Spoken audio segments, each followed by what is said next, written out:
Chapter 787. The next day, inside the main hall, all the girls woke up. They sat in the corner of the hall and enjoyed a rare breakfast. It's not that they don't eat breakfast, it's just that their minds aren't focused on the food. Even Astria and Toka looked a little distracted. They're not as lively as they usually are. This is due to the absence of a certain someone. Today, although there was nothing different than usual, and the one they cared about was still sleeping in his room, the moment they thought that he was right beside them and would appear in front of them soon, the air seemed to be more lively. As a result, they felt spirited as they chatted and laughed while eating breakfast. Of course, not all the girls are present. A certain arrogant girl with 2 ponytails came to Wu Yan's room while everyone was enjoying their breakfast. Kotori barged into Wu Yan's room without any hesitation. She pushed open the door and saw Wu Yan sleeping like a dead pig on the bed. Her red eyes were filled with resentment. Seriously, no matter which world we are in, when will you change your habit of sleeping in? Kotori sighed. The black ribbons on her head fluttered with her movements. She walked over to Wu Yan's bedside, and she pulled the edge of the blanket with all her might. Get up. Get up. Oniai-chan. Normally, Kotori would only call Wu Yan by his name when she's in commander mode. She would only call him Oniai-chan at certain times. This is her arrogant side. However, after coming to this world, Kotori wasn't used to the name Wu Yan. Perhaps she used to call Wu Yan by his name, because she named it herself. That's why Oniai-chan became Kotori's nickname for Wu Yan. Even though she seems a little reluctant, it's a good thing for Wu Yan. However, Wu Yan didn't enjoy being called Oniai-chan anymore. The only thing he felt was pain. Wasn't it painful to have someone tug at his blanket while he was sleeping, and there was a buzzing sound beside his ear? Wu Yan didn't know about the others, but he himself was in all sorts of pain. His body that was wrapped under the blanket pulled tightly, unwilling to get up. Groaning and groaning could be heard from inside. Don't. Let me sleep for a while more. Kotori clenched her teeth and yelled. Get up now. Everyone's up, you're the only one left. It's not like you're going to die without me. Wu Yan muttered. It's not like you're going to die without me. What are you throwing a tantrum for? Seeing how Wu Yan refused to get up like a corpse, Kotori clenched her teeth, and she crawled onto Wu Yan's bed. She pulled up the blanket again. Get up. Kotori didn't notice it at all. In the past, she would only do something like this when she's in her younger sister mode. Her usual method is to kick the other party and end it once and for all. Wu Yan, who is still praying for more sleep, didn't notice the change in Kotori. Otherwise, he would be overjoyed. All he wants to do right now is to stay in his bed. He wouldn't even open his eyes if he had to. Sleep for a while more. Just a while more. After saying that, Wu Yan went silent again. Other than the sound of his breathing, there was no other sound in the bed. Kotori raised her hand in anger. Burn the camel. Wu Yan shuddered. His heart skipped a beat. Is this Kotori really going to use an angel to wake me up? With that in mind, Wu Yan peeked outside the blanket. He saw a red light flashing from Kotori's body. He was scared out of his wits. F***ck. Wu Yan jumped out of the blanket. You really want to use an angel to wake me up? Kotori snorted. She lowered her hand, and the red light around her disappeared. She did this to scare Wu Yan, but she didn't say anything. So what? It's not like you're going to die anyway. But it's gonna hurt. Wu Yan grumbled. Who would use a cannon to wake someone up? I am. Kotori glared at Wu Yan. What are you waiting for? Get changed. Wu Yan pursed his lips. My little sister Kotori is cuter. Her voice is so sweet when she wakes me up. Plus. Just as he finished speaking, an ice-cold gaze swept over his body, as if wanting to slice off a piece of flesh from his body. What did you say? Nothing. What? Wu Yan yelled like a child throwing a tantrum. He narrowed his eyes and looked at Kotori. Then he said something else. Don't piss me off. If you piss me off, even I'm afraid of the consequences. For example, punishment? Kotori paused for a moment. Then she recalled what the so-called punishment was. She wanted Wu Yan to break into Toka's bathroom. Kotori set him up, but he saw through it. Of course, that was when she was in her little sister mode. If she was in her commander mode, There's no way Wu Yan would see through it. Wu Yan also gave Kotori a punishment. He forced a kiss on her. Kotori blushed. She looked at the smug Wu Yan and raised her hand again. Scorch the devil camel. Wu Yan knew Kotori would do that. He jumped up and flew to her side. He grabbed her hand and clasped it behind her back. She cried out in pain. Wu Yan guffawed in delight. Little sister, you're too outdated. Don't you know the same trick is useless against a Saint Seiya? Know a vampire? Kotori glared at Wu Yan and struggled. Let go of me. Wu Yan raised an eyebrow. He didn't let go of Kotori. Instead, he leaned his head on her shoulder and blew into her ear. Kotori's struggling body stiffened up. Wu Yan inhaled deeply, and he said in an intoxicated manner. Kotori's scent, it's been 3 years since I last smelled it. Kotori felt her blood rushing from her chest to her neck and up to her cheeks. It only stopped when it reached the top of her head. Her entire face was dyed red by the blood. Let go. Kotori's body trembled. Her voice weakened.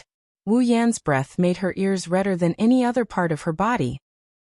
Her cheeks were red and her legs were weak. Wu Yan acted like he didn't hear anything. He rubbed himself against Kotori like a pig. Ah, it's good to have a little sister. You bastard. What do you think your little sister is? Kotori shouted angrily, but Wu Yan ignored her again. He smiled. My cute little sister, guess what's going to happen next? Ha, Wu. Kotori let out a strange cry, her voice trembling. Is it another punishment? Of course not. Wu Yan chuckled. Before Kotori could heave a sigh of relief, Wu Yan continued. It's cruel to punish a cute little sister. Since Kotori woke me up, give me a good morning kiss. Isn't it the same? Kotori's mind went blank. Wu Yan used this opportunity to pull Kotori into his embrace. He circled his arms around her waist. Kotori's hands were locked behind her back. He reached out and caressed her cheek. Let's begin. Wait. Kotori cried. Big brother, I was wrong. Please forgive me. Wu Yan flashed a radiant smile before sinking into the abyss. How can there be such a good thing in this world? No. Her cry was replaced by a whimper. The last thing Kotori saw was a face that gradually grew bigger. Chapter 788. This is the Ailu Empire's king city. As the location of the palace, this city is far more developed than any other city in terms of land area. The resources are only found in the supply town next to the behemoth forest. You can say that just walking through the streets here is a feast for the eyes. There are all sorts of shops from the city gate to the royal palace. Every shop is luxurious. It's like a Western-style ancient museum. The pricey goods are displayed in the most eye-catching places. It's a testament to the wealth of these shops and the power behind them. Money wasn't the only way to open a business in Ailu's capital. Many nobles and even the king's relatives were active in the city. They could be seen entering and exiting the city on a daily basis. How could a business without a proper business cater to their needs? That's why almost every shop in the king city has someone behind them. Some are even opened by the royal family. For example, the only auction house in the king city is opened by the Ailu Empire's emperor himself. It wasn't that one couldn't cause trouble here, but one had to weigh one's own capabilities. If one didn't have enough background or strength to deter the royal family, one would be courting death by causing trouble here. The knights passing by on the road were usually very bored. If someone could bring them some entertainment, they definitely wouldn't mind playing a trick or two, and let them have a taste of the most basic order power of the monarch city. Today, the trading companies in King City were even more prosperous than usual. Some of the precious goods that were hidden in the past were all displayed in their shops, raising the quality of the entire trading company to another level. The prices were also slightly raised when the shops opened today, and almost every trading company was like this. The scale of the knights that came and went was much larger than usual. The strength of the members had also increased by a lot. Every one of them was at least level 6, and the leader was at least level 7. Such a huge change was not only to show the strength of King City to the outside world, but also to restrain the guests who came here today. Some time ago, the Ailu Empire's royal family sent out invitations to the other 2 empires and 9 great houses. They invited the 12 strongest factions in the Spalier world to a ball in the King City. This ball is a gathering of the 12 strongest factions in the continent. In the past, let alone the current era. Even if you include the history of the continent, it's still rare. Usually, it's not something that can affect the power structure of the continent. For example, a new house replacing one of the 3 great houses in the empire, or the succession of the emperor's throne. Only such a big event would invite all the strongest factions to a ball. In other words, everyone who was invited or heard about this ball knew that in today's ball, there would be an extremely important matter that was comparable to the replacement of the 3 great clans, and the inheritance of the emperor's throne. Fortunately, this ball is not a meeting. Usually this kind of ball is only used to announce happy events. At least for the royal family, it's a happy event. Otherwise, this kind of ball would be the Spalier world's most feared hangmen banquet. In the floating square of Royal City, groups of guards escorted the members of the major forces who had come to attend the ball down from their personal airships. Then, they walked toward the palace under the guidance of the royal guides who had been arranged here. They were the pillars of the 3 empires and the 9 great clans. The clan heads of the 9 great clans were all present. Although the emperors of the other 2 empires weren't present, the outstanding leaders of the next generation were all present. There were also some important figures in their respective forces who were all present. One could imagine how high the level of this ball was. Only the people in these factions know that today's ball isn't just for the 12 strongest factions. There's also a small group. In terms of power, they can't even compare to the smallest family. In terms of strength, they're a small group that they can't help but be wary of. Another airship flew in from afar and slowly landed on the floating plaza. On the deck of this airship, a group led by 4 people came out one after another, waiting for the airship to stop. Among the 4 people leading this group, one has long silver hair and holds a black agile long sword. She's beautiful enough to cause the downfall of a city. The other has long hair, but it's black. She's wearing a long robe that looks like a dress. Although her face is a little young, the degree of attractiveness isn't inferior to the former's. These 2 are Feifei and Lulu. Standing behind Feifei and Lulu is Hughes, who hasn't been seen in a long time. He's become the 3rd leader of this group. As for the last leader, it's a middle-aged man, standing at the front of everyone. The middle-aged man's face is extremely calm and astute. His hands are behind his back like a statue. Even though the wind constantly hit him, it only caused his clothes to flutter. It can't do anything to the tall and straight figure that's like a pillar. His dark eyes are like an ancient well, but there's a flash of light in them from time to time. With one look, it's clear that he's a person who's been in a high position for many years. This person is the current head of the Lori family, the son of the Thunder Emperor, Lulu's father, and Feifei and Hugh's direct mentor. Lar Lar. Lar Lar. As the airship gradually floated down, Lar's figure changed. Lori also began to change her body, which seemed to have been frozen for a long time. She turned her body and looked in the direction of the imperial palace. A powerful voice rang out from her body. "We're here." Lar lightly nodded. He looked at Feifei, Lulu, and Hughes behind him. He said calmly, "Everyone here today is not below me in status. Remember, you can cause as much trouble as you want, but today, you must control yourself. Don't let others see you as a joke." On the surface, Lar's words seemed to be directed at the 3 of them, but if one looked closely, they would notice that Lar's gaze was actually on Lulu when he said those words. Feifei and Hughes respectfully responded. Lulu saw her father's expression clearly. She pouted her pink lips and said angrily, "Do I look like I'm a troublemaker?" Lar pursed his lips and didn't say anything, but the meaning in his eyes was clear. The answer was obvious. Feifei and Hughes secretly laughed. Lulu was even angrier. She turned around and glared. "Don't laugh." Hughes immediately shut his mouth and tried not to laugh. Feifei's shoulders trembled. Obviously, she didn't listen to Lulu. Lulu pulled Feifei's hand and shook it with all her might. "Feifei, okay. Feifei quickly surrendered. "I won't laugh either." "You." Lar didn't know whether to laugh or cry. "You act spoiled whenever others lecture you. When will you grow up?" Don't think I'm small. Lulu stuck out her magnificent chest. I'll be an adult in a year. You know you'll be an adult in a year. Lars smiled. Before you become an adult, you're small. After you become an adult, you'll still be small. I'm not small. Lulu angrily swung her feet. Who says an adult is small? Lulu, no matter how old you are, you'll always be a child in my eyes. Feifei smiled helplessly. Unless you can change your personality. Why do I have to change my personality when I grow up? I'm not going to change. Lulu put her hands on her hips and proudly said something that made people stumble. When I become an adult, I'll find someone to marry. Let's see if you still think I'm small. Chapter 789. Even with Lars' temperament, after hearing Lulu's astonishing speech, he couldn't help but be stunned. He didn't react for a long time, let alone Feifei.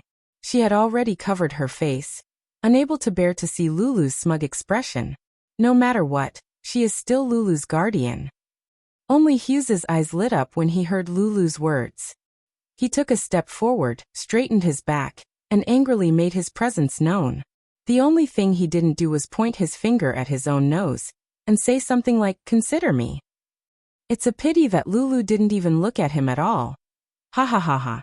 Looking at the proud Lulu, Lars finally couldn't hold back and laughed out loud. His hearty laughter caused the guards on the airship to look at each other and shake their heads in unison. They knew that only in front of their favorite daughter would the shrewd and capable patriarch of the Lorry family show such a neat side of himself. Patting Lulu's little head, Lars smiled and said, "Good, good, good. When the time comes, I'll help you check him out. I'll see what kind of person he is." Don't laugh. Lulu bared her teeth and glared at Lars. I'm being very serious. All right, let's be serious. Let's be serious. Although Lars said so, there was an unconcealable smile on his face. From what you're saying, it sounds like you have someone in your heart, right? Tell me, which family's lucky kid is it? That's not it. The anger on Lulu's face disappeared in an instant and was replaced by a little blush of shyness. Her eyes began to drift. Anyone with a bit of eyesight would be able to see that this girl did not mean what she said. Lars' smile deepened when he saw Lulu's reaction. However, he knew that with his daughter's temperament, she wouldn't tell him the truth. He turned to Feifei. Feifei, who do you think this girl has a crush on? As Lulu's guardian and his favorite disciple, Lars had absolute trust in Feifei. Also, if Lulu really had a crush on someone, Feifei would definitely know. Sister Feifei. Hearing her father's words, Lulu seemed to feel that she couldn't hide her thoughts from Feifei. She grabbed Feifei's hand anxiously. Her eyes were full of threats and pleading, but more than that, she was shy. This girl is really in love. Lars shook his head and laughed. He continued to look at Feifei. Feifei glanced at Lulu's expression and smirked, ignoring Lulu's pleading eyes. She said to Lars, "Teacher, you know that person. The old family head has high hopes for him." Oh, Lars paused for a moment before lowering his head and muttering to himself. His eyes flashed with a hint of contemplation. You're someone that father thinks highly of, and you're from your generation. Could it be? Lars suddenly raised his head. An indescribable smile appeared on his face. Is it that guy called Wu Yan? Of course not. As soon as Lars finished speaking, Lulu immediately jumped up in anger. She shouted with all her might, as if she was desperately trying to refute him. Unfortunately, Lulu, the thoroughly red expression on her face and her flustered and exasperated tone made her seem like a child whose heart had been pierced, instantly allowing others to see the truth of the matter. Haha. Lars laughed again and rubbed his chin. Father does have high hopes for that guy. To be able to gain father's favor, he should have something special about him, right? Looks like I need to meet him. Lin Fan sighed. Hearing Lars' words, which sounded like a mother-in-law meeting her son-in-law, Lulu opened her mouth as if she wanted to refute something. However, in the end, she didn't say anything. With a red face, she stomped her feet and turned away. Ah. I'm ignoring you guys. It was rare to see Lulu's tsundere look. Lars and Feifei both let out good-natured laughter, but they didn't see that Hughes's face had long since turned green. Teacher. Hughes couldn't hold back the jealousy in his heart and stood up. I think it's better to think about it. After all, that person's background is a little unclear. Hugh's words made the atmosphere a little heavy. Lar frowned and seemed to think that it made sense. He began to ponder. Fei-Fei's eyes were filled with dissatisfaction. As for Lulu, she had already opened her mouth. What right do you have to say that about him?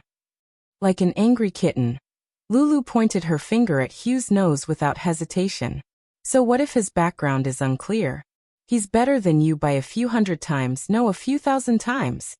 Hearing this, Hugh's face darkened even more. The jealousy in his heart began to blind his rationality, causing him to laugh coldly. Is that so? Don't forget, he has many women by his side. One look and you can tell that he's a guy who doesn't care about his private life. A guy like that, any random person would be better than him. What he meant was that any random person was better than Wu Yan. If he was pulled out, who knows how much better he would be? In response, Lulu was sarcastic. Is that so? Then why don't you go and compete with him? Why don't you go? What she meant was, you're that random person, and you're someone who doesn't even have the guts to compete with. Hugh's lips twitched and his expression changed. He wanted to say fine, I'll go, but he knows that he's not even a special student. He's just a tier 5 and he's not even a special student. He's just saying he's stronger than the strongest student in Silveria World Institute. Wu Yan already defeated Astria. He's not even a special student, he's just a tier 5 guy. Lars spoke up when Hughes was caught between a rock and a hard place. Alright, you guys don't have to argue. Hughes isn't wrong, that kid's background is unclear. But since father values him, he should be trustworthy. Let's observe him for now. Father! Lulu gnashed her teeth. Her face was filled with reluctance a moment ago, but now she wants to help Wu Yan. She knows her father well. Once he has made up his mind, other than her grandfather, no one can change his mind. She can only glare at Hughes with anger. She hates him to the core. Hughes lost more than he gained this time. The airship landed on the floating plaza. Lar, Fei-Fei, Lulu, and Hughes led a group of guards down the airship. At the same time, a group of royal family members walked up to Lar's group as if they recognized something. Lord Lar, welcome.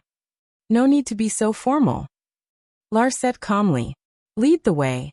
Yes. Just as these people were about to bring Lars and the rest of the Lori family members to the palace, a loud whistling sound came from afar. Along with it, a gust of wind swept across the floating plaza. In a moment, everyone on the floating plaza was swept away by the wind. On the floating square, many people were blown off balance by the strong wind. Some of the women's skirts were even blown up by the wind, causing the crowd to cry out in surprise. Lar frowned. He, Fei-Fei, Lulu, and Hughes all looked up at the sky. Everyone's expression changed. It's a ship. A giant airship. Everyone's eyes gradually widened as the airship that looked like a fortress slowly appeared from the void. It floated in the sky and was exposed to everyone's eyes. It was bigger than any airship and more majestic than any fortress. Its huge size made its metallic body, which was flickering with flowing light, look somewhat sinister. In an instant, it captured the hearts of many people. So much so that many people on the floating plaza lost their minds. The airship that appeared out of thin air was like a helicopter landing. It brought a gust of wind with it as it slowly descended. It's obvious that the owner of the airship is here. Fraxinus. It's an airship stronghold that's been transformed into a noble relic. Finally, after the giant beast's forest appeared again. Chapter 790. That's... Lar and Fei-Fei's eyes twinkled as they watched the airship slowly descend. Lar's eyes were filled with suspicion while Fei-Fei's eyes were filled with joy. They both recognized the airship's owner. It's Yan's airship. Fei-Fei raised a hand to cover her forehead, so that she wouldn't be unable to open her eyes due to the strong wind. Lar looked at Fraxinus from afar. He was also shocked. Is that the special airship? Fraxinus only appeared once outside the behemoth forest. Even though it only appeared once, its existence was already known by many factions. It's a war machine capable of killing tens of thousands of demonic beasts in an instant. Not just regular demonic beasts, but rank 5 demonic beasts. Such a terrifying existence, Even if it was seen by an ordinary person, news of it would spread like wildfire across the Spalier world. As the #1 family in the Ailu Empire, the Lori family has information on Fraxinus. That's why many people recognized it the moment it appeared. At the same time, he also knew who the person who drove such a huge monster here was. Is that Yan's airship? Lulu's eyes were filled with stars. It's so cool. Lars stared at Fraxinus for a while before smiling. Interesting. Under everyone's gaze, Fraxinus descended about 10 meters above the airship. It stopped descending and the howling winds disappeared. Fraxinus stopped in midair like a car with its engine turned off. It didn't move at all. Suddenly, an illusory beam of light shot down from the bottom of Fraxinus. It stood on the ground. At the same time, silhouettes emerged from the inside. After the light beam dimmed, the airship that had attracted countless people's attention also quieted down completely. The full appearance of the few silhouettes was also exposed in front of everyone's eyes. They are none other than Wu Yan and Ko, who are here for the ball. Yan, Feifei and Lulu called out with smiles on their faces. Lulu ignored the gazes around her. She jumped towards Wu Yan's group. Wu Yan turned around, and when he saw the scene in front of him, he smiled and waved at Lulu. Yo, long time no see. Lulu. Yes, yes, yes. Lulu, who was already in front of Wu Yan, impatiently nodded. She grabbed his arm and pointed at Fraxinus in the sky. She stuttered. Yin yin yin yin yin yin yin. That. Don't get too worked up. Wu Yan bitterly laughed when he saw how out of breath Lulu is. Lulu seemed to have caught her breath. She asked eagerly. That's yours, right? Yes. Wu Yan nodded casually. Lulu's eyes flashed with hope. Yan. I want to sit on that. Let me sit on that. Lulu. Chuju shook her head. She grabbed Lulu's hand helplessly. That's not a toy. What are you going to do? Of course. Isn't that obvious? Lulu replied without hesitation. Of course, it's to fly around. Hearing Lulu's matter-of-fact words, everyone felt powerless. Where do you want to fly to? Wu Yan said awkwardly. Our destination is here. Ha, second sound. Lulu let out a dissatisfied cry. But I really want to sit and watch. As soon as Lulu finished speaking, her little head was knocked by someone. Don't make such a request. Feifei scolded. She looked at Wu Yan and smiled. Yan Chuju, you're here, Feifei. Long time no see. Wu Yan greeted Feifei with a smile. We're not late, right? We're not late. Feifei glared at Wu Yan. But Yan, you've been very suspicious lately. I couldn't find you anywhere. Wu Yan smiled awkwardly. He shrugged helplessly. Can't help it. I've been busy. Don't listen to his nonsense. Chuju glanced at Wu Yan with disdain. He's just causing trouble everywhere. Wu Yan pursed his lips.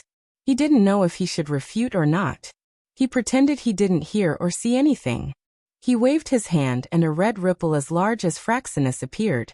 It floated in front of the airship. Fraxinus slowly flew into the ripple and disappeared with it. Wu Yan's nonchalant actions, under the contrast of the two anomalies, caused the eyes of the surrounding girls to sparkle wildly. Their impression of him deepened by quite a bit. It won't be long before what happened here will spread within their exclusive circle of friends. Lulu looked at the disappearing Fraxinus. She lowered her head in regret. It's gone. I just took it back. It's not like it's gone. Wu Yan didn't know whether to laugh or cry. If you really want to sit on it, you can sit on it when we get back. Oh right. Lulu's eyes lit up again, the regret on her face turned into joy. She looked at Wu Yan and shouted. It's decided, you can't go back on your word. Yes, yes, yes, milady. Wu Yan rolled his eyes and the girls around him couldn't help but giggle. While the girls were giggling, Wu Yan felt an oppressive gaze sweeping over him. He narrowed his eyes and looked at the source of the gaze. He saw a middle-aged man with a pair of sharp eyes. Looking at him, Wu Yan subconsciously activated the system perception that he hasn't used for a long time. Lori. Level 79. Wu Yan was stunned by the information he got from the system. His scrutinizing expression turned into one of surprise. Of course, he wasn't surprised by the fact that Lar is only one step away from Tier 9. He was surprised by the fact that Lar is a mere Tier 9. He was surprised by the name Lar. The girls noticed the confrontation between Wu Yan and Lar. Fei Fei quickly stepped forward.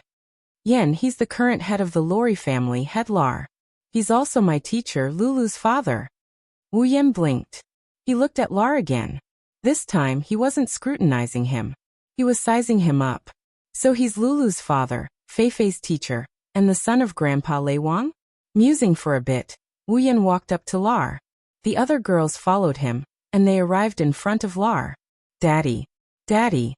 Lulu pushed Wu Yan's shoulder, and introduced Lar excitedly. He's Yan, Wu Yan Lars, and the others couldn't help but feel speechless. Only Lulu would be able to use such a method of introduction in this kind of situation. Greetings, head Lar. Wu Yan's expression turned serious. Lulu was rude. He couldn't be rude to someone he met for the first time. You're welcome. Lar said to Wu Yan the same words he said to the royal family members when they got off the airship. However, his tone was no longer indifferent. Instead, it was filled with curiosity. I've heard of your name for a long time. I've always wanted to meet you. Today I finally get to meet you. Lar smiled at Wu Yan. As expected of the strongest student in the academy, even I can't accurately sense your aura. It looks like your strength isn't below mine. I don't have a name. It's just a rumor. Wu Yan waved his hand with a wry smile. I've embarrassed myself in front of you. Not bad. Young man, you're strong but not arrogant. No wonder father values you so much. Lar's lips curled up. Since you're here, let's enter the palace together. Wu Yan naturally couldn't refuse Lar's invitation. He nodded in agreement. Chapter 791. As time passed, it was getting closer and closer to the start of the dance party. In Royal City, in the streets and alleys, in the inns and hotels, the news of the ball had been leaked. Everyone who knew about it had sorted out what they knew and told them.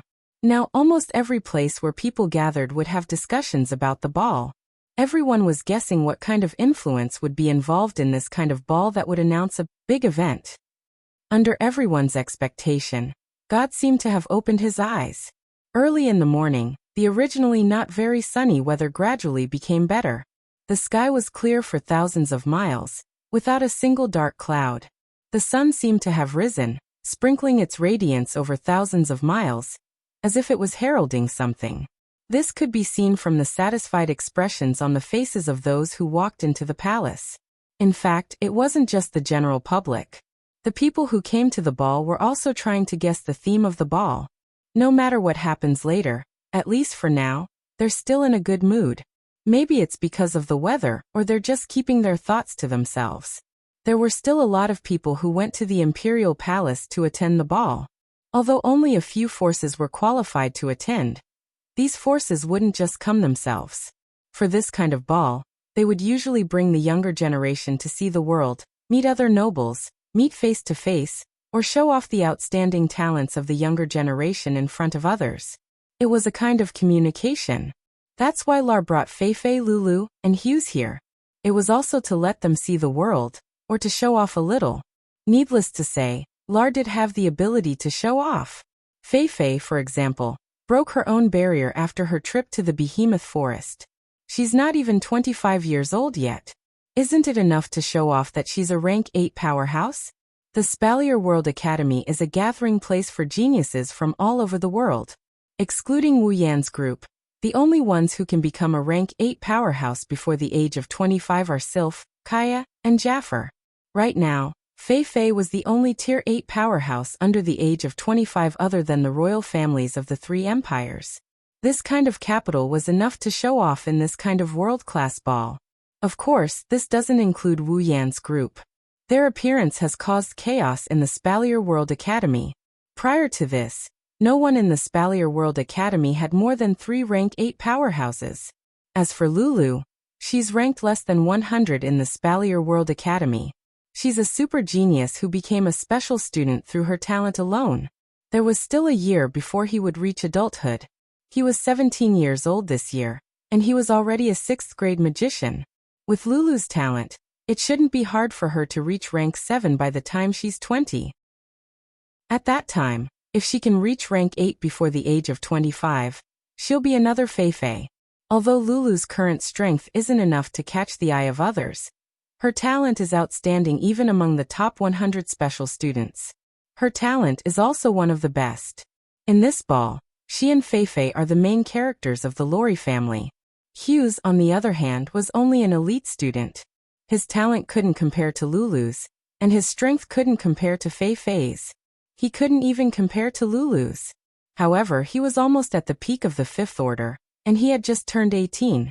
He should be able to reach the 6th order by the age of 20, and the 7th order by the age of 20. In this kind of situation, he should be able to make a name for himself. However, compared to Wu Yan's group, they're more than a level lower. All of them are rank 8 and above. Ikaros and Flandrachan are rank 9 powerhouses. On top of that, there's also Wu Yan whose strength is constantly changing. They don't know why they're invited to this ball, but they're definitely qualified to participate. In front of the palace gates, the guards stopped here and didn't continue forward.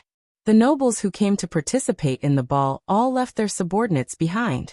Those who were familiar with each other walked in while chatting and laughing with each other. Those who weren't familiar with each other just greeted each other before being led to the ball by the guide. For a moment, the scene was quite lively. Lord Lar is here. When Lar and Wu Yan appeared with the girls, the nobles and ministers in front of the palace warmly welcomed them. Some came to get acquainted with them while others came to get acquainted with them. There are quite a number of such people at the palace gates. When Lar saw them, he couldn't help but frown. Let's go in. Lar didn't even look at those nobles. His body naturally emitted a wave of do-chi like a gentle breeze. Although the do-chi wave was small, it directly forced the surrounding nobles and ministers back. Moreover, it didn't hurt them at all. Then, those nobles and ministers looked at each other in shock as he walked into the palace. Wu Yan, who saw the scene just now, was stunned. He looked at Lar with admiration. As expected of the head of the number 1 family, not only is he only a step away from reaching rank 9, his control over his strength is already at the microscopic level. In terms of control, he's on par with Wu Yan, who has infinite martial refinement. Lar isn't Wu Yan, who can directly exchange abilities with the system. His control over his strength must have been honed through countless trials and tribulations. Unlike Wu Yan, who has a golden finger, his methods are brilliant.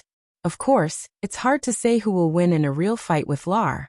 Wu Yan didn't just play games and fall in love during the 3 years he spent in Sword and Saber Dominion. Don't forget, Wu Yan can also gain experience by killing monsters in SAO. The monsters in SAO can't be compared to real strong players.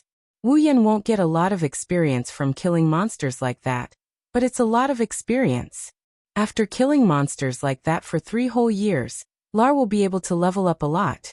Wu Yan's current level is the same as Lar, level 79. He's a true peak rank 8. At this point, leveling up is the end of the road. It won't be easy to level up anymore. This can be seen from Astria, who reached peak rank 8 before Wu Yan entered Sword and Saber Dominion. 3 years of experience boosted Wu Yan to the peak of Tier 8. Before they departed, Astria was already at the peak of Tier 8. Despite sharing 3 years of experience with Wu Yan, she still hasn't broken through. Ikaros also took a long time to break through to the next tier. One can only imagine how long it would take for her to break through to the next tier. On the way to the ball, people from other factions seemed to have recognized Lar and Wu Yan's group. They started looking at them. It's not that they haven't heard of Wu Yan's clique having a good relationship with the 2 Pearls of Lori family, but they didn't expect them to attend the ball together. Looks like in their hearts, they're going to have to reevaluate each other's statuses and calculations. After all, a slight move on one part can affect the whole situation. This doesn't necessarily mean a good thing. It didn't take long for them to arrive at the ball venue. It's a dazzling palace. It's entirely silver in color. After entering the palace, they saw a magnificent sight. The walls were painted in gold, and there were magic lamps hanging from the ceiling. The entire place looked like a colorful paradise. Luxurious and extravagant are the first words that come to everyone's mind. Quite a number of people have already arrived. They gathered in groups of 3 to 5 and chatted with each other. There are also some juniors following them. There are about 100 people in the hall, It's not a small number. As for the ball's host, he hasn't appeared yet. Chapter 793. Wu Yan felt uneasy when he heard Astria, Toka, and Flanderchan's conversation. These three girls couldn't really be planning to treat the ball as a banquet, and then have a period of inhumane eating and drinking, right? Thinking of this, Wu Yan couldn't stay calm anymore. He can already imagine how the three girls would look at them as if they are magical beasts and country bumpkins if they are allowed to do as they please. Wu Yan stopped Astria and Toka, who were about to rush to the table. He chuckled and he asked them in a careful tone, Are you girls hungry already?" Astria and Toka blinked and rubbed their stomachs. They nodded in unison. "Yeah, I'm hungry." Cold sweat dripped down Wu Yan's forehead. He couldn't keep his cool anymore. These two natural foodies, if left alone, today's ball would definitely become a joke. Wu Yan turned to Chuju and Kotori for help. He hoped they could help him. Chuju and Kotori were also imagining Astria and Toka eating and drinking. Their mouths twitched. They couldn't keep their cool anymore. Chuju sighed and walked over. She pressed down on Astria's shoulder. "Astria-chan, can you bear with it for the time being?" Sigh, Astria complained. Why? There's no reason," Chuju said with a troubled expression. "But if you do this, Yen will be troubled." "Is that so?" Astria flinched, and she looked at Wu Yan with a pitiful expression. She looked like an abandoned puppy. "Master, am I bothering you?" Toka sucked on her finger, and she looked at Wu Yan with a pitiful expression. Wu Yan cursed inwardly when he saw the teary eyes of the two beauties. He also felt his scalp tingling. Wu Yan raised his hand weakly. "It's not bothering me." "Not bothering you." Toka's expression immediately brightened. "Then can we go eat now?" I. Wu Yan's back was drenched in cold sweat. He didn't know what to do. Kotori turned around and smiled. "What Oni-san means is, since you two are hungry, he wants to cook for you when we get back." Kotori grinned. The eyes of the two gluttons lit up as they looked at Wu Yan in anticipation. "Really?" "Of course it's real." Kotori grinned mischievously. She glanced at Wu Yan and she teased him. "Don't you think so? My cute Oni-san." "Aha." Wu Yan laughed dryly. He looked like he aged 10 years as he slumped his shoulders. He knew Kotori wasn't just trying to restrain the two girls who might get out of hand. She was trying to get back at him for forcing a kiss on her this morning. No matter what, it's still better than letting the two girls go out and cause trouble. Wu Yan could only nod helplessly. "Yeah." Wu Yan rubbed Astria and Toka's head. "I will cook for you two when we get back. Until then, can you guys bear with it?" "Okay." Aha. The two girls nodded their heads without any hesitation. They aren't picky eaters, but Wu Yan's cooking is different in their hearts. It's not just because it's delicious, it's also because he's the one who made it. "Oni-san. Flan wants it too." Flanderchan hugged Wu Yan's leg in jealousy. Me too." Yoshino tugged at Wu Yan's sleeve. "Era?" Kurumi smiled shyly. "I miss Oni-sama's cooking too." "Well then." Kotori smirked. "Count me in as well." Humph. Hinajika didn't say anything. She only hummed twice, but the silence spoke louder than words. Looking at this and then looking at that, he didn't know what to say. Behind him, a soft and strong hand pulled at the corner of his shirt. He didn't need to look back, he can already imagine what kind of gaze Ikaros is looking at him with right now. Wu Yan got the gist of it. Today is his day of suffering. At this moment, Hinajiku retracted her smile and looked ahead. Yen. Everyone stopped fooling around when they saw Chuju's expression. They followed Chuju's gaze. Wu Yan's lips curved into a smile when he saw the scene. A handsome young man in luxurious feathered robes with a crown on his head walked towards them with a group of people who looked like guards and subordinates. He had an elegant smile on his face when he saw Wu Yan's group. Even his eyes were shining. No, to be more precise, he wasn't looking at Wu Yan's group. He was looking at Ikaros alone. It's been a while since they last met, Kaya. Everyone. Long time no see. Kaya walked up to Wu Yan's group and placed his hand on his left chest. It was a very noble gesture. I heard you would be attending the ball as well. I was very excited. You flatter me. Wu Yan scratched his cheeks and he shrugged. He didn't mince his words. I believe Prince Kaya knows that it's unreasonable for us to attend this ball. The people behind Kaya all looked at each other, feeling strange. After all, to them, being able to participate in this ball was a rare honor. Yet the person in front of them said this as if he didn't care at all. Kaya, on the other hand, smiled after a momentary pause. Sir Wu Yan is as straightforward as ever. However, I don't think you all lack the qualifications to attend this ball. Kaya may be a little far from here, but I've heard of your lively performances in the behemoth forest many times. After that, Ka turned around and looked at the quiet Ikaros. The splendor from earlier once again shone in his eyes. Especially Miss Ikaros. Kaya didn't expect Miss Ikaros to be a noble Tier 9 fighter. This is too shocking. This was the truth. When he first heard that Ikaros was a Type 9 powerhouse, Kaya even doubted his own ears. After confirming that this information was correct, Kaya's heart was filled with shock, followed by an even more fervent love. He already had feelings for Ikaros back in the Spalier World Academy. Now that he knows Ikaros' true strength, his feelings for her deepened. Perhaps in his heart, the more outstanding his sweetheart, the better. Ikaros lifted her head and she looked at Kaya. Then she returned her gaze to Wu Yan. She continued in a soft voice. I am only trying to protect Master. Kaya's smile froze, and his smile became somewhat forced. Is that so? Sir Wu Yan sure is blessed. Kaya himself didn't realize there was a tinge of jealousy in his voice when he said that. Chuju, Kotori, Kurumi and the rest exchanged glances before shaking their heads and laughing. They're not laughing at Kaya being jealous, they're laughing at him for being pitiful. If someone were to ask them if they love Wu Yan, their first answer would be yes. But if someone were to ask them if they love Wu Yan the most, no matter how unwilling they are, they wouldn't say they love Wu Yan the most. Because in this world, no matter which world, there will only be one person who loves Wu Yan the most. That's the girl in front of them who hasn't taken her eyes off Wu Yan for even a second.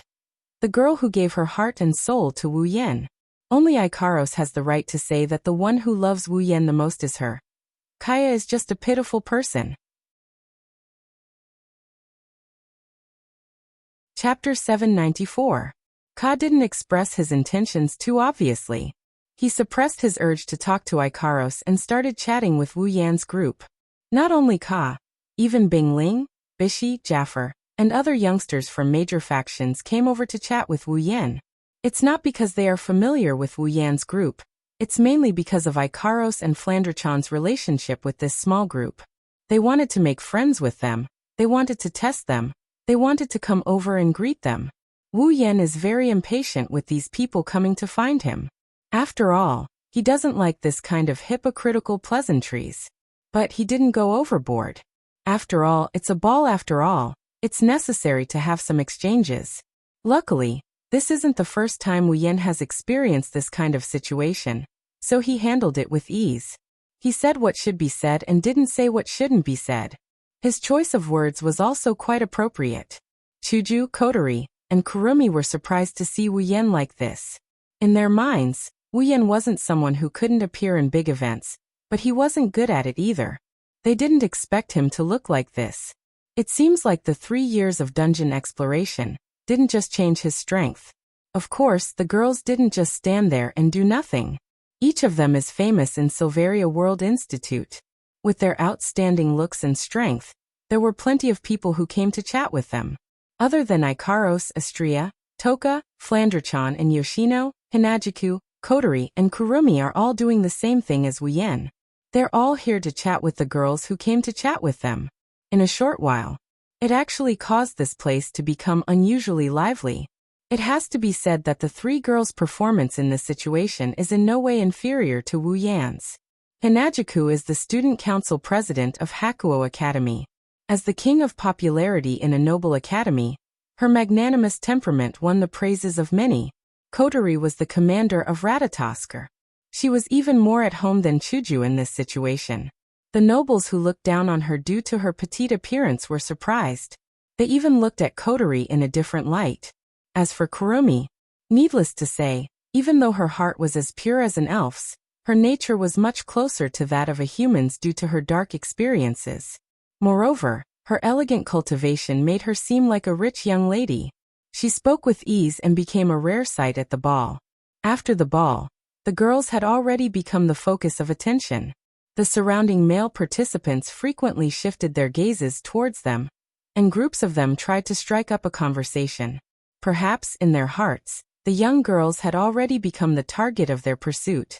However, it's fine if they think about it, but if they want to put it into action, they'll have to consider how important they are. While the ball is in full swing, a bright light flashed across the room. At a certain moment, a dazzling magical light shone at the front of the entire ball and shone on a staircase. At the same time, the surrounding lights gradually dimmed. Along with that, everyone's voices became calm and gentle. Wu Yan's group finally broke away from the endless social interaction. They looked forward. The main character is here. Kotori muttered. Everyone's heart started beating faster. What's the purpose of this ball? They'll find out soon enough. Under everyone's gaze, the crowned Ailu Emperor slowly walked out of the staircase under the illumination of the magic lanterns. Princess Sylph was also wearing an ice blue princess dress. She held the Emperor's arm and appeared in front of everyone. Many young people's eyes lit up when they saw her. Wu Yan focused his gaze on the Emperor. This is the first time Wu Yan is seeing the Emperor in person. Back at the top of the arena tower, Wu Yan only saw a projection of the Emperor. Now that the Emperor is standing in front of him, Wu Yan couldn't help but activate the system's perception. Kate? Ailu, level 85. As expected, Wu Yan took a deep breath. Level 85. Aside from Yukari, this is the highest level player Wu Yan has seen so far. The Emperor of Ailu, Carter, seemed to be in his 40s. Judging from his appearance, he was only a few years older than Lar, which made him quite young. To be able to reach the 9th rank at such a young age, it was no wonder he was the emperor of an empire. Of course, Kite's real age was definitely a lot older than his appearance. The higher one's strength, the higher the quality of his do-chi and mana. His body would be nourished day by powerful do-chi and mana, making it harder and harder for people to age. Kite's age should be about 10 years older than his appearance, roughly 50 years old, but this was already very astonishing. Remember, Lei Wang, who is also a rank 9, is already in his 70s or 80s. He's also a rank lower than Kate. That's enough to explain a lot. Kate sensed Wu Yan's gaze and looked at Wu Yan. When their eyes met, Wu Yan's lips curled into a smile. Wu Yan didn't avoid Kate's gaze. He nodded at Kate and applauded with the crowd. Because of this, Wu Yan didn't notice that Kate is looking at him with a slightly different gaze. Thank you all for taking time out of your busy schedules to attend this ball. When Carter opened his mouth, the lights in the surroundings were restored. However, the people present did not restore their voices. Instead, they quietly waited for Carter to open his mouth again. Kate nodded and said, "Although I'd like everyone to enjoy the ball, there's something I need to announce first. It's here." Everyone held their breaths and looked at Kate, including Wu Yan's group. Kate clapped his hands. Sylph, who was standing beside him, stepped forward and stood next to him. Her long, ice blue hair was accentuated by her princess dress. It was as if she was adorned with stars and moonlight. Her cold expression didn't ruin her beauty at all. Instead, it made her face even more alluring and mesmerizing. "This is my daughter, Sylph." Kate had a doting expression on her face. She held Sylph's hand and said proudly, "I'm sure everyone here knows who Sylph is, right?" Sylph used to be the strongest student in Spalier World Academy. She held that position for several years. Due to Wu Yan's group's interference, she's no longer the strongest student in the academy. There are a few people stronger than her, but that didn't stop her from shining brightly. That's why Kite's tone was filled with pride. Sylph was his most beloved daughter in his later years. She was also talented and powerful. She was able to suppress the leaders of the other two empires in Silveria World Institute and become the strongest. Kite was very pleased with her achievement. However, Kate's prideful expression softened a little. It was replaced with pity. Facing everyone, Kite smiled and said, "Today I called everyone here to announce. Kite's gaze slowly shifted to the person below, and a glint flashed across his eyes. That person was none other than Wu Yan. Wu Yan frowned when he saw Kate's gaze. He had a bad feeling about this. Kate's next words confirmed his suspicions. It's him. Wu Yan. Kate pointed at Wu Yan. Her voice echoed in everyone's ears. He will be Sylph's fiancé. Chapter 795. Wu Yan was stunned. The other girls were stunned as well. Everyone in the room was stunned by what they heard. That shocking speech was like an echo. Even after a few seconds, it was still reverberating in the air. It was repeated over and over again into everyone's ears, giving them a dreamlike feeling that was hard to believe. Wu Yan looked at the stunned Wu Yan, and then at the emotionless Sylph. Everyone felt like they were about to go crazy. Are you sure the two of them are compatible? It's also because of this that these people who have seen a lot of big events were shocked by Carter's statement. It's not that they are mentally weak, but the contrast is too great. They couldn't believe that the famous ice princess in front of them would become the fiancé of the recently famous Wu Yan. This is too sudden. Regardless of how sudden it is, Carter's statement is proof that he is telling the truth. Words of gold and jade are equally suitable for the ruler of an empire in the Spalier world. However, when they realized that this was the reason why Carter organized this ball, everyone's heart skipped a beat. They looked at Carter with a pensive gaze. Sylph is an excellent person, and is popular in the Ailu Empire's imperial family. However, it's a bit exaggerated to gather all 12 of the continent's top factions for a ball, just to celebrate her marriage. In the past, a ball of this nature was supposed to announce something. At the very least, the emperor of an empire, or one of the 3 great houses was replaced. Only then would a ball of this nature be held. The ball was supposed to announce the change in power structure to the entire world. The marriage of an empire's princess is a big deal. Isn't it a bit too much to make an announcement at a ball like this? Unless, of course, Wu Yan becoming Sylph's fiancé has other implications. For example, Kate is planning to marry Sylph to Wu Yan in order to pass the throne to Wu Yan. That's another matter altogether. But is that even possible? As far as they know. Before today, Carter and Wu Yan didn't interact at all. Even if Carter paid attention to him due to his mysterious identity, he wouldn't give the throne to an outsider. It's not like Carter doesn't have a son. He might not be famous, but it's still better than an outsider. In other words, Carter has other considerations. Could it be? He wants to use Wu Yan as a link to rope in the 2 Tier 9 individuals. He also wants to rope in the demigod powerhouse, Yakumo Yuko. With that thought in mind, Kaya, Safa and the others, even the patriarchs of the great clans, such as Lars, all had serious expressions on their faces. If that's the case, the entire Spalier world's power structure will change. No. Absolutely not. On Lars' side, Lulu's small face was filled with panic. Even her face was somewhat pale, and there was a teardrop in the corner of her eye. How can this be? This is too sudden. Feifei's brows furrowed tightly. She looked at Wu Yan and the others who are still in a daze. Her expression darkened. Feifei. Lulu grabbed Feifei's hand. Her pale face was covered in sweat. What should I do? Lar and Feifei smiled bitterly when they heard Lulu's words. Even an idiot can tell that Lulu likes Wu Yan. It's ironic that they were just discussing the relationship between Wu Yan and Lulu. They didn't expect the topic to change to someone else's fiancé. It's too dramatic.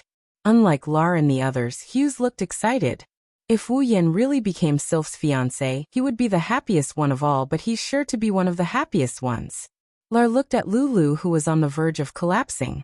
He smiled bitterly and patted her shoulder. Lilu, don't worry. Look at the little guy's expression. I don't think he knows about this. Let's not jump to conclusions. Is that so? Lulu completely lost her composure. She only calmed down when she saw Wu Yan's stunned expression. Feifei couldn't help but smile bitterly. It's not that Wu Yan doesn't have any women around him. In fact, he has a lot of them. All of them are outstanding. None of them are inferior to Sylph. Lulu also knows about this. She also knows that Wu Yan's relationship with Chuju and the others isn't as simple as normal companions. In the past, Lulu didn't care about this matter at all. She didn't expect her to be so anxious today. Perhaps in Lulu's naive heart, she can accept it because she has a good relationship with Chuju and the others. However, Sylph is just a stranger to Lulu. That's why her reaction is so big. Feifei can only think of it this way. She also needs to use this excuse to hide her irritation. On the other hand, Wu Yan finally reacted to the murderous glares of the women. His forehead was covered in sweat. Aren't you going to explain yourself? Hinajika's face was as black as charcoal. Not just her, even Kotori's face was a little unhappy. Ikaros's eyes were also a little shaken. As for Toka, if Kurumi didn't cover her mouth, she would have already made a scene. Wait, let me clear my thoughts. Wu Yan shook his head in confusion. I don't know what's going on either. Chuju and Kotori both frowned. Wu Yan has never been separated from them other than when he's in a dungeon. It's impossible for him to have sex with Sylph behind their backs. Even if it's possible, Sylph's cold personality wouldn't do such a thing. Kotori's expression changed. It seems like Senpai Feifei was right. The Ailu Empire has other intentions towards us. Sylph is probably just a cover. Chuju gritted her teeth and looked at Wu Yan. What do you plan to do next? Wu Yan rubbed his brows. He looked around. Kate's words made him the center of attention. Everyone is looking at him, including Kate and Sylph. They are waiting for him to make a decision. Carter looked at Wu Yan's disheveled appearance, and he smiled before opening his mouth again. I know this announcement is a little sudden. I didn't discuss it with the person in question. Many people cursed in their hearts. How dare you announce it without discussing it with the person in question? Aren't you afraid of losing face? Little fellow, although my daughter's temperament is a little cold, but in other aspects, it shouldn't be to the extent that you don't like her, right? Kite smiled and said, before this, there were many people who proposed marriage to me, but I couldn't bear to agree. Now that I've decided to marry her to you, my heart is still aching. So little fellow, give me an answer here. Are you willing to be Sylph's fiancé? Carter's words caused everyone to look at Wu Yan again. Wu Yan smiled bitterly when he sensed the mixed emotions in their gazes. Kite was a sly old fox. How could she refuse him when he said that she was in pain? Wouldn't I be offending the entire Ailu Empire if I refuse? Wu Yan could feel his brows starting to hurt, but he still took a step forward after thinking for a bit. Your Majesty. Wu Yan took a deep breath to calm everyone down, including Chuju and the others. Should I agree or not? Should I agree or not? Many people already had an answer in their hearts. If they were in his shoes, they would have agreed without hesitation. A girl with super talent, super beautiful appearance, and super strong background was going to marry him? Is there even a need to think about it? However, Wu Yan's next words shattered their thoughts. I'm sorry. I can't agree. Chapter 797. And so, the ball came to an end amidst the cheers of the guests. At least, that's what it looks like on the surface. After Kate's announcement, it was up to the participants to decide what to do after they returned home. That was their own business. In their minds, Wu Yan and Sylph's engagement is just a way to rope in Yakumo, Ikaros, Flandrachan, and the others. They believe that Wu Yan and his party would be tempted by any faction. Even though the ball is over, Wu Yan, the main character of the ball, stayed behind. It's not only because of Kite's invitation but also because he has a lot of questions in his mind. In the palace, Kite sat on a chair at the front of the room. Next to him is Sylph, who has changed into an ice blue robe. Wu Yan, Chuju, Kotori, Kurumi, and the others are facing each other in silence. They've been like this for quite some time now. Kite sipped his tea leisurely and smiled at Sylph, who was pouring tea for him. He glanced at the silent Wu Yan and the others and shook his head. He finally opened his mouth. I know you have a lot of questions. Kite lowered his head. He sighed and said to Wu Yan, ask me anything you want, I will answer you if I can. Wu Yan lowered his head and he exchanged glances with Hinajiku and Kotori. The two girls nodded and he looked at Kite, who had an indiscernible expression on his face. He took a step forward. If that's the case, I won't hide it any longer. Wu Yan pursed his lips. He looked at the expressionless Sylph and asked Kite in a serious tone. Your Majesty, Can you tell me why Princess Sylph is engaged to me? I didn't think you'd ask me that directly. Don't tell me you're not attracted to Sylph at all?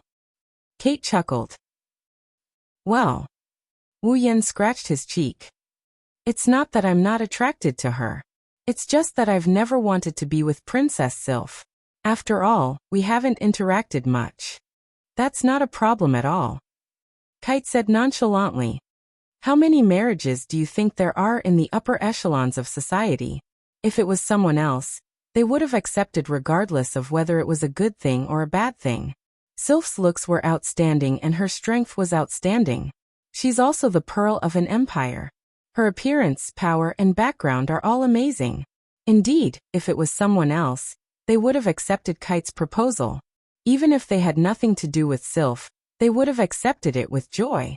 Unfortunately, Wu Yan isn't one of them. He has no shortage of beautiful girls around him. All of them are girls he brought out from his favorite 2D world. In his heart, they are much better than Sylph. Not to mention their strength. None of the girls around him are weaker than Sylph.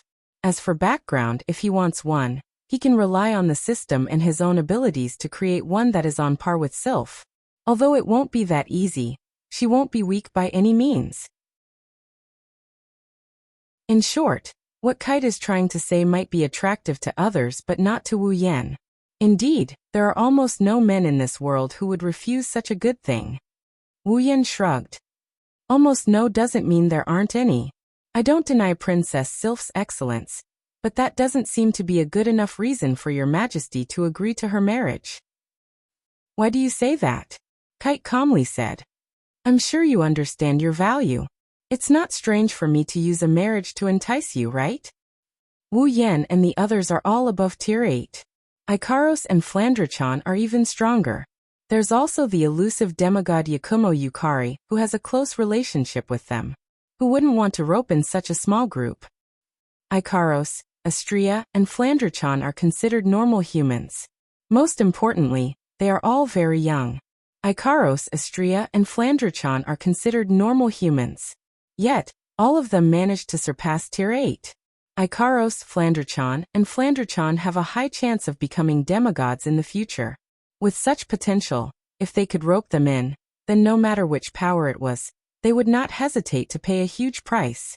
But I don't think your majesty will agree to this marriage just because of that. Wu Yan raised his head and stared at Kite. I don't know Princess Sylph that well, but I don't think she will agree to a marriage without meaning. If she doesn't agree, Your Majesty, you won't force her, right? Of course I won't. Kate yelled without hesitation.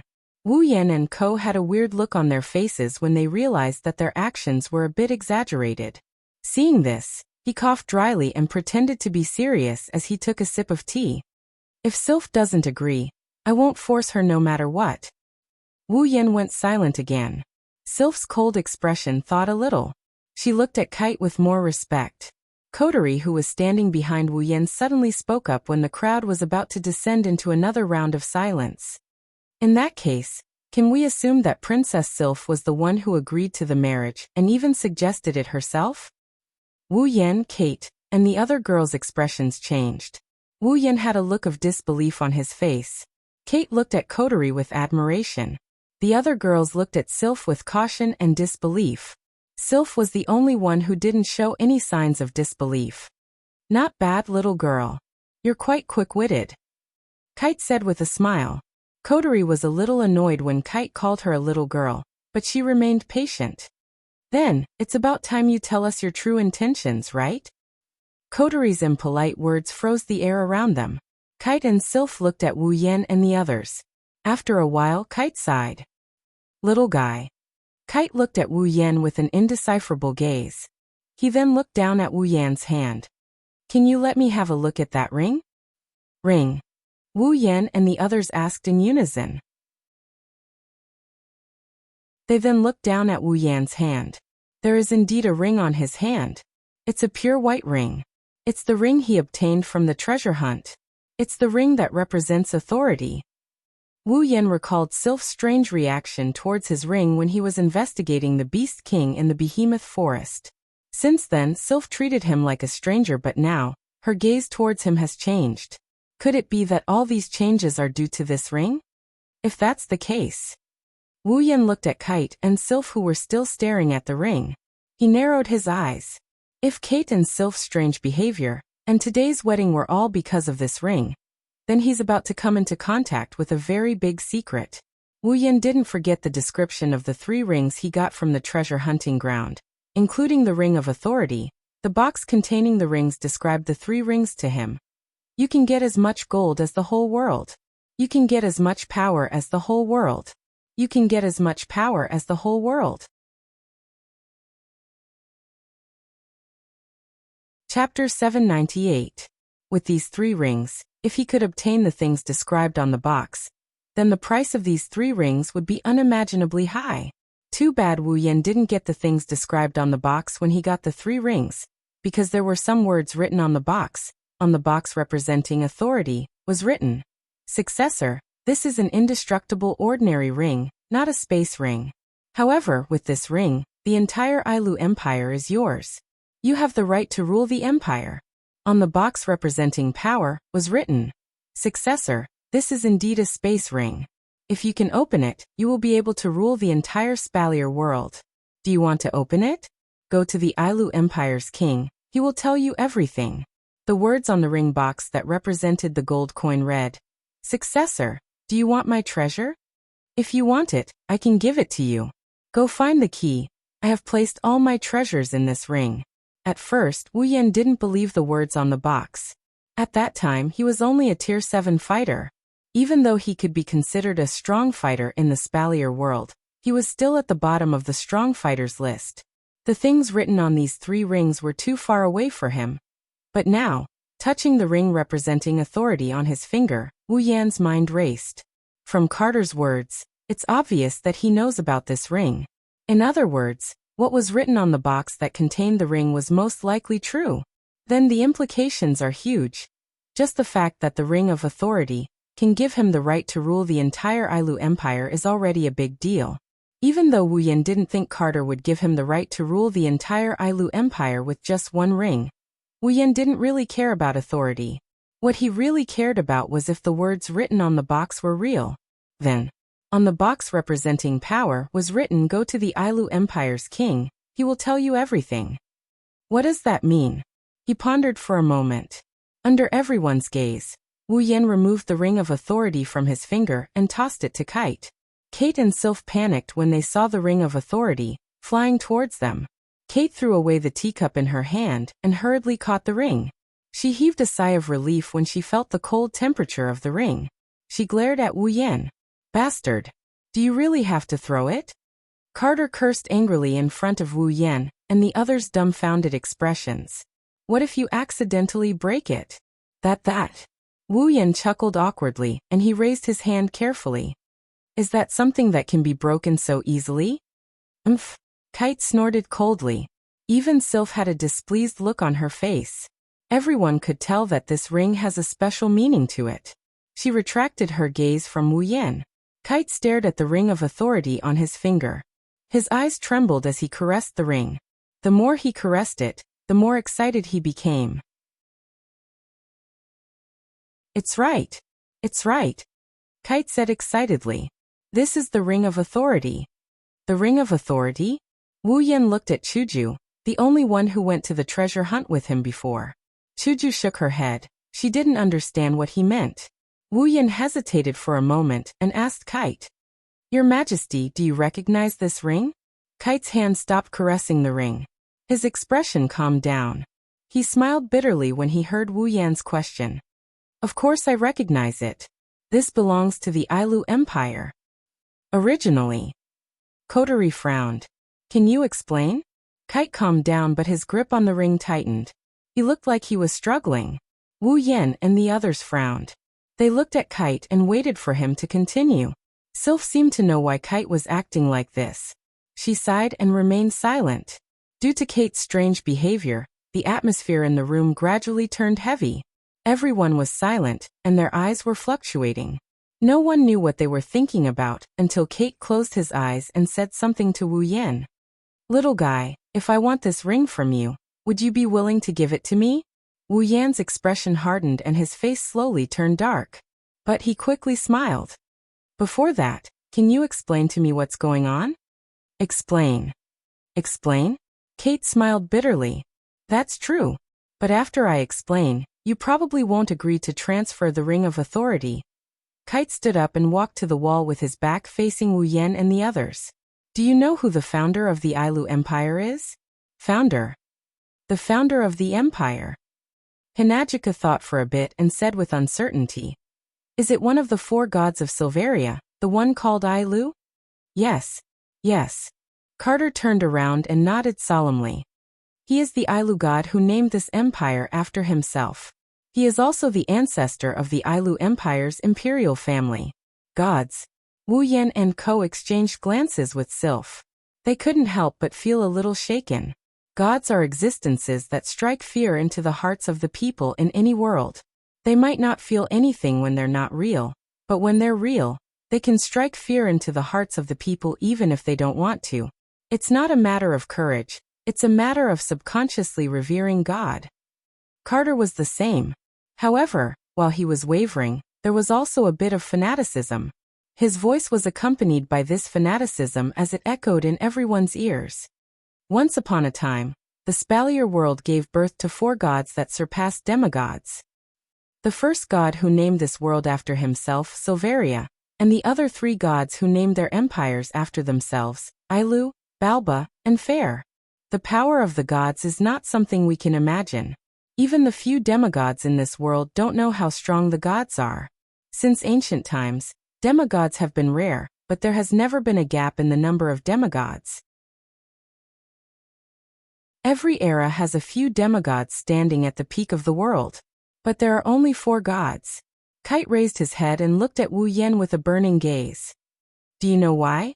Wu Yan felt a heavy weight in his heart. It was as if a mountain was pressing down on him, suffocating him. Wu Yan knew he was about to learn the highest level of secret in this world. It's a secret that not even a tier 8 can know. Even a tier 9 can't. Hugging his heavy heart, Wu Yan slowly shook his head. This wasn't out of Kite's expectations, but he still bitterly smiled. That's because it's impossible to ascend to the celestial rank through cultivation alone. Cultivation can't ascend to the celestial rank. The room was filled with confused voices. Kotori couldn't help but ask. Don't you think your words are contradictory? If cultivation can't ascend to the celestial rank, how did the 4 gods come into existence? Kite shook his head. I only said that cultivation can't ascend to the celestial rank. I didn't say there's no other way. Other way. Wu Yan took a deep breath to suppress his wavering heart. You're saying we need to rely on external forces to ascend to the celestial rank? You're right. You guessed right. Kite praised with a smile. However, his smile was rather forced, causing everyone to fall silent.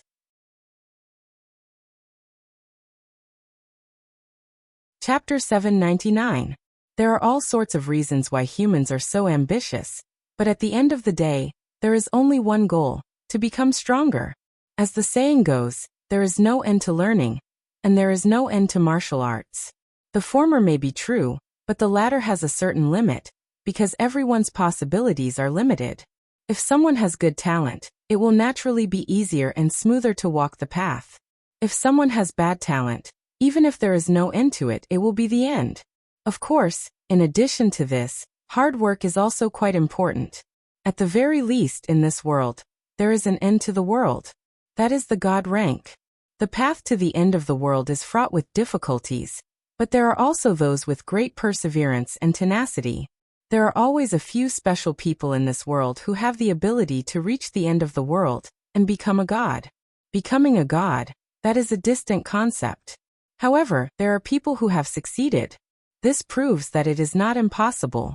Because of this, humans have been constantly struggling on the path to the top, braving the wind and rain to advance, crossing one obstacle after another, all for the sake of one day standing at the peak. Now, Carter is saying that it is impossible to become a god by relying on physical strength. To those who were constantly struggling on the path to godhood, this was simply too cruel. With the system, there is no bottleneck. As long as one fights, one can ascend to the next realm. Wu Yan, Chuju, Kotori, Kurumi, and the others can't understand how cruel this is. However, looking at Carter and Sylph's resentful faces, they know it is painful. Who doesn't want to reach the peak? Wu Yan closed his eyes, giving Carter some time to catch his breath. When Carter's complexion recovered, he asked, "Then, what do you need to become a god?" "What? Things." Carter panted and said absent-mindedly. "It's not impossible to call it things." "What do you mean?" "What I mean is, I don't know if it counts as a thing or not," Carter said in an annoyed tone. "My ancestor left some things in the Ailu Empire's imperial family, but there are only 3 words to describe the necessities of becoming a god. The power of a god. The power of a god." Wu Yan and the others were stunned. Kite nodded. "According to the records, one must first reach the end of the demigod level, which is the pinnacle of the demigod level. In other words, the peak of the demigod level. After reaching the pinnacle of the demigod realm, the human body can begin to contain the power of divinity. Through absorbing the power of divinity, along with the body's metamorphosis, the barrier of the realm will begin to melt. At that time, the pinnacle of the demigod realm can attempt to break through. Once I succeed, that is to become a god. If it fails, the divine power will dissipate completely. And without the power of God." Kite shook his head and sighed. "In that case, becoming a god is a luxury." Hearing this, everyone couldn't help but sigh. Kotori had already sucked on the jewel.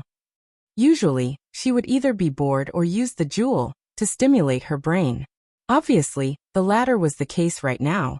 She said, "Is it because there is no more divine power in this world because there is no more divine power?" Unexpectedly, Kite shook his head in denial. "No. I can't say that the divine power is gone." Kite returned to his seat and picked up his teacup, but he didn't drink it. He looked around at Wu Yan and the other girls and slowly began to explain. As it turns out, the divine power didn't exist in the first place.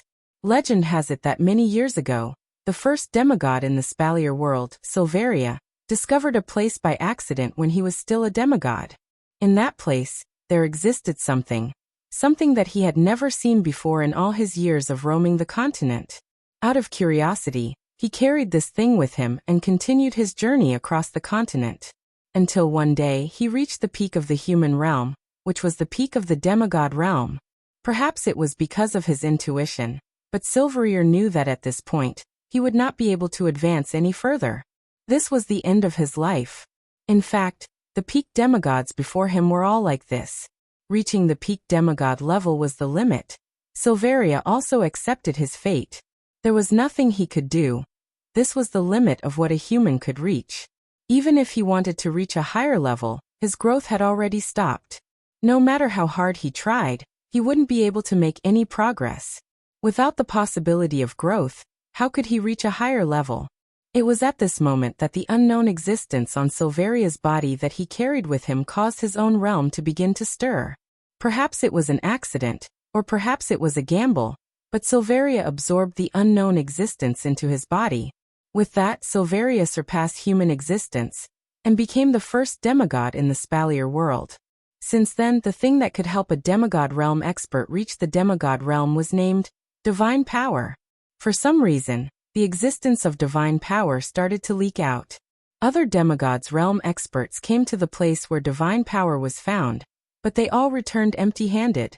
They didn't find divine power at all. Of course, there were also lucky people who discovered divine energy. However, obtaining divine energy didn't mean that one would definitely become a god. It only meant that one had a chance to break through. Whether one could break through or not still depended on oneself. Even so, having a chance was better than never being able to break through. Therefore, once someone reached the peak of the demigod realm, they would come here in search of divine energy. After that, Ilu, Balba, and Phil, the 3 peak demigod realm experts, followed Silveria and came to this place. By chance, they obtained the power of God. With the help of the power of God, they successfully broke through and became god realm experts, reaching the true end realm. Thus, the 4 most famous demigods in the Spalier world were born. The 3 empires of the Spalier world were also born. It didn't matter if they could break through or not. It was a fact that divine power could give humans a chance to reach the demigod realm. After all, there were already 4 living examples. Those demigods realm experts who couldn't break through became crazier and crazier. Just like that, divine power became the most valuable treasure in the Spalier world.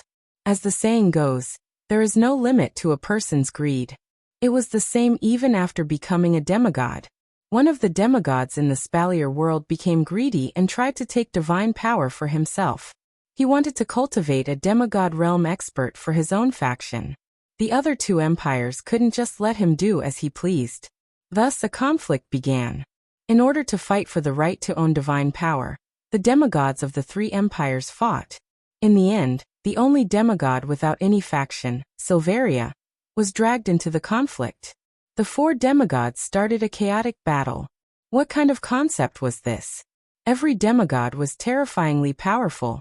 In that kind of situation, the place where divine power existed was naturally destroyed. It was also at this time that they dug out a secret. The place that lost divine power didn't lose divine power, because the real source of divine power didn't come from that place. It was buried under that terrain. It was a weapon that was born from the heavens. It had super strong power. It could turn a one-on-one battle between demigods into a one-sided battle. The demigod who had it could easily defeat another demigod. It could even withstand the combined forces of the remaining 3 demigods. It could even produce divine power. After discovering this, the 4 demigods went crazy. That battle between demigods lasted for an unknown period of time. They only knew that after it ended, the 4 demigods fell. The powerful weapon also disappeared, because it had more power than the strongest legendary armament that humans could create, and it could also produce divine power.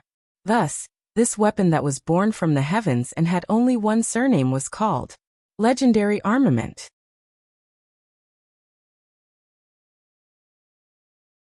Chapter 801. Consider it a request. Please transfer the Ring of Power to me. Everyone turned their attention to Wu Yan after Carter said that. Standing in front of Kate and Sylph, Wu Yan could feel their burning gazes on him.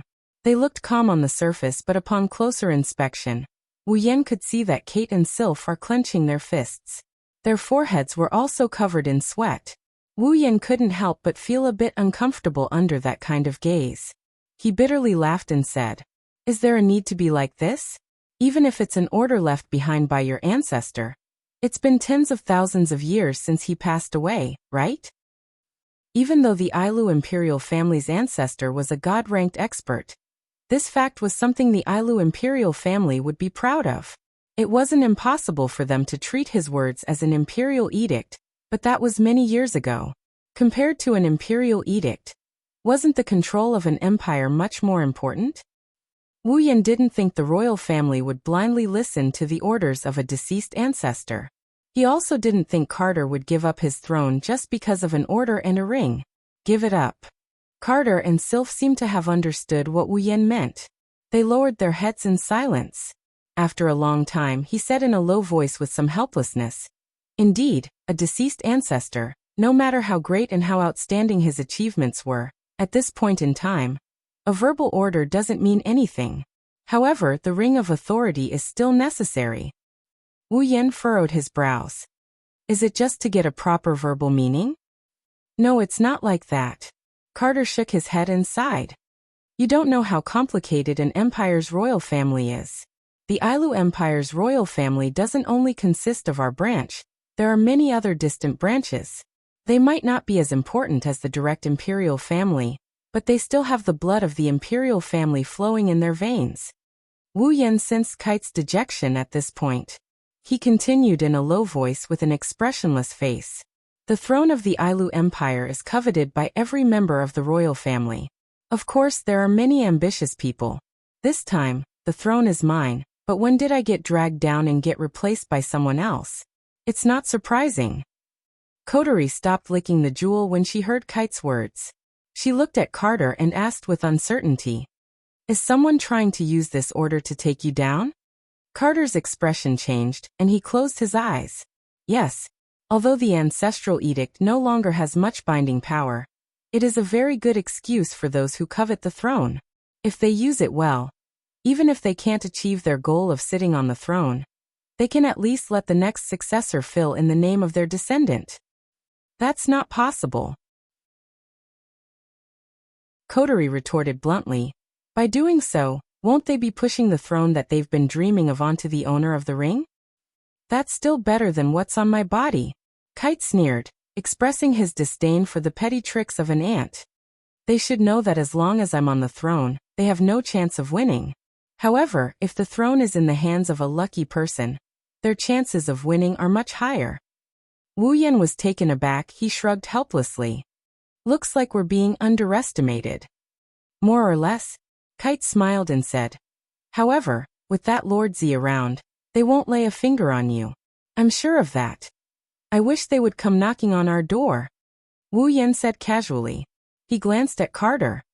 We received news that the Ailu imperial family is paying close attention to us.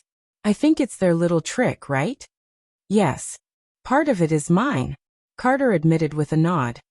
I don't know when the news about the Ring of Authority leaked out. Even though we couldn't confirm it because you weren't around, some things can't be hidden forever. Kate pondered for a bit before meeting Wu Yan's gaze. I know my request may be overboard, but please understand that I have my reasons. Of course, I won't ask you to transfer the Ring of Authority without any conditions. Wu Yan isn't sure if it's just his imagination, but Carter's next words seemed to carry a strong sense of unwillingness and resentment with him. To make it up to you, we decided to hold this ball to announce your engagement with Sylph. Huh? Wu Yan's eyebrows twitched. He forced a smile. So this so-called compensation is marrying Sylph to me? Impossible, Kate said angrily. The only reason I want you to marry Sylph is so that you can become a member of the imperial family. Carter's explanation didn't clear up Wu Yan's doubts. In fact, it only made him more confused. What's going on now? Carter lowered his head and turned around with his hands behind his back. When the ancestor passed away, he left behind some things in the Ailu Empire's treasury. Only members of the Ailu Empire's royal family are allowed to enter the treasury. Wu Yan blinked. He glanced at Sylph and the other girls. Then he asked Kate. You mean? That's right. Carter tilted his head. I can give you those things. Wu Yan clicked his tongue. Then why don't you just take them from me? Take them? How am I supposed to take them? Carter said in a bored tone. Inside are the most important things of the Ailu Empire's royal family. If you want to take anything from there, not only do you have to be a member of the Ailu Empire's royal family, you also have to get permission from the Ailu Empire's guardian deity. Otherwise, even I won't be able to take anything from there. Surprised, he didn't ask about the national treasury. Instead he asked, Guardian deity? Carter hesitated for a bit before continuing. It's fine to tell you. In the Ailu imperial family, the one with the highest status isn't me, it's the guardian god. It's not just the Ailu imperial family, it's the Baruba and Fea empires as well. These three empires all have a guardian god hiding behind the scenes and protecting the imperial family. Protect the safety of the royal family. Wu Yan and the other girls looked at Kite with uncertainty. Kite responded with a meaningful smile. Normally, the guardian god doesn't care about the Ailu Empire's royal family, or even the empire's affairs. His only job is to cultivate and guard the treasury. Unless something big happens to the empire or the royal family, he won't appear. It's the same for the other two empires' guardian gods. It is also because of the guardian god's existence that the rules of the national treasury can be maintained. I can't take anything from there for no reason, but for the sake of the Ring of Authority, the guardian god will allow you to have those things. Of course, you have to be a member of the Ailu imperial family. Fortunately, with Sylph's status in the imperial family, her fiancé can also be considered a member of the imperial family. If it was someone else, the two of you would have to be married before you can be considered a member of the imperial family. At this moment, everyone more or less understood the ins and outs of the entire matter. Wu Yan looked at Sylph speechlessly. I didn't think you would agree to be engaged to me just to give me some things. Sylph glanced at Wu Yan and gave him a strong answer. It's just an engagement. We can cancel it at any time.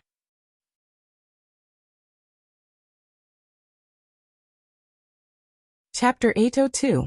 This was the deepest part of King City's imperial palace. Wu Yan checked out his surroundings as he walked down the path leading to the palace. There were huge magic lamps embedded in the walls. The faint glow of the magic lamps illuminated the path to the palace. However, the lighting was a bit hazy. It felt like he was in a dream. The corridor was silent. Only the sound of footsteps could be heard. Wu Yan looked at his surroundings. He looked at Kite, who was leading the way, and then at Sylph, who was walking beside him. He felt a little nervous. Kite said that only members of the Ailu imperial family can enter this place. Outsiders will be treated as enemies and killed by the guardian deity. Wu Yan and Sylph's engagement is just a formality. The guardian deity should know about it, but he didn't stop Wu Yan from entering this place. Kite also said that the guardian deity agreed to transfer Ailu's relics to Wu Yan for the sake of the Ring of Authority. It's obvious that the guardian deity knows that Wu Yan is the original owner of the Ring of Authority. Yet he still agreed to the deal. That means the guardian deity doesn't want the throne to fall into Wu Yan's hands. Coterie had another guess. If Kite's words were true, the guardian deity would be willing to exchange Ailu's relics for the Ring of Authority. It's very likely that the guardian deity suggested it himself. Otherwise, why would Kite, who can't easily get anything from the treasury, decide to exchange it for the Ring of Authority? If the guardian deity is willing to exchange it for the Ring of Authority, he must know the details. Why didn't he just ask Kite to exchange it for the Ring of Authority? Why did he go through so much trouble to get Wu Yan engaged with Sylph and bring Wu Yan here? There's only one answer. The guardian deity wants to see Wu Yan. Wu Yan felt a little nervous because he didn't know what the guardian deity was planning. He also didn't know if the guardian deity would take the Ring of Authority from him. Sylph sensed Wu Yan's nervousness, and she turned around as if she had an epiphany. Her icy blue eyes had an indescribable calmness that calmed Wu Yan down. He nodded at her and smiled gratefully. Sylph merely glanced at him and didn't say anything else. Damn it! She's not cute at all. After walking for about half an hour, a light appeared at the end of the tunnel. Wu Yan, Kate, and Sylph exchanged a look and they hastened their pace. A few moments later, Wu Yan, Kate, and Sylph looked at each other and they hastened their pace. They finally reached the end of the corridor. Dazzling light sprinkled down from the sky and all around. Wu Yan, Sylph, and Sylph closed their eyes to adjust to the light. They slowly opened their eyes and looked at the scene in front of them. Wu Yan was shocked. In front of him, there was a steep wall that extended in all directions like a valley, covering the end of his line of sight. It formed 3 walls, and in the middle of the 3 walls, there was an extremely wide open space standing there. It gradually sank down, forming a staircase that led downwards. At the bottom of the staircase is an entrance. It's a very old entrance that looks like an underground graveyard. The scene in front of him left him dumbfounded. This place doesn't look any different from an underground graveyard. It doesn't look anything like the imperial treasury that Wu Yan had in mind. Instead, it exuded a dark and sinister aura. It gave him the feeling that if he went in, he would never be able to get out. Chills ran down his spine. The ancient entrance had obviously been ravaged by the passage of time. It contained a very simple and unadorned atmosphere. The entire shape of the entrance was like a basement within a room. However, this so-called room and basement were a little too big. This is the Imperial Treasury? Wu Yan gulped and looked at Carter weakly. Don't tell me you're using the treasury to support the Empire? Impossible. How is that possible? Carter rolled his eyes. This is the Imperial Treasury of the Ailu Empire. It's mainly used to store the most valuable items. Gold coins don't need to be stored in the treasury. You can just throw them into your spatial storage. Wu Yan's jaw dropped when he heard this. It seems like he's carrying the real national treasury with him. Kate pulled himself together, and he led Wu Yan and Sylph forward. When they reached the staircase, he took a deep breath and he bowed in a respectful manner. The current emperor of the Ailu Empire, Carter, brings my daughter Sylph and her fiancé Wu Yan here to request the right to enter the Imperial Treasury. Kite's words reverberated throughout the palace. His voice lingered in the air for a long time. Not long after Kite finished his words, Wu Yan's pupils shrunk as he felt a chill in his heart. He looked to the side and stopped at an empty space not far from the entrance. There's a figure sitting cross-legged on the ground. He's wearing a gray robe. The gray-robed figure looked like he's been sitting there for a long time. He didn't move at all. It's as if he's been sitting there for thousands of years. He's like a statue. There's no aura coming from him. Wu Yan's heart skipped a beat when he saw the figure. Because before he came in, he had already scanned the entire place once, so he clearly remembered that just a second ago, there was not a single person in that position at all. Wu Yan felt a chill in his heart. Amidst his shock, the gray-robed figure sitting at the entrance shook his robes. A pair of eyes that were as calm as an ancient well slowly opened. He raised his head and looked forward. He glanced at Wu Yan, Sylph, and Sylph before stopping at Wu Yan. He squinted his eyes for a moment before he stopped. A trace of surprise appeared in his eyes. He stared at Wu Yan, and the more he looked at him, the more surprised he became. Finally, a hoarse voice with a hint of vicissitudes of life reverberated in the air. "You're Wu Yan?" Wu Yan, Carter, and Sylph were stunned by the sudden question. The other two turned to look at Wu Yan. Wu Yan reacted and he quickly calmed himself down. He put on a serious face and bowed to the other party. "Wu Yan greets the old man." "Old man." Carter and Sylph sucked in a cold breath when they heard Wu Yan's greeting. "Old man?" The ancient voice seemed to be startled for a moment. Then a soft chuckle escaped from the other party's mouth. "What an old man. I've lived here for a long time and I've always heard Lord, or Lord Protector. What a refreshing way to address someone." The old man disappeared without a trace. He reappeared in front of Wu Yan, and the others with his hands behind his back. Carter and Sylph became even more respectful when they saw the old man. Wu Yan was shocked by the old man's mysterious appearance. This old man is definitely not ordinary. With that in mind, he activated the system's perception. His wine-red eyes flashed with undetectable data as he took in the old man's information. When the old man's information came back from the system's perception and entered his mind, he was completely flabbergasted.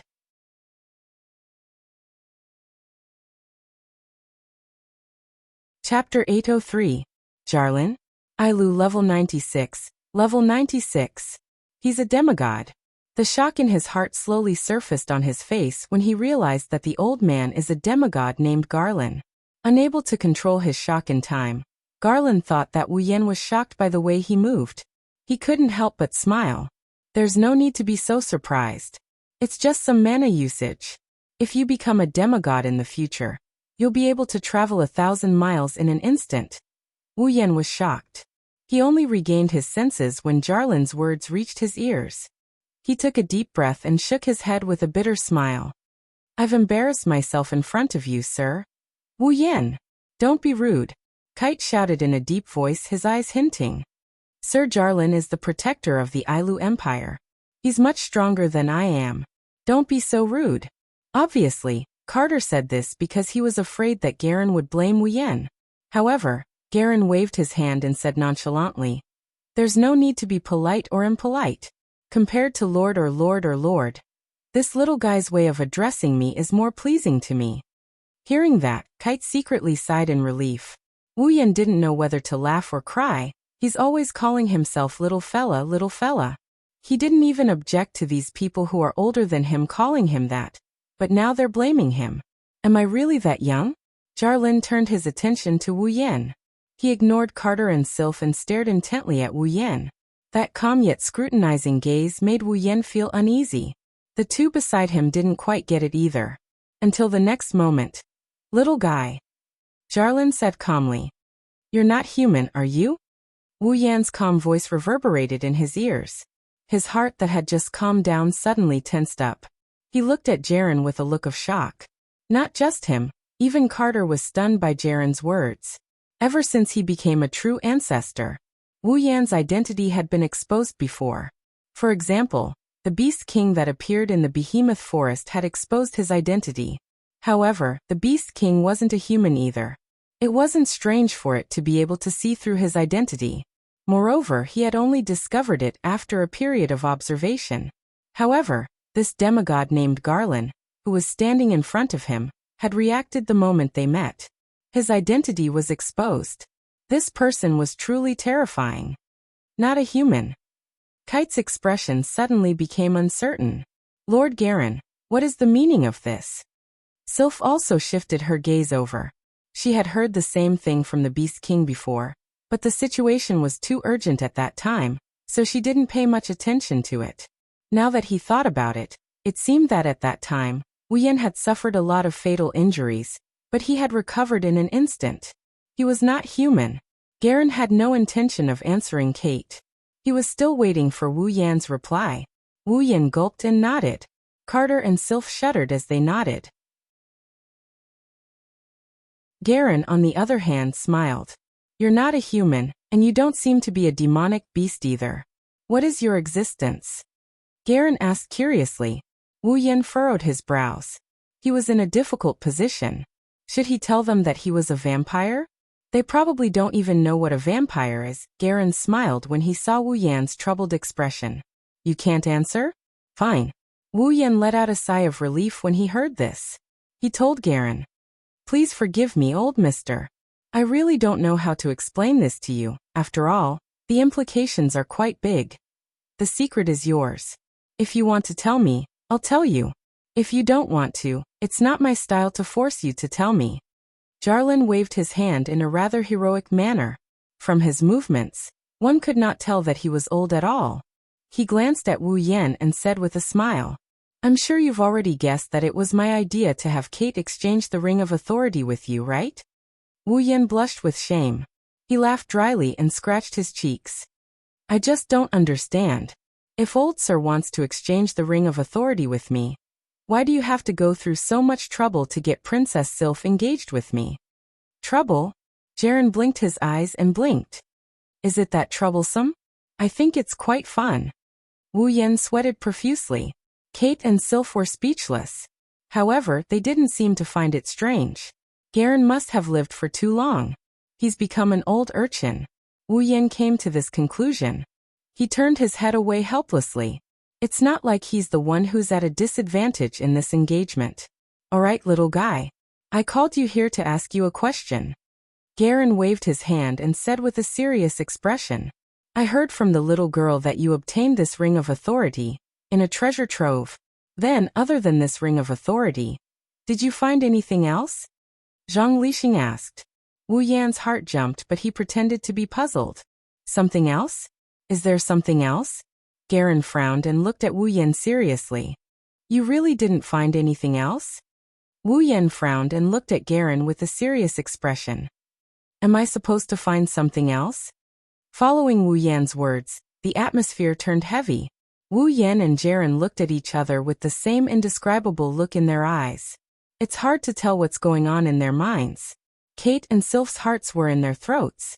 Just as they were about to step forward and say something, Garland seemed to have given up on something and turned around in boredom. Forget it. I told you that it's not my style to pursue this matter. Who would have thought that I would? Garen sighed and laughed at himself. The longer I live, the more backward I get. A gust of wind blew past Jaren's location, engulfing his entire body within it. Not long after, Jaren's figure slowly faded away, gradually disappearing from the spot under the gazes of the three people present. The thing you want is in the deepest part of the treasury. Take it yourself. Leaving those words echoing in the air, Jaren disappeared as if he was never there. Even though he had seen this before, Wu Yan still felt his heart palpitating. Kate smiled bitterly and said to Wu Yan apologetically, Please don't blame Master Garen. He just wants to reach the top. I think he wants to know where you found the ancestral Ring of Authority. He wants to know if there's any divine energy there. Wu Yan nodded and smiled. I'm just asking a few questions. It's not like I'm blaming him or anything. It's good that you think that way. Kate nodded with a smile. Since Master Garen has allowed you to enter the treasury, you may enter. Remember, don't take anything other than what you need. Wu Yan nodded. He turned around and walked towards the entrance of the tower. Stepping on the stairs that are still glossy despite the ravages of time, he felt a bit slippery to the touch, but he didn't encounter any obstructions. He followed the stairs for a while before he arrived at the entrance. Lifting his head, he looked at the ancient door. A desolate aura emanated from within and wrapped around his body like the wind. Surprisingly, it didn't feel cold at all. The passage ahead was very dark. There wasn't a single ray of light, but at the same time, it didn't feel eerie either. Instead, it felt like a mysterious wine that had been brewed. Wu Yan was deeply captivated by it.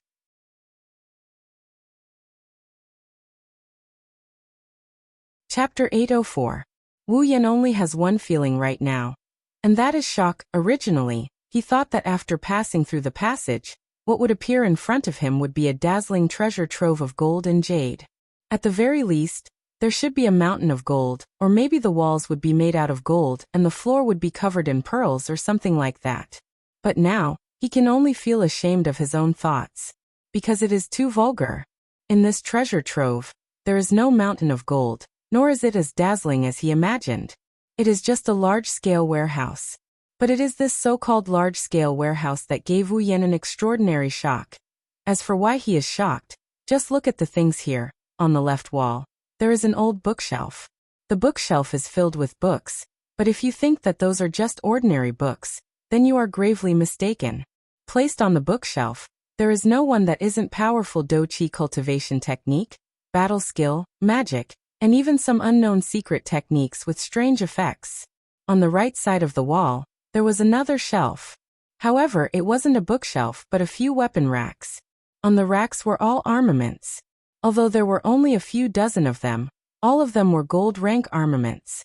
And on the surrounding floor, there are some scattered boxes everywhere. Some are covered so there is no way to see what is inside, but some are open. There are some herbs and other treasures inside, or magic beast body materials, magic crystals, magic beast eggs. They are everywhere, magic beast body materials and treasures. With Wu Yan's knowledge in the Spalier world, he can't recognize how precious they are. Magic beast eggs are also unknown, but Wu Yan can recognize the magic crystals. The lowest level magic crystal is at the 8th level. There are also magic crystals at the 9th level. Of course, in here, there are not only the things mentioned above, there are also many things that Wu Yan can't recognize. But since they are placed together with these things, then at least in terms of value, they are definitely not weak. Looking at everything around him, Wu Yan laughed bitterly. He lowered his head, clenched his fists tightly, and trembled all over. It was not because he was frightened, nor was it because he was shocked. It was because he was trying his best to hold it in. He resisted the urge to loot everything here. To put it bluntly, if everything here was exchanged for points in the system, then it would be an exaggeration to say that he wouldn't have to worry about money for the rest of his life. But at the very least, it would be more than enough to last him a few years. Only now did Wu Yan realize how poor he was, having always squandered his wealth like water. Compared to the things here, even if he exchanged all his points in the system for useful things, it would still be a drop in the ocean. Disparity, this was the disparity. Woo-woo. Wu Yan groaned and turned his head away stiffly. He forced himself not to look at the things around him. When he realized that he couldn't help but want to touch it, he simply closed his eyes and walked inside without looking back. His heart was bleeding. If only it was all mine. How good would that be? With that thought, Wu Yan walked inside. He no longer paid attention to the treasures around him. Jaren said that Ailu's relic is in the deepest part of this place. That is also Wu Yan's goal. In the treasure trove, he obtained 3 rings. One is the Ring of Authority, a symbol of authority. It is useless to him. The other 2 are the black ring, that represents strength, and the gold ring that represents money. These 2 rings are different from the former. They are spatial items, so there should be something inside. But Wu Yan can't get it because one requires a key to open it. The other ring only gives him a hint, but they have one thing in common. They are both Ailu's things. If that's the case, then Ailu's relic is most likely the key to these 2 rings. It's because of this that Wu Yan agreed to trade with Kite. After all, authority is something that he can do without. The items in the remaining 2 rings are the ones that are really useful to him. So rather than keeping a useless ring that symbolizes authority, he might as well trade it for a better shot. Even if Ailu's relic isn't the key to opening the 2 rings, A god's relic can't be useless, right? With that thought in mind, Wu Yan continued to explore deeper into the treasure trove. He stopped when he saw a wall in front of him. There aren't many treasures left in the treasure trove. What's left is precious, but Wu Yan's attention isn't on them. Instead, it's on a transparent crystal object in front of the wall. It's a crystal ball. Wu Yan's pupils constricted as he stared at the crystal ball. If he's not wrong, this should be Ailu's relic. There was no other reason. This crystal ball was almost exactly the same as the crystal ball that was placed together with the box containing the 3 rings in the treasure trove. Wu Yan walked up to the crystal ball and focused on it. He muttered to himself for a moment before placing his hand on it. Wang? The crystal ball trembled violently, and a dazzling light leaked out from it. In an instant, it shone on the wall in front, forming a projection screen. A blurry figure appeared on the screen. Under Wu Yan's gaze, the figure moved slowly as if it's carrying a mountain on its back. It looked like a monk practicing martial arts. Powerful battle techniques were displayed over and over again. That was clearly teaching him the method and experience of using a powerful battle technique. Wu Yan sighed and lowered his head in disappointment. This crystal ball is indeed a relic left behind by Ailu. The battle skill displayed in the projection is simply too powerful. Only a god can display such destructive power. In other words, the battle skill shown in the projection is a battle skill once used by a god. Without a doubt, this skill is very valuable. It's not wrong to say that it's the most valuable item here, but to Wu Yan, it's of little value. A god's battle technique. Wu Yan bitterly smiled. It's enough to exchange for the Ring of Authority, but I don't have any battle chi. It's useless. Don't tell me that we've missed this time? Wu Yan gritted his teeth as he looked at the image on the screen. He suddenly thought of something and raised his hand. A crimson ripple appeared on his hand. A golden ring and a black ring flew out and landed on Wu Yan's hand. Right at this moment, a phenomenon occurred. The figure that was demonstrating his battle skill suddenly stopped and turned around to look at Wu Yan. In an instant, a terrifying pressure descended on Wu Yan, causing his blood to boil, and he almost spat out a mouthful of blood. Wu Yan could clearly see the projection's mouth moving, as if it's trying to say something. Then, a bright golden light shot out from the projection's body, and arrived in front of Wu Yan in an instant. It spun around and entered the golden ring. The projection screen on the wall trembled, and under Wu Yan's astonished gaze, it shattered into pieces, but it didn't dissipate. Instead, it stayed suspended in midair. At the center of it all, a small black dot spun and appeared. It brought with it a whirlwind that swept up all the fragments around it. Not long after, a black hole formed by the fragments and the black wind appeared in front of Wu Yan. The fragments started reassembling, and the black wind started dissipating. Slowly, a new projection was formed. A faint shadow.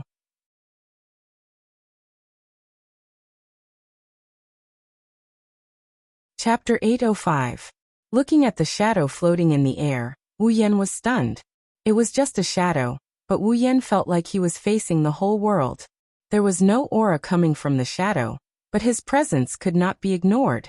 There was no change in the surroundings, but the atmosphere in the air fluctuated like the surface of a lake, giving people the illusion that space was about to shatter. Ordinary, calm, steady, but terrifying. What is going on? Wu Yan couldn't wrap his head around this sudden turn of events. Suddenly, a faint sigh came from the shadow's body. Fated one. Wu Yan lifted his head to look at the shadow due to his undeniable presence. Wu Yan didn't even notice the shadow's action. It's as if someone is purposely manipulating him. Since you can see me, it proves that you found the thing I left behind and came to my empire. The vicissitude, mysterious, ethereal, and leisurely voice came from an unknown part of the shadow, but it seemed to be transmitted directly into Wu Yan's mind, waking him up from his stupor.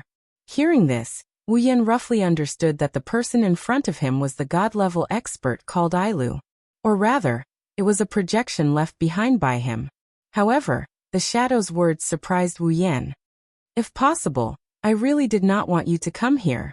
The shadow's voice was filled with indescribable sadness. However, an existence is an existence.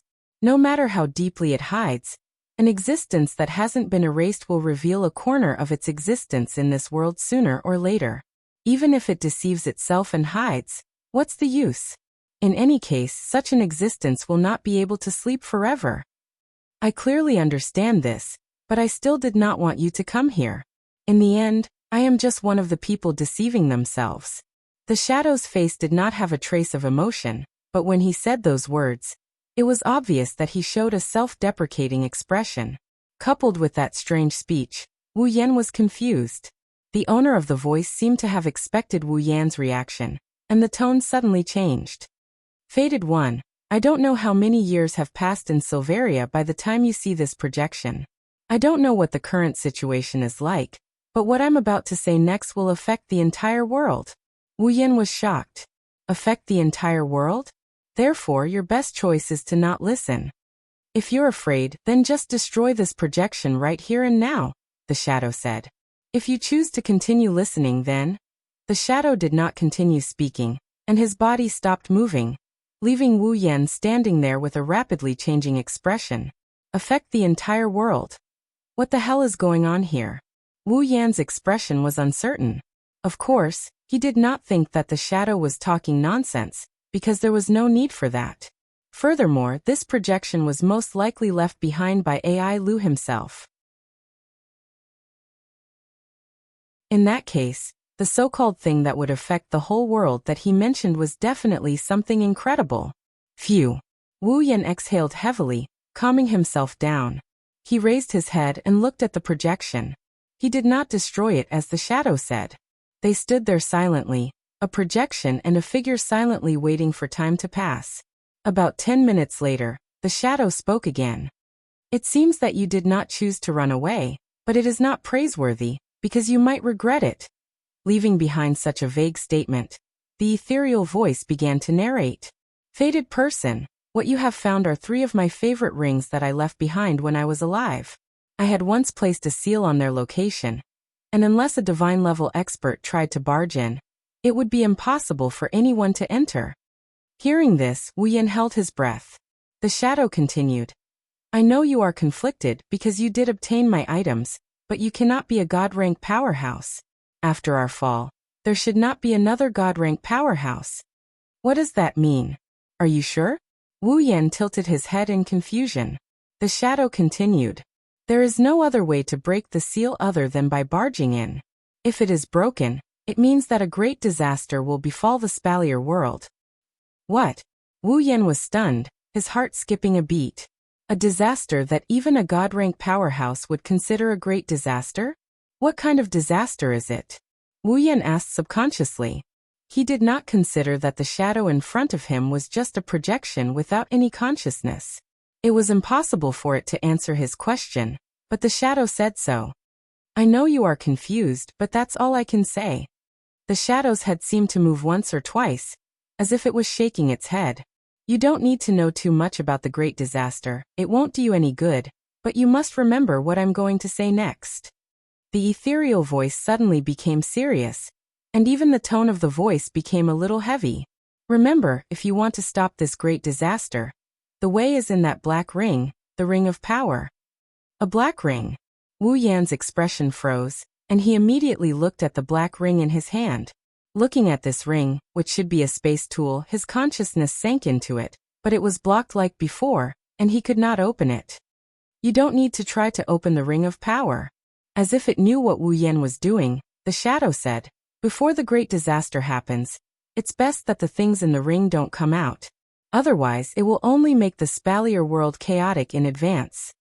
As soon as its voice fell, the shadow raised a hand and stroked it in the air. The next moment, a map that looked like a star appeared with a rotation, and it stood beside the shadow. I've put the key to open the ring of power there.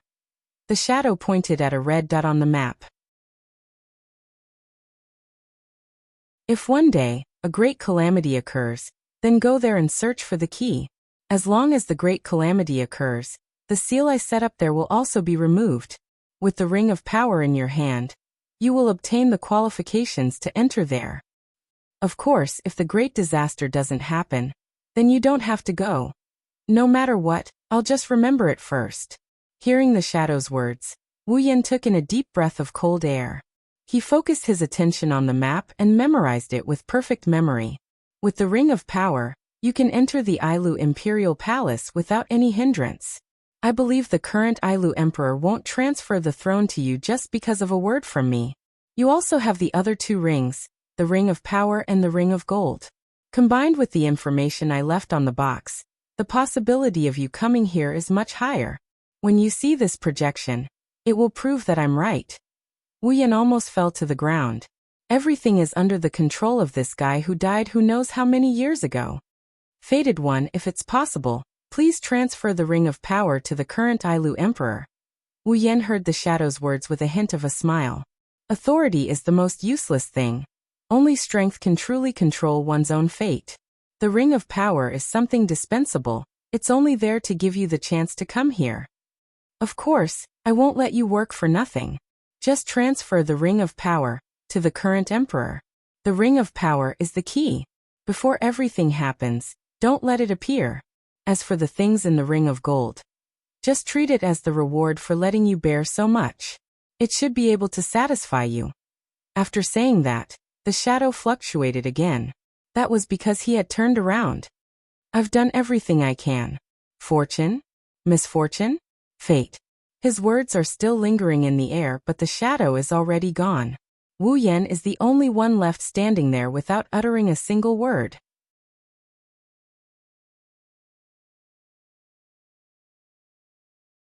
Chapter 806. When the shadow disappeared, the strange fluctuation in the air that seemed to break through space also disappeared at the same time. It was replaced by another invisible force that revealed a hint of surveillance. Wu Yan furrowed his brows when he felt this invisible power. Then, he relaxed his brows as if nothing had happened. At first, Wu Yan was wondering why Garen would let him enter this place alone without worrying about him tampering with the things here. It seems like Garen didn't need to worry about him tampering with the things here. Garen had already tampered with the things here. As for the abnormal spatial fluctuations that the shadow emitted just now, it should be to isolate the surroundings from detection. Otherwise, with such a thing happening, Garland would have sensed it and come in. Shaking his head, Wu Yan looked at the two rings in his hand. They are the Ring of Power and the Ring of Gold that the shadow mentioned. He then touched the Ring of Authority on his finger and sighed in annoyance. Wu Yan had to go through too much in just one day, so much so that he felt like he couldn't handle it all. First, it was a ball that was open to the entire continent. Then, he somehow became the main character of the ball. He even had a fiancée who was a beautiful iceberg beauty in name. Then, he learned about the secrets of the continent from Kite. The truth of the god-level experts and the secret behind their fall, the existence of the divine power and the mythical armaments. Then he saw the highest level of power in this world, the demigod expert Garen, who was the guardian god. And then he encountered the remains and instructions of the deceased gods. It's only been a day, but Wu Yan felt more tired than the 3 years he spent in Sao. If it wasn't for the 3 rings in his hand and the map in his mind, he would have been dead already. He thought that he was dreaming. I feel like I've been played. Wu Yan pursed his lips. The Ring of Authority, the Ring of Gold, and the Ring of Power all have their own meanings. They were all designed by the fallen god Ailu. That included Wu Yan coming here and entering the treasury. He entered the treasury, touched the relics he left behind, and received Ailu's instructions. Throughout the entire process, he acted like a bystander. There was no room for him to intervene at all. If it were someone else, they would know that their actions were all part of someone else's plan. They would definitely be unhappy.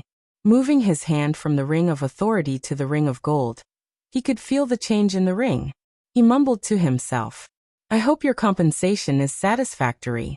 Otherwise, I'll go to the refugee cave and adopt a strong man as a coolie. I'll give him a name, Ailu. After saying that, Wu Yan gradually sank his consciousness into the Ring of Gold. The obstacles in the past have disappeared without him noticing.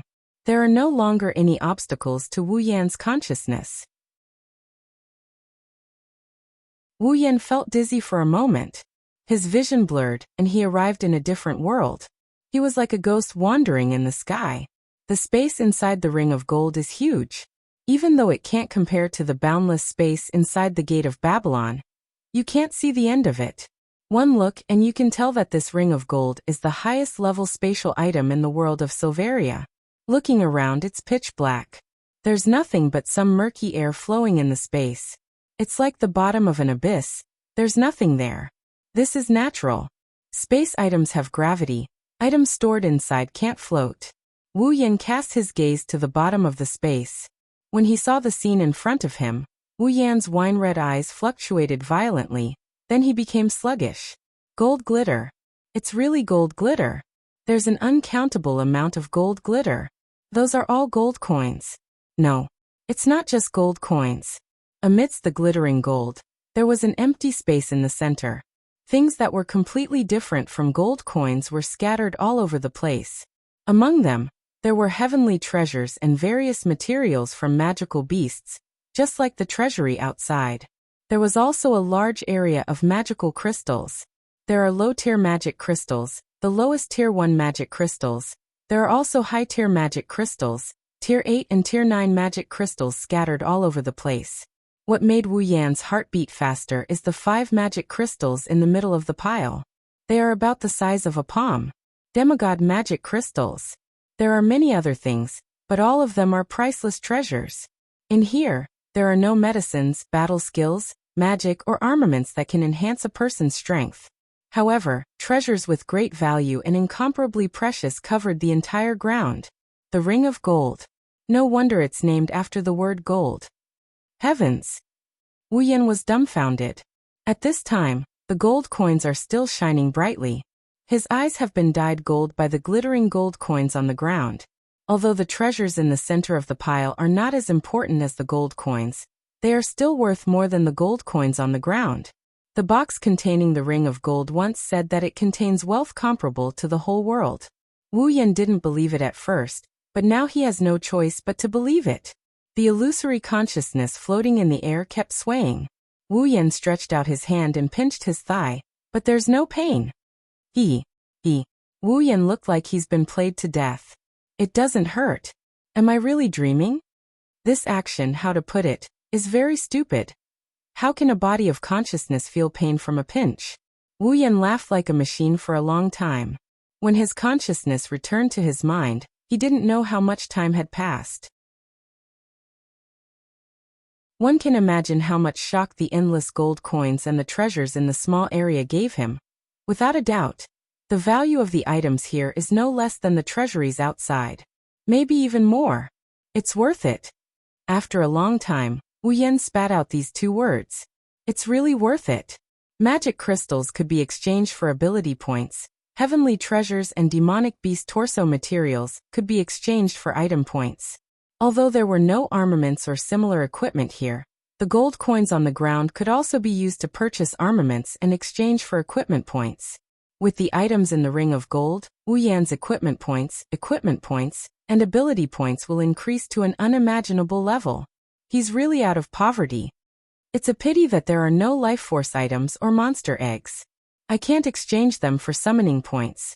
Although he said it's a pity, Wu Yan's mouth has already turned into a hippopotamus shape. Everyone can see the ecstasy in his heart. The expansion of the 3 types of points had undoubtedly helped him tremendously. At this time, if he still doesn't feel satisfied, he should be struck by lightning. Moreover, items that contain life energy and demonic beast eggs that can be exchanged for summoning points can also be bought with gold coins. Although it's hard for him to come across such items, but with gold coins in hand, the world is his. His consciousness has already plunged into the pile of gold coins. Although he can't feel anything, Wu Yan still happily rolled around like a landlord, a big money grubber, and more like a nouveau riche. The idea of going to the refugee cave to adopt a fierce man as a coolie and give him the name AI Lu has now disappeared. If there's anything in Wu Yan's heart, it's that he can't wait to hug AI Lu and kiss him a few times. After showing off a lot of his principles, Wu Yan's consciousness came to the small area. Looking at the treasures, demonic beast corpses, materials, and magic crystals, he didn't hesitate to keep a small portion of them for a rainy day while handing over the rest to the system.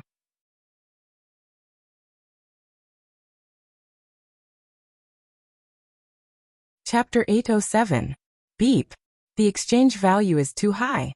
For users' convenience. The system has begun to update. Wu Yan was stunned. Before he could react, the system notification rang out in his head one after another. Beep. The system has been updated. The changes are as follows. Removing the data of the summon characters. Only the ability, equipment, and level columns are retained. The summon characters are now independent.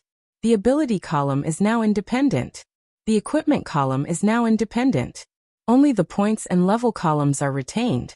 The equipment points, item points, ability points, summoning points, and other exchange points have been changed. The exchange values have been changed. The system has been updated. Please check it yourself. Listening to the system beeps ringing in his mind, his jaw dropped. By the time the beep stopped, his jaw had already turned into a no shape. His mind went blank from the bombardment of the system. He didn't know what to make of it. System. Update? Wu Yan's mouth twitched. So the system can be updated? The system has its own independent judgment program. The other programs are also provided based on the user's applicability. In order for the user to check, the system will make its own judgment and update the values. If the system causes any inconvenience to the user, the system has the final right to explain. The user may inquire at any time. Since the system has the final right to explain, what's the point of asking? Wu Yan couldn't help but complain. However, he quickly remembered the system's update. He quickly opened his system list. In front of his consciousness, the system list opened up as usual. The starting list was just like what the system had said. There were some slight changes. Originally, there were 6 boxes from top to bottom. Status, equipment, ability, item, summon, and instance dungeon. Now there were only 3 boxes left. Status, exchange, and instance dungeon. Clicking into the status column, the data that appeared in front of Wu Yan was no longer the same as before. Instead, the names of Wu Yan and a row of girls were displayed. Seeing this, Wu Yan clicked into the option for his name. Character, Wu Yan equipment points, 170 item points, 1270000 ability points, 17,000 summoning points, 2300 level, 79, F***CK. Wu Yan exclaimed and cursed. Why are my points so low?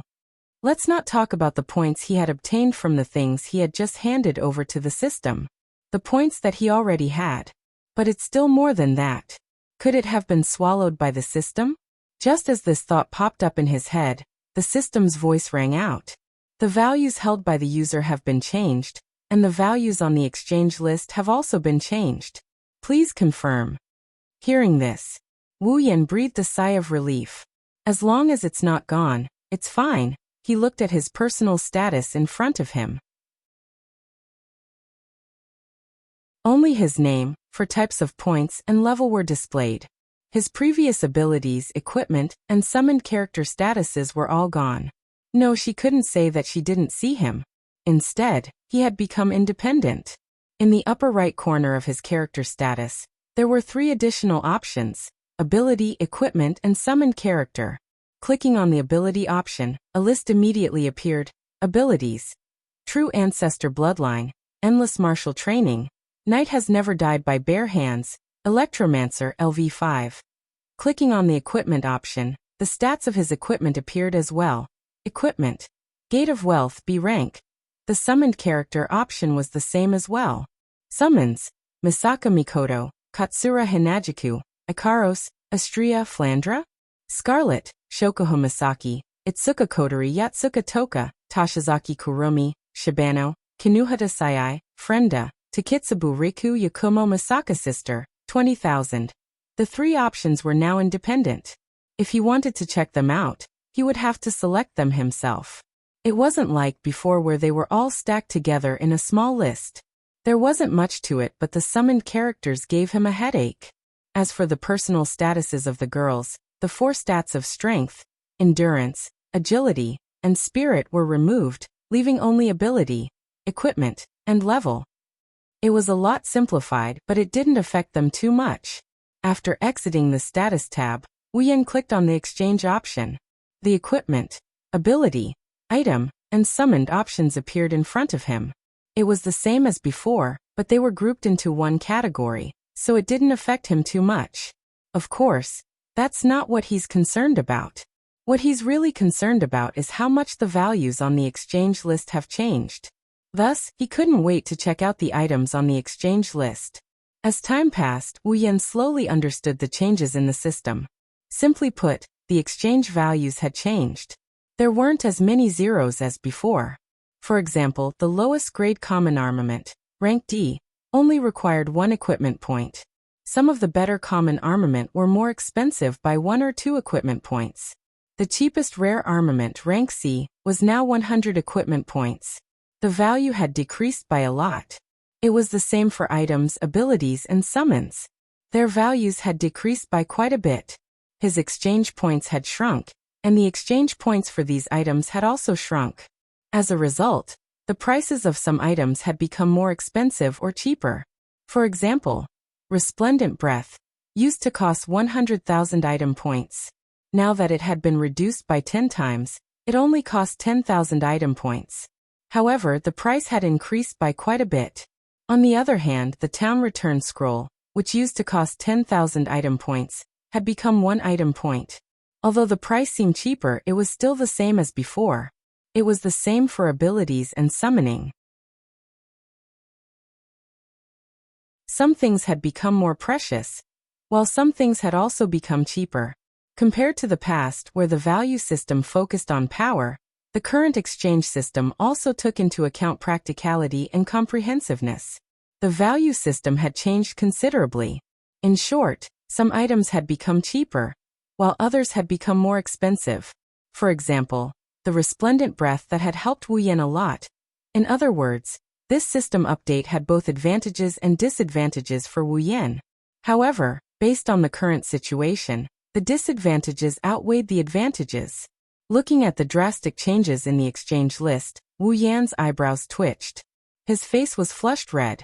Thousands of words exploded into a single sentence. System, you tricked me. Unexpectedly, the system replied calmly. User, you're slandering me. You. Wu Yan's lips trembled.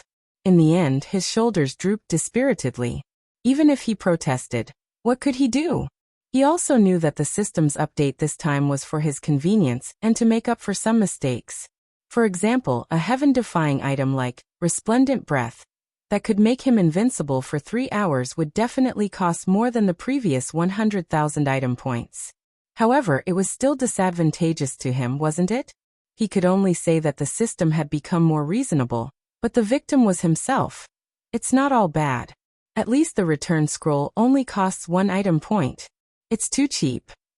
Wu Yan forced a smile to comfort himself. However, when he looked at the gold coins and the remaining precious items on the ground, Wu Yan's mood improved a lot. No matter what, he had gained a lot from this trip. Looks like I should exchange for some new abilities and equipment. Wu Yan muttered to himself. He didn't know what the catastrophe that the shadow spoke of was. He also didn't know what the item in the Ring of Power that could stop everything was. But at least Wu Yan understood one thing, and that is power comes first. No matter what happened in the future, if he didn't have strength, he wouldn't be able to guarantee the safety of the girls.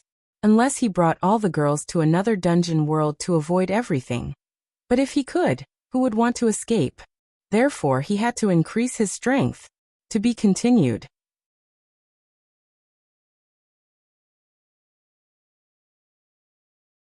Chapter 808. Back in the palace outside the treasury. It has been an hour since Garen left and Wu Yan entered the treasury. Carter and Sylph have been waiting at the entrance for Wu Yan to come out. As time passed, their brows furrowed. Strange. Carter muttered. Logically speaking, it shouldn't take that long. Sylph raised her head and asked coldly. Imperial Father, what is the Ancestor's Relic? You don't know? Carter paused for a moment before nodding his head in understanding. You're a magus. The Ancestor's Relic is of no use to you. It's normal that no one told you about it. Carter retracted his gaze and placed his hands behind his back. Actually, the Ancestor's Relic is a battle technique he used when he was alive. Battle technique? Sylph turned around and paused for a moment.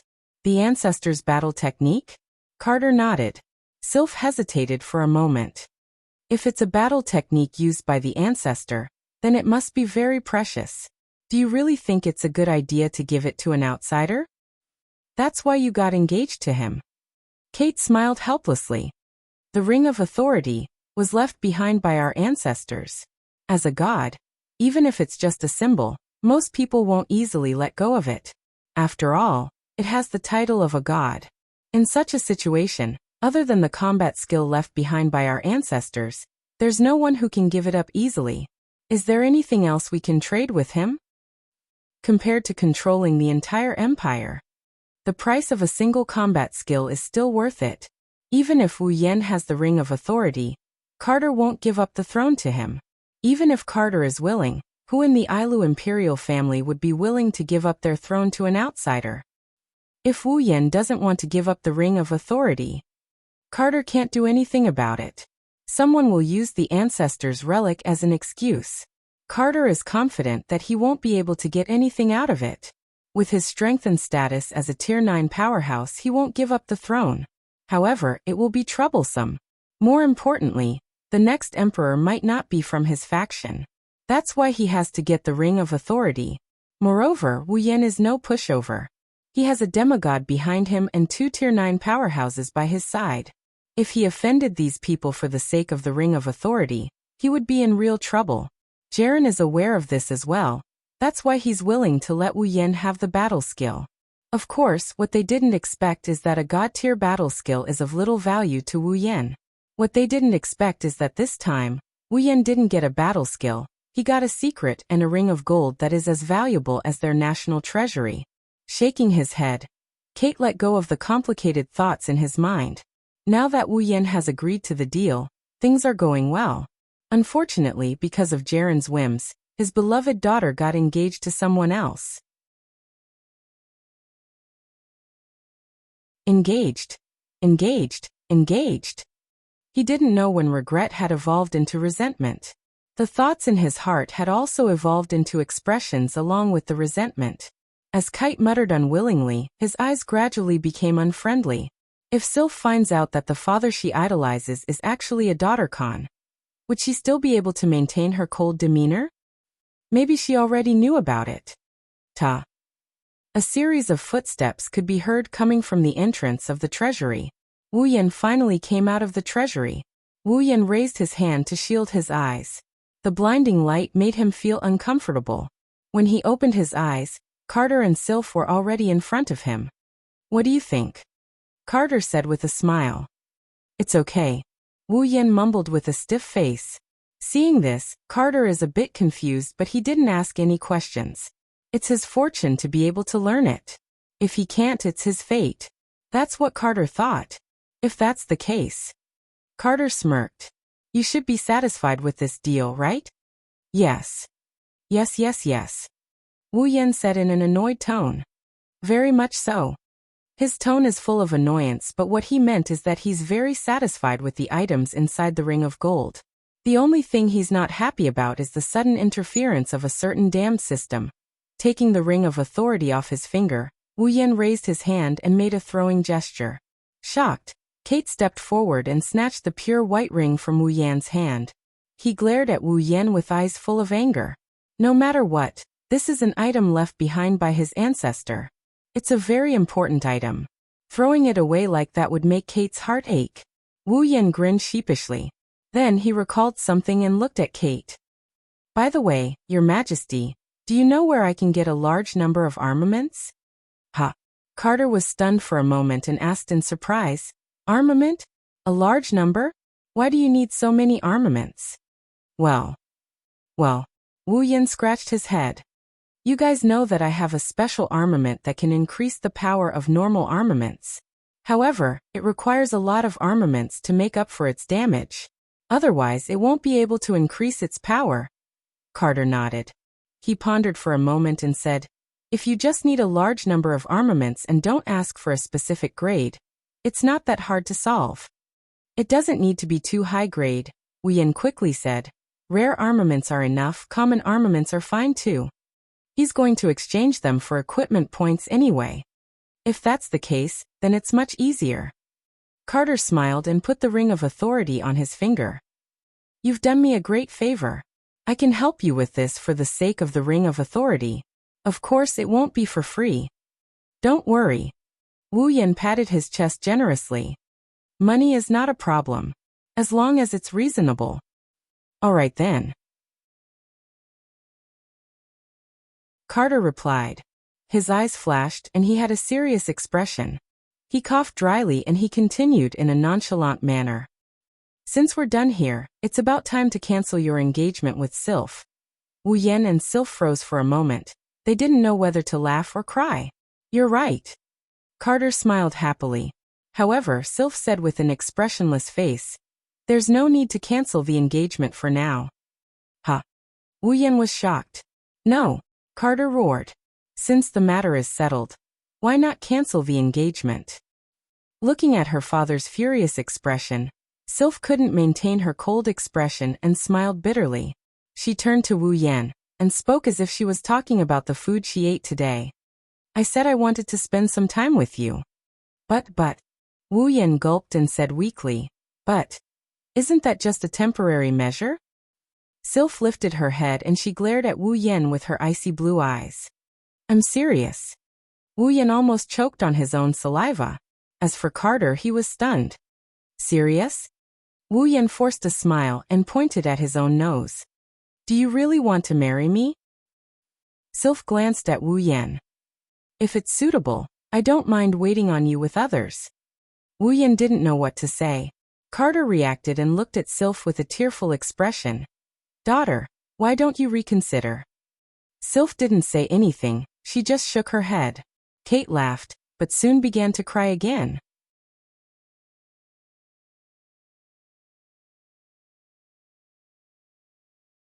Chapter 809.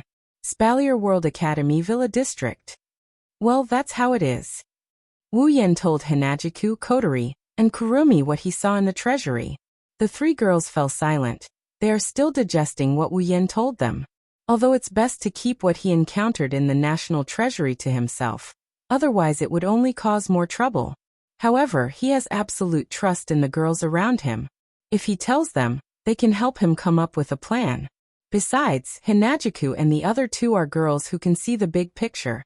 They wouldn't just blabber about such an important matter. Of course, Astria and the other girls might not be the same. It's not that Wu Yan doesn't trust Astria and the girls. It's just that with their personalities, even if it's something important, it's very likely that they'll use it as a joke after dinner. If that happens, it'll cause a huge commotion and it'll be very troublesome. Wu Yan glanced at Astria and Toka who are eating not far away. Flandre-chan and Yoshino who are enjoying the show. He sighed and felt a little pressured. If what Ailu said was true, would the girls still be as happy as they are now when the great calamity arrives? Will he be able to protect the girls' daily lives and smiles? Even Wu Yan is confused. At this time he couldn't help but feel a little lost. However, he could only cower in his heart for a moment.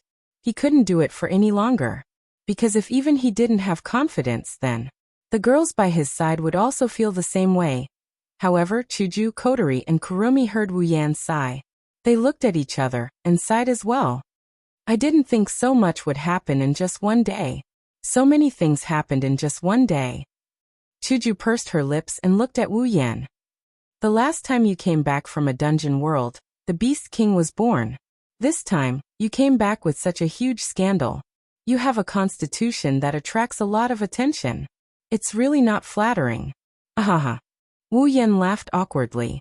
His lips twitched. Don't talk like I'm an elementary school student.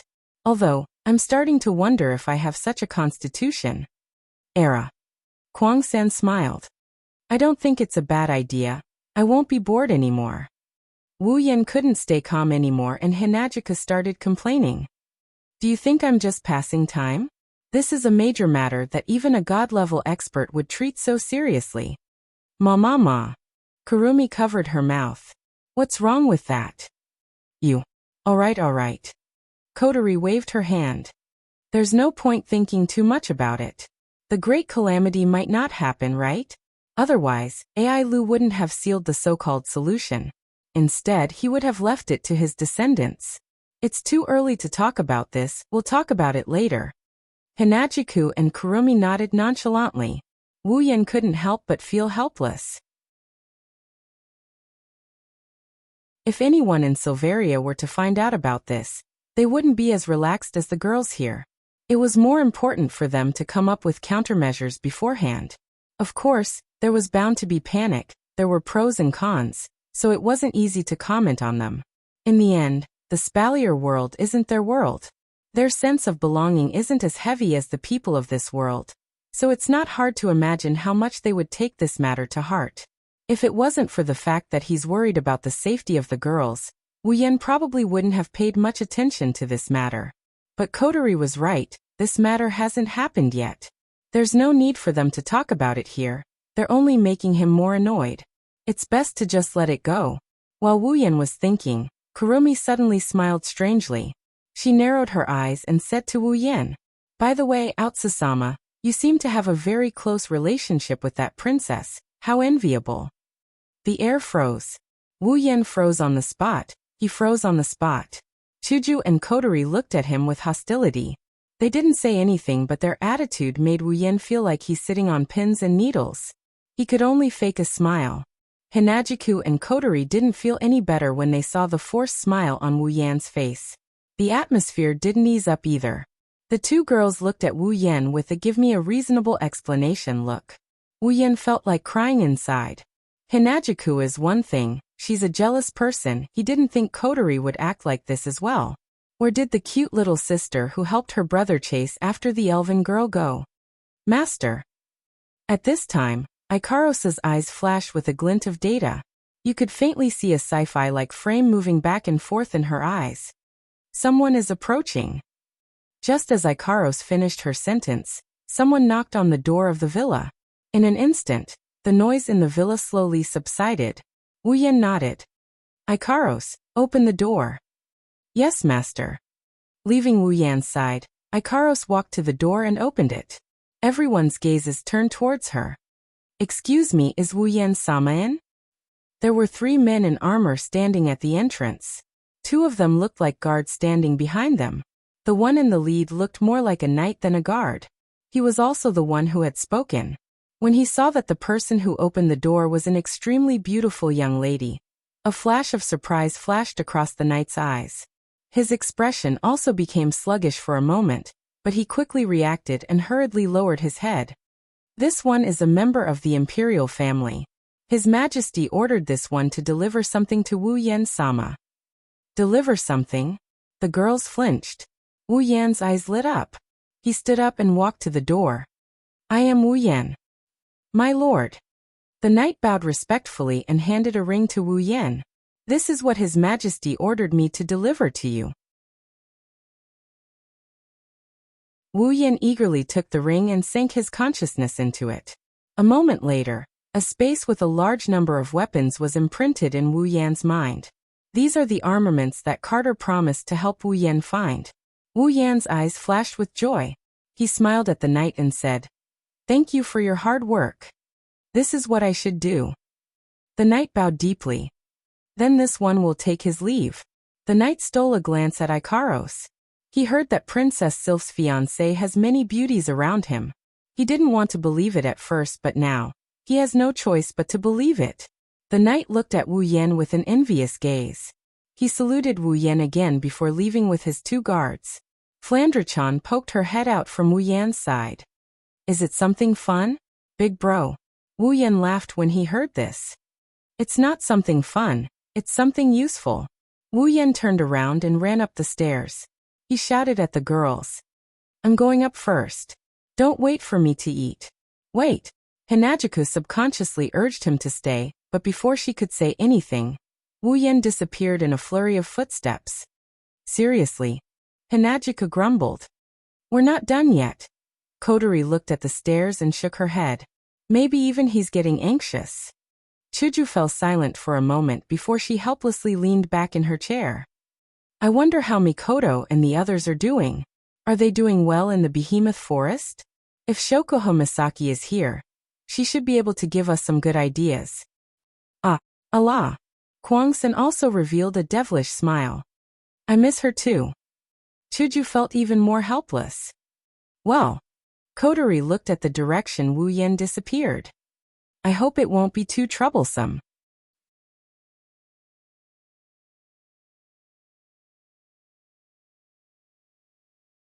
Chapter 8:10.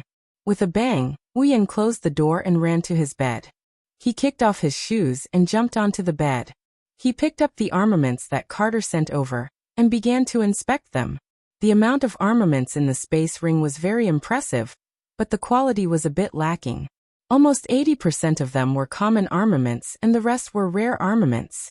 Even though he already knew this, Wu Yan still felt a bit helpless. Well, it didn't cost much anyway. A certain person who recently became rich said, even though Carter sent over a lot of armaments, the cost wasn't even 1/10, 0.000th of the gold coins in the ring of gold. If it wasn't for the fact that 20% of them were rare armaments, it probably wouldn't even be 1/10, 0.000th of the gold coins. From this, it could be seen how much gold coins there were in the ring of gold. With a flip of his hand, Wu Yan handed over all the armaments in the space ring, including the ring itself, to the system. Ding. Obtain 12,000 equipment points. 12,000 equipment points? Wu Yan scratched his head. The system update made him unable to react to the amount of equipment points he received. According to the current exchange value, the cheapest D-grade common armament was 1 equipment point, the cheapest C-grade rare armament was 100 equipment points, and the cheapest B-grade gold armament was 1,000 equipment points. In other words, 12,000 equipment points could be exchanged for 12 of the cheapest gold armaments. Of course the cheapest. It should be a lot, right? Wu Yan sighed. Even though the system update made it easier for him to check, Wu Yan still couldn't get used to it. After all, his thought process was still stuck at the time when a rare armament cost more than 100,000 equipment points. Character: Wu Yan equipment points. 12170 item points. 1270000 ability points. 17,000 summoning points. 2300 level. 79. After checking his current points, other than summoning points which were still the same as before, the other 3 points had increased by quite a bit. Compared to the previous value, it had increased a lot. It was enough for Wu Yan to squander. At that moment, Wu Yan first clicked on the ability option in the exchange. Then he hesitated for a moment when he saw the skills, talent, and lineage options that appeared. He clicked on the skills category.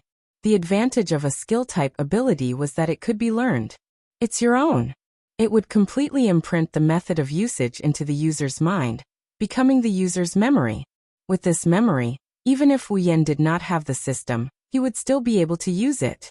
If he were to return to his previous life as an otaku, he would still be able to use this ability.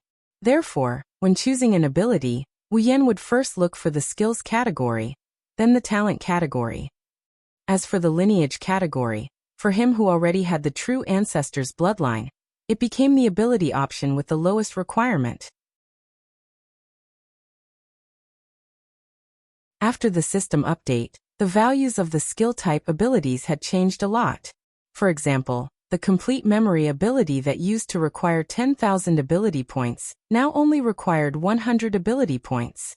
As for the infinite armory, that used to require 150,000 ability points, it had depreciated to 1,500 ability points.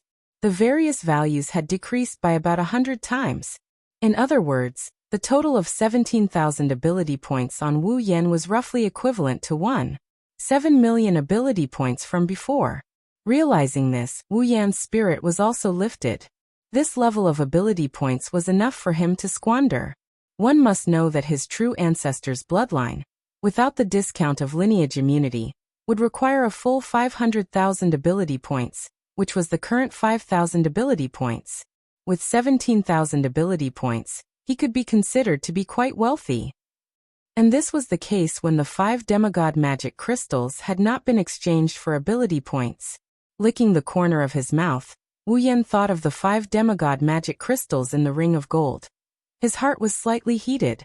Then he calmed his mind and began to look for an ability that would be useful to him. Wu Yan's current abilities were very complicated. There was the Electromancer LV5. Superpower, infinite armory. True ancestors' bloodline and the knight never died by bare hands as backup. Superpowers relied on computing power. Infinite armory was a skill, and true ancestors' bloodline and knight never died by bare hands had endless uses. Speaking of which, he still lacked a system ability, such as combat chi and magic power. Wu Yan also felt that it was time for him to exchange for an ability of the energy system.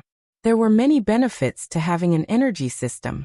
For example, the chakra in Naruto could be used to climb trees and walk on water. The chi in the Dragon Ball could be used to strengthen the body and increase attack power. The internal force of the ancient martial arts system could also be used to directly damage the internal organs of the human body. The combat chi and magic power in the Spalier world could also be used to increase various abilities. Moreover, many abilities required the support of energy to be used. For example, combat skills could not be used without combat chi. The same was true for magic, which required magic power to be used. In addition, it could increase one's strength. It was time to exchange for an energy system. Wu Yan's first choice was magic power, because magic power directly corresponded to magic and magic. There were many kinds of magic and magic in the system. There were elemental magic such as fire, water, wind, thunder, earth, and so on. There were also healing magic, destruction magic, and even high mysterious magic such as inherent enchantments, as well as magic related to space and time. It could be said that magic and magic almost involved all aspects of the field. As long as one understood the knowledge in this field, then in the face of battles and events, it could play a great role. In addition, in Wu Yan's memory, almost every instance where a creature like the true ancestor of vampires existed, as long as it had an energy system, then it was all magic power, and it was very powerful. He believed that magic power should be the most suitable energy system for the true ancestor of vampires. Of course, Wu Yan also asked the system for its opinion, and the system also gave a clear answer. The compatibility between the true ancestor and magic power was the most suitable. Every true ancestor who cultivated magic power could be regarded as a large magic power furnace. A true ancestor not only cultivated magic power with half the effort, but the effect was also surprisingly good, much more powerful than other life units. So Wu Yan looked at the list of abilities in the skills category, and then directly pulled to the option related to magic power. Magic power cultivation method. Basic. A set of basic magic power cultivation method. After cultivation can obtain magic power, the growth of magic power is relatively slow, 1 ability point. Magic power cultivation method. Intermediate. A set of intermediate magic power cultivation method. After cultivation can obtain magic power, the growth of magic power is relatively slow, 10 ability points. Magic power cultivation method. Advanced. A set of advanced magic power cultivation method. After cultivation can obtain magic power, the growth of magic power is relatively fast, 100 ability points. Magic power cultivation method. Ultimate. A set of magic power cultivation method of the highest level. After cultivation can obtain magic power, the growth of magic power is extremely fast, 1000 ability points. Seeing these 4 options, Wu Yan directly clicked on magic power cultivation method, ultimate, without thinking. Obtained magic power cultivation method, ultimate. When the system notification sounded, Wu Yan's consciousness began to pull away. While in a daze, Wu Yan felt a memory fragment that he had never had before forcibly stuffed into his mind, and was memorized by him. Having already experienced it several times, Wu Yan naturally understood that this memory fragment was the method to use the magic power cultivation method, and immediately began to memorize it. Not long after, a set of very complicated and very mysterious cultivation method was branded into the depths of Wu Yan's mind, and was obtained by Wu Yan. His consciousness swept over this set of magic power cultivation method. Wu Yan held his breath, and gently closed his eyes, according to the cultivation method in his memory, began to extract magic power. Similarly, not long after, a faint and somewhat mysterious fluctuation appeared on Wu Yan's body. Visible to the naked eye, a surge of air reverberated on the surface of his body, and with a rapid trend, it gradually grew, and did not stop for a long time.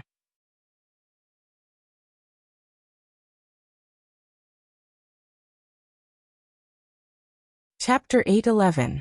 It has to be said that a primogenitor's mana cultivation has a huge advantage. In just an hour, Wu Yan's mana surged like a tidal wave. It even spread outwards, causing the atmosphere around him to swirl slowly. The effects of true ancestors cultivating mana were exceptionally good. Compared to other life forms, every true ancestor's mana could be said to be very powerful. It was no exaggeration to say that the effects of vampires cultivating mana were definitely at the forefront of all life forms.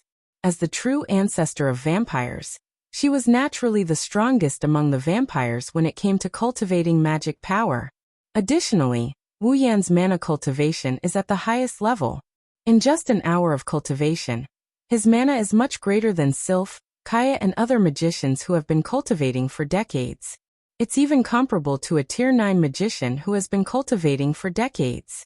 If Wu Yan continues to cultivate, it's only a matter of time before he becomes the person with the most mana in the Spalier world. It's not just the amount of mana, the quality of mana is also great. For energy systems like impetus and mana, the amount and quality of the energy is directly linked to the cultivation method. If the cultivation method is of a lower level, not only will the amount of mana increase be slow, the quality of the mana won't be good either. It requires time to refine and purify the mana. If the cultivation method is of a higher level, it will save a lot of time, and there's no need to refine the quality of the mana. With the highest level of mana cultivation method, the quality of the mana extracted by Wu Yan is of the highest quality. He didn't need to divert his attention to purification. He only needed to concentrate on increasing the amount of mana. This is why the highest level of mana cultivation method requires 1,000 ability points. If converted to the previous value, 1,000 ability points would be equivalent to 100,000 ability points. As time passed, Wu Yan's mana grew larger and larger. A small storm started to form around the room, due to the mana fluctuations. It didn't take long for the utensils in the room to be blown all over the place. It's a mess and it's getting bigger and bigger. If this continues, this room will be destroyed sooner or later. He was merely cultivating magic power, yet he could produce such a scene.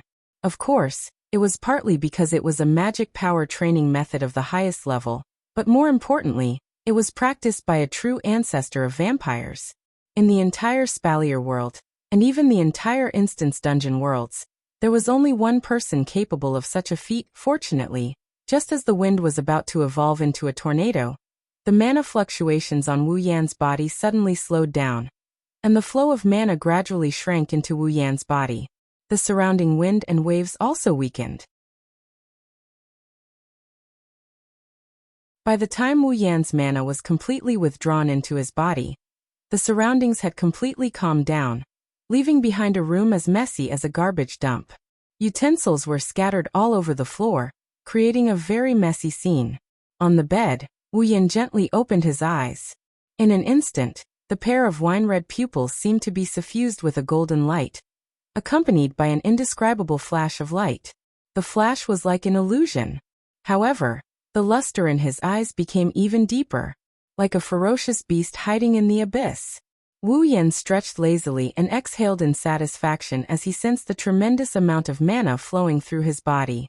As expected of the energy system most compatible with a true ancestor of vampires. If it were another energy system, I'm afraid that no matter how talented I am, it would take me a year or so to achieve the same effect. Now Wu Yan only felt one thing, and that was fullness. It wasn't that his body was weak before, but in the past, although his body was called the body of a true ancestor, it was no different from a human's except for its undying nature. It still had a stomach, and all the internal organs were intact. There was nothing extra or missing. Now with the addition of mana, which was something the human body didn't originally have, it could also enhance his body in various aspects, such as stamina, endurance and so on. Wu Yan felt a sense of fullness, and it wasn't an illusion. After taking a closer look at the benefits of magic power, and the novelty of it, Wu Yan diverted his attention away from it. He looked at the system tab that was still open, and he started checking it again. With mana, How could he not use it? Mana had endless uses in various aspects, but it could only be used to enhance and strengthen the body. To truly show the value of mana, one needed to know how to use it. For example, magic in magic. The magic in the system was different from the magic in the Spalier world. The so-called magic was to use a mysterious method not known to ordinary people to reproduce the things that could be done through human technology with the power of an individual. For example, magicians only needed to use magic to build a tall building.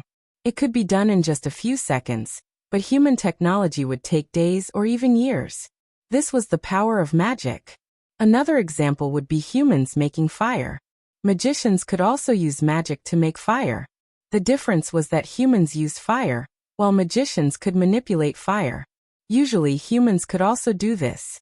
Magicians used magic to construct power, to use this mysterious method, which was called magic. In the Spalier world, the ice magic used by Sylph and Lulu, the wind magic used by Kaya, and other types of magic are all magic in the system. Magic, on the other hand, can create miracles that even magic in human technology can't do. For example, it can interfere with time, or it can bring the dead back to life. These are things that humans can't do no matter how much time and resources they have. But magic can. This is also the main difference between magic and magic in the system. To put it simply, what humans can do with technology can be done with mana.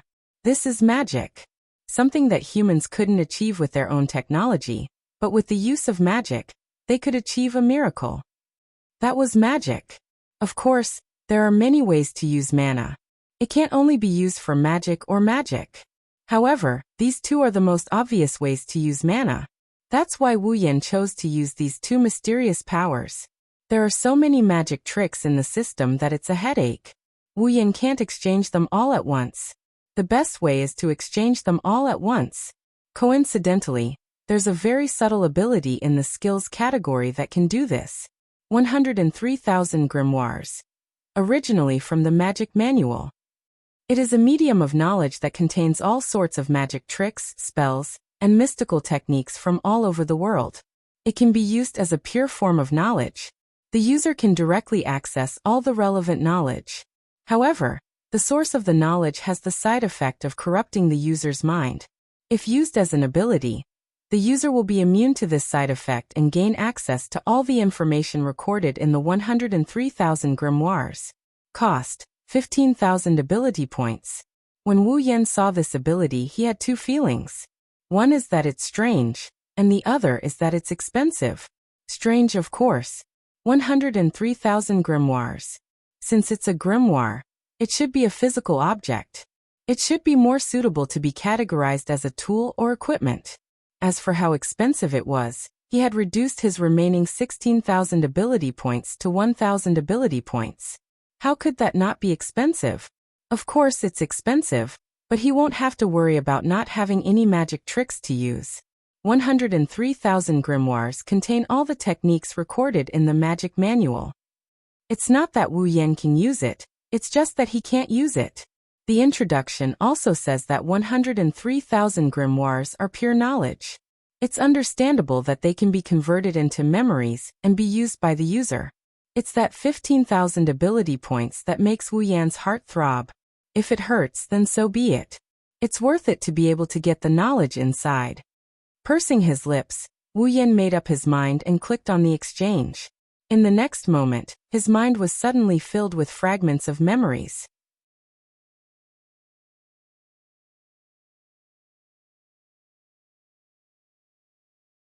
Chapter 8:12.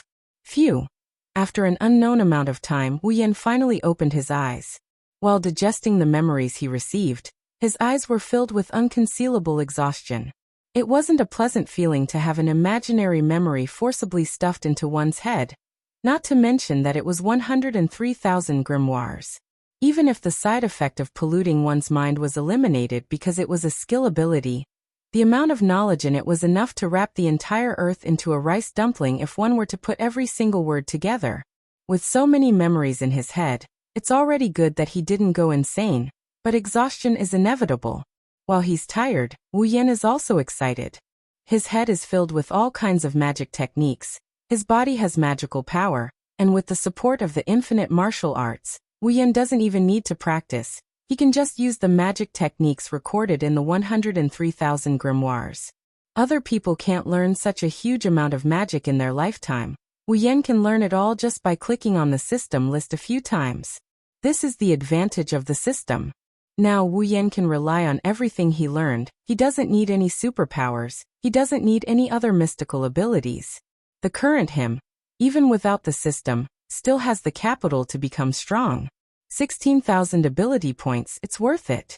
Rubbing his forehead, his face, tired and excited at the same time, Wuyan's expression is very contradictory, but it's the best way to express his mood. After calming down, Wuyan forced himself to focus, he reached out and clicked on the system list in front of him. Then, next is equipment. Wuyan has a lot of equipment: Gate of Babylon, Meteor Shower, Fraxinus, Iron Sand, Iron Sand, Iron Sand, Gold Armaments, Iron Sand, and Gold Armaments. In terms of equipment, he doesn't lack any. He wanted to be able to directly increase his strength like an ability. There was no point in simply increasing the number of equipment he had, unless he exchanged them for A-grade equipment, which was a legendary armament. However, Wuyan had already checked. The cheapest legendary armament costs 100,000 equipment points. With just his 12,000 equipment points, it was not enough. Therefore, Wuyan needed equipment with special effects. Out of boredom, Wuyan flipped through the entire exchange list. He removed the equipment that was worth more than the equipment he had, and began to read the descriptions one by one. He didn't have much hope, but when he saw an equipment, Wuyan's hand paused. Magic-breaking Wild Rose, level B, a relic from Fateful Night. The red spear can nullify the effects of mana. You don't need to release your true name to be effective. Excellent against mana defense. All mana enhancement, defense, and additional abilities will be nullified when they come into contact with the spear. Cost: 3,000 equipment points. Magic nullification. Looking at the magic-breaking Wild Rose's effect in the exchange list, Wuyan frowned and pondered. The magic-breaking Wild Rose's ability to nullify mana nullification was indeed attractive to Wuyan. If he had it, then when he encountered an opponent who used mana as an energy system, his opponent would definitely be very tragic. But it was limited to this. Wuyan didn't live in a world that only used mana nullification as an energy system. He had traveled to many worlds. Among them, there were all kinds of unique mysteries unique to each world, such as combat energy, mana nullification, and super abilities. If it only nullified mana nullification, it would be a little too limited. If in his heart, an idea kept growing like bamboo shoots after a rain, and it was getting more and more uncontrollable. After repeatedly verifying this sudden idea, Wuyan raised his head and spoke. System, is there a way to make the magic-breaking Wild Rose's target transition from mana nullification to all super abilities? His voice echoed in the messy room and even reached Wuyan's ears. Hearing this sentence, even Wuyan was a little surprised. Did he really come up with such an idea? It seemed that even the system didn't expect Wuyan to suddenly ask such a question. For a moment, it didn't answer Wuyan's question. Only when the echo-like voice faded away, the system's voice sounded in Wuyan's mind. According to the system's judgment, the user's proposal is feasible. Wuyan was stunned, but when he came back to his senses, he couldn't help but be ecstatic. Really? Tell me what to do. The system slowly said in a cold voice. If you want to change the special effect of the equipment, you will also need to modify the equipment itself. The system can help the user modify the equipment, and according to the requirements, a certain amount of points will be charged. Modify? Wuyan lowered his head, hesitated for a moment, and then directly said, then modify it. Change the anti-magic effect of magic-breaking Wild Rose to an ability that can break all abilities. Beep. Modify magic-breaking Wild Rose. According to the user's requirements, user will need to pay an additional 7,000 equipment points and 10,000 item points. Do you want to modify it? 7,000 equipment points, 10,000 item points. Wu Yan nodded. Modify it. Beep. Modifying in progress. After the notification, a flashing red spear suddenly appeared in front of Wu Yan, floating in the air. A strange light enveloped the entire spear, as if a large hand was squeezing something, constantly wriggling. As the strange light gradually wriggled, strands of golden lines crawled up from the end of the red spear, like a vine wrapping around the entire spear, until finally the tip of the spear was contained within, then suddenly trembled and disappeared into the spear under Wu Yan's gaze. Ding. Modification complete. Wu Yan's lips curled into an excited grin as he stared at the dark red spear floating in front of him. He extended his hand and grabbed it with one hand. Magic-breaking Wild Rose. Modified, B-grade, a red spear that can erase all abilities that do not exist in common sense, after special modification, cannot be exchanged. Looking at the feedback from the system, Wu Yan's smile grew wider and wider, and finally he couldn't help but laugh, perhaps because extreme joy begets sorrow. His body that was sitting steadily on the bed suddenly tilted to one side, and fell off the bed. Bang! Ouch! Wu Yan cried out in pain, but before he could recover, an unknown hard object suddenly fell from the sky, like a urinal, and smashed into his head, making him dizzy. F***ck. Wu Yan cursed, throwing away the urinal on his face. The urinal hit the wall not far away, but bounced back, and smashed into Wu Yan's face again. Wu Yan was shocked, and quickly ducked to avoid it. So unlucky. Wu Yan recalled this scene with lingering fear, looking at the red spear in his hand. Is it because of this? Wu Yan knew that Shangju was so unlucky because he had a phantom killer that could erase all abilities, even his luck. His modification of the magic-breaking Wild Rose was also inspired by the phantom killer. Now whoever takes you will have ease luck. Wu Yan didn't know whether to laugh or cry. Fortunately, he didn't need to throw the spear in the gate of Babylon, or else he would be in big trouble. Since you have the exact same effect, then you should be called the Phantom Killer. Character, Wu Yan. Equipment points, 2170. Item points, 126000. Ability points, 1000. Summoning points, 2300. Level, 79.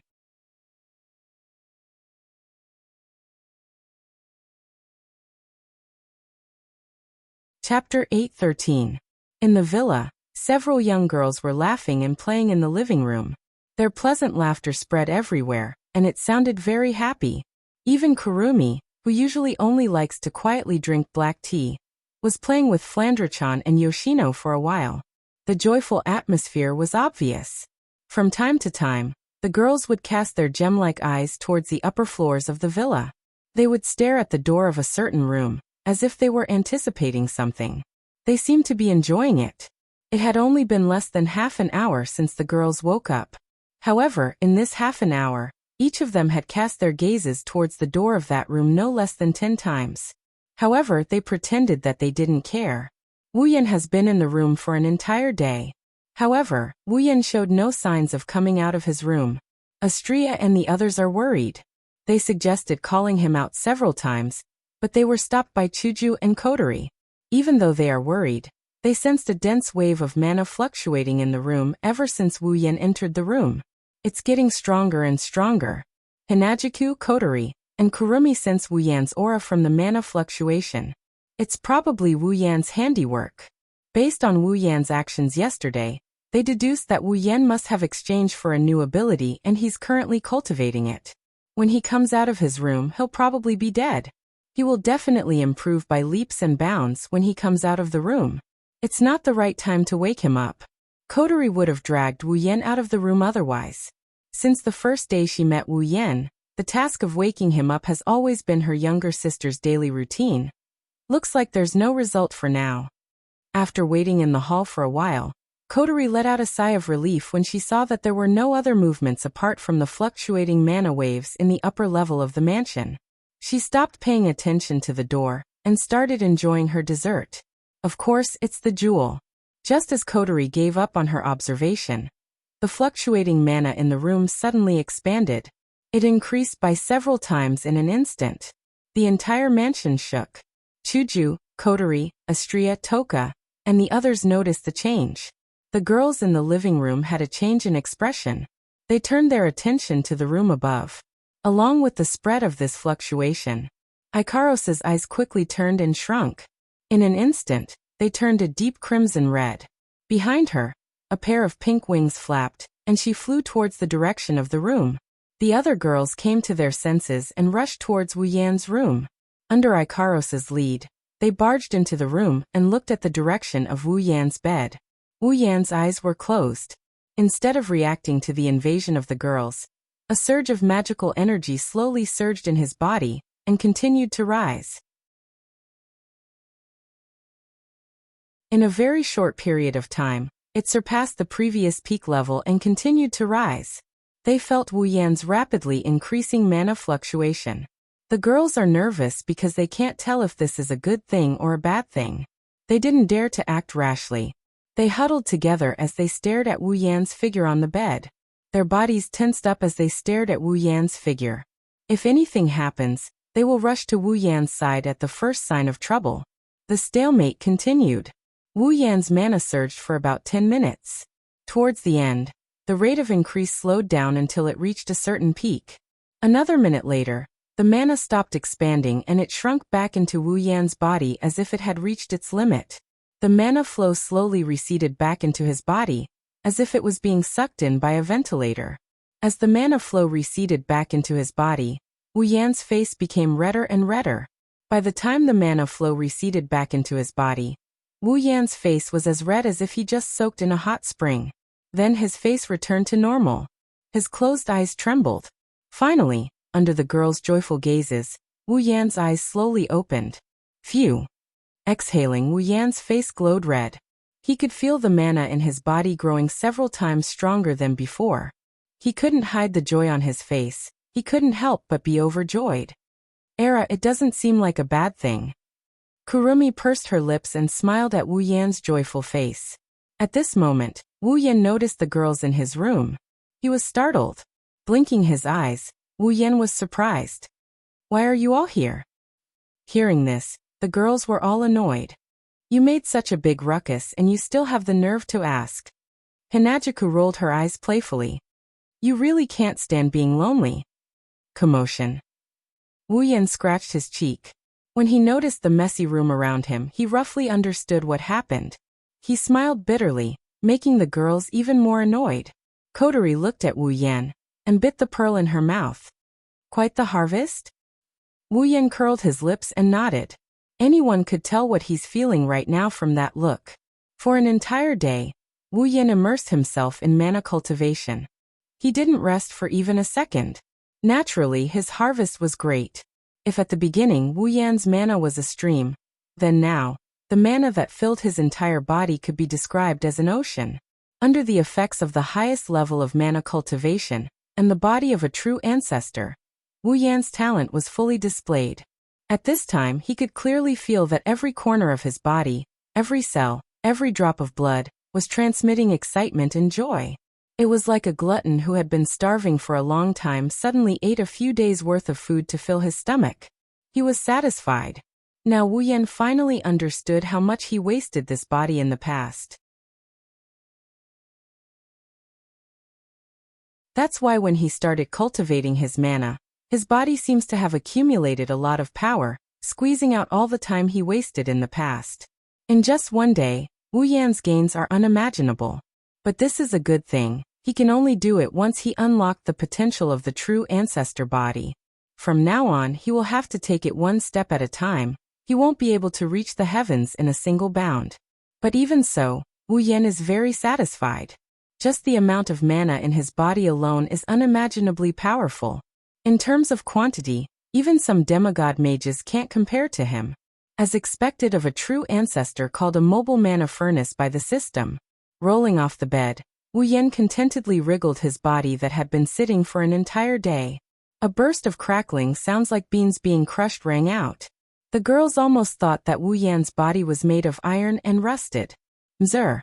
Seeing Wu Yan get off the bed, Ikaros immediately stepped forward and handed him a loaf of bread. Thank you. Wu Yan seemed to be hungry as well. He took the bread with a smile and took a bite. He then patted Ikaros on the head. Ikaros revealed a look of enjoyment and rubbed her head against Wu Yan's palm. A happy blush appeared on her face. Swallowing all the bread in his hand into his stomach, he licked his fingers as if he still hasn't had enough. He glanced at the girls who are watching him, and after pondering for a bit, he lifted his head. Since everyone is here, it just so happens that I also have something to discuss with all of you. Hearing this, the girls quickly became serious. Wu Yan couldn't help but nod. I think it's time for us to leave this place.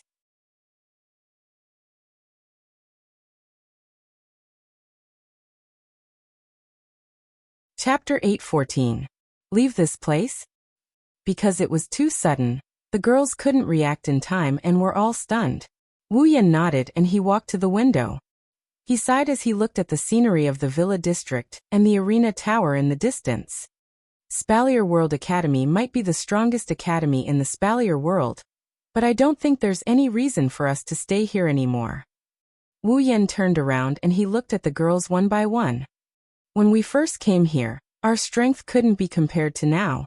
At that time, Kotori, Kurumi, Toka and Yoshino hadn't come to our side. This was the most famous gathering place of the continent's geniuses. Lulu and the others were also here. We came here with the intention of seeing them and improving our strength. But now Spalier World Academy can't keep up with our progress. They can't meet our requirements. Wu Yan said helplessly.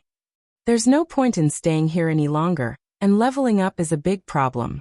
So I think it's time for us to leave. Leave, huh? The girls looked at each other in silence. It's unknown if they were reluctant to leave this place, or if they were lost. Well, not all of them are like that. Ikaros quietly walked to Wu Yan's side and tugged at his sleeve. Ikaros will go wherever our goes. Ikaros's simple and gentle words woke up the girls around her. They looked at each other and smiled. Ikaros-senpai is right. Astria jumped to Wu Yan's side. Opposing Ikaros, she also tugged at Wu Yan's other sleeve. Wherever our goes, Astria goes too. Flan too. Flan too. Flandra-chan jumped into Wu Yan's embrace, not wanting to be left out. Oniai-chan, you can't leave Flan behind. Why you still have me? Yoshino came over timidly. You guys.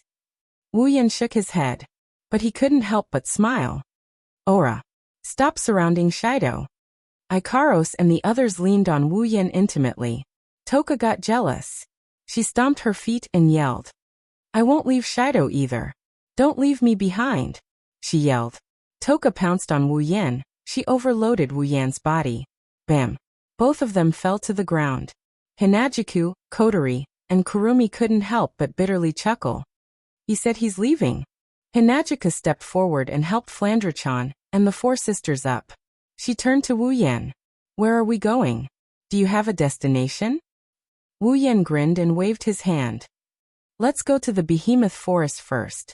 Mikoto and the others are still there. What about that Fei-Fei-senpai? Kotori tapped her finger.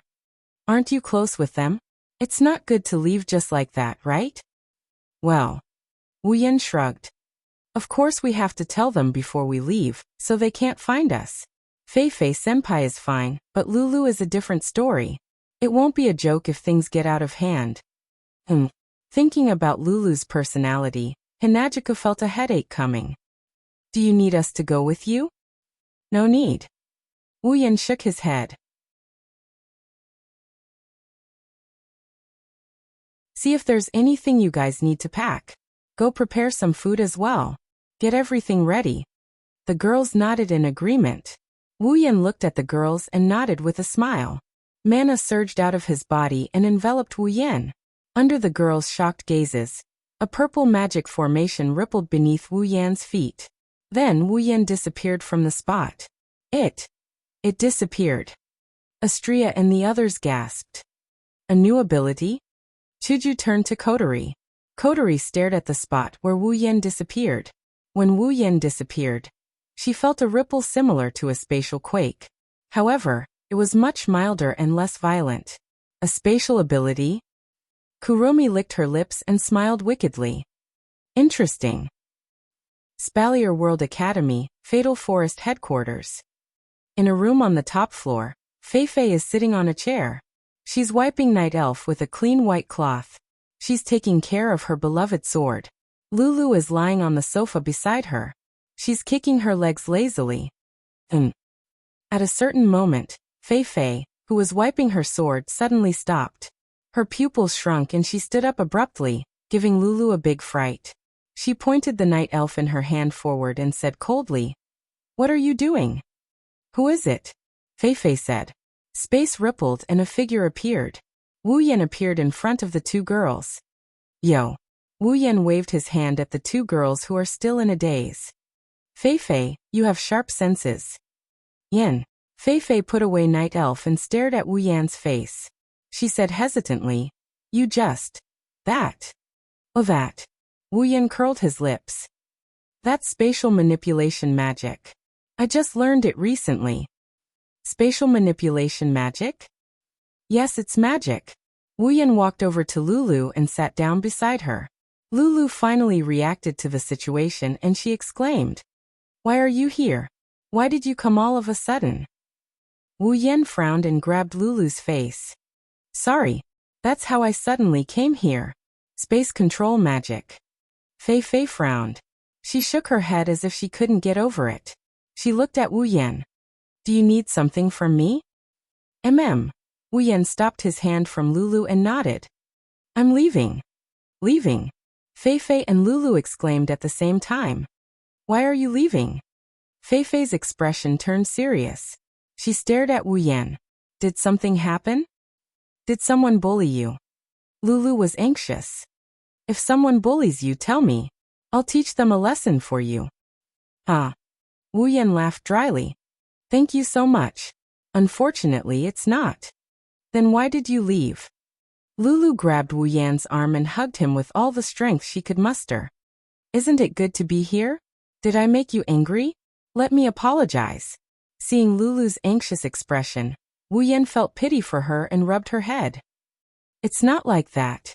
It's just that we can't improve much in the Spalier World Academy. That's why we want to go out and explore."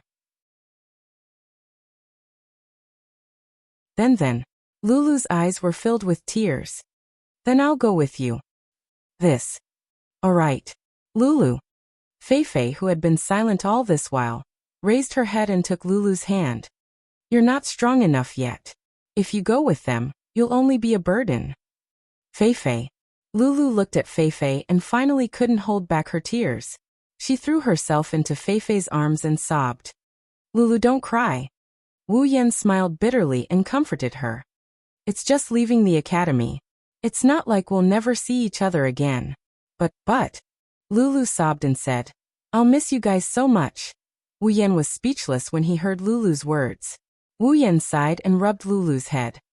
"I'll keep in touch with you at all times. If you miss us, come and find us when you've become stronger." "Really?" Lulu lifted her tear-stained face from Fei Fei's arms and looked at Wu Yan. "You can't lie to me." "Don't worry." Wu Yan smiled gently. "I won't lie to you." Wu Yan looked at Fei Fei. Fei Fei nodded at Wu Yan. There was no reluctance in her eyes, only understanding. "Be careful." "Okay." Wu Yan clenched his fist. "Don't worry."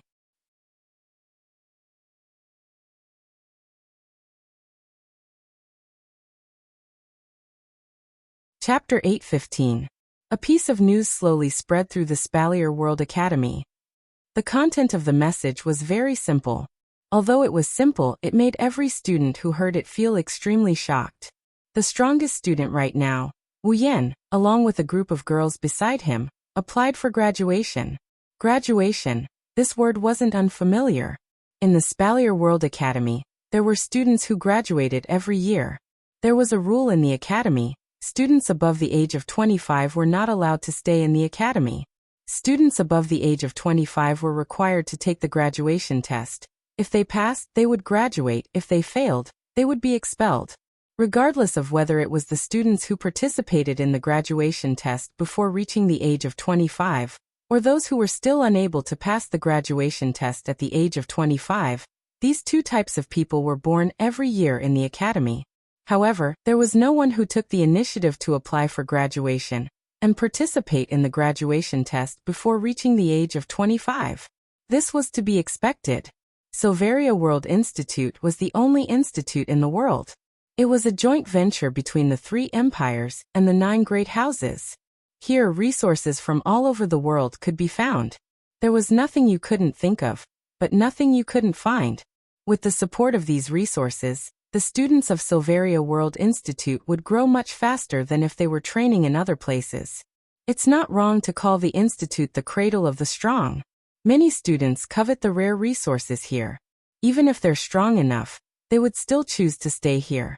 That's because this is where growth is the fastest. Never graduate before the age of 25. In the academy, this was already an unspoken rule. And now, Wu Yan and the others had silently broken this rule before anyone knew about it. Countless students looked at each other. They couldn't help but speculate in their hearts. This group of people, he's really doing something that surprises people all the time, huh? As for the final result of the graduation test, there was no need to look at it. In the academy, according to the level of the students, the difficulty of the graduation test also varied, but the difficulty was relatively fixed. Ordinary students, as long as they had the strength of the 6th rank, passing the graduation test wasn't a problem. Elite students, as long as they had the strength of the 7th rank, passing the graduation test wasn't a problem either. The graduation test for special students was of the highest difficulty. However, one only needed to have the strength of the upper 7th step. In that case, passing the graduation test was just a matter of time. In Wu Yan's group, everyone's strength was at least at the 8th level, and the 2 of them would usually only run around the academy. He hadn't seen how they cultivated, but the strength of these beautiful little girls had once shocked all the students. With that level of strength, it shouldn't be a problem for them to participate in the graduation test. Of course, the leaders of the factions who already knew Flandrachan's true strength were an exception. They could only grumble in their hearts. I hope the examiners who helped Flandrachan don't get scared out of their wits. The final result was just as everyone had expected. Wu Yan's group of 9 had all passed the graduation test. For the past few months, Silveria World Institute has been in chaos. Today, the student who broke the rules officially announced his graduation. Countless students heaved a sigh of relief, but at the same time, they also felt an indescribable sense of emptiness.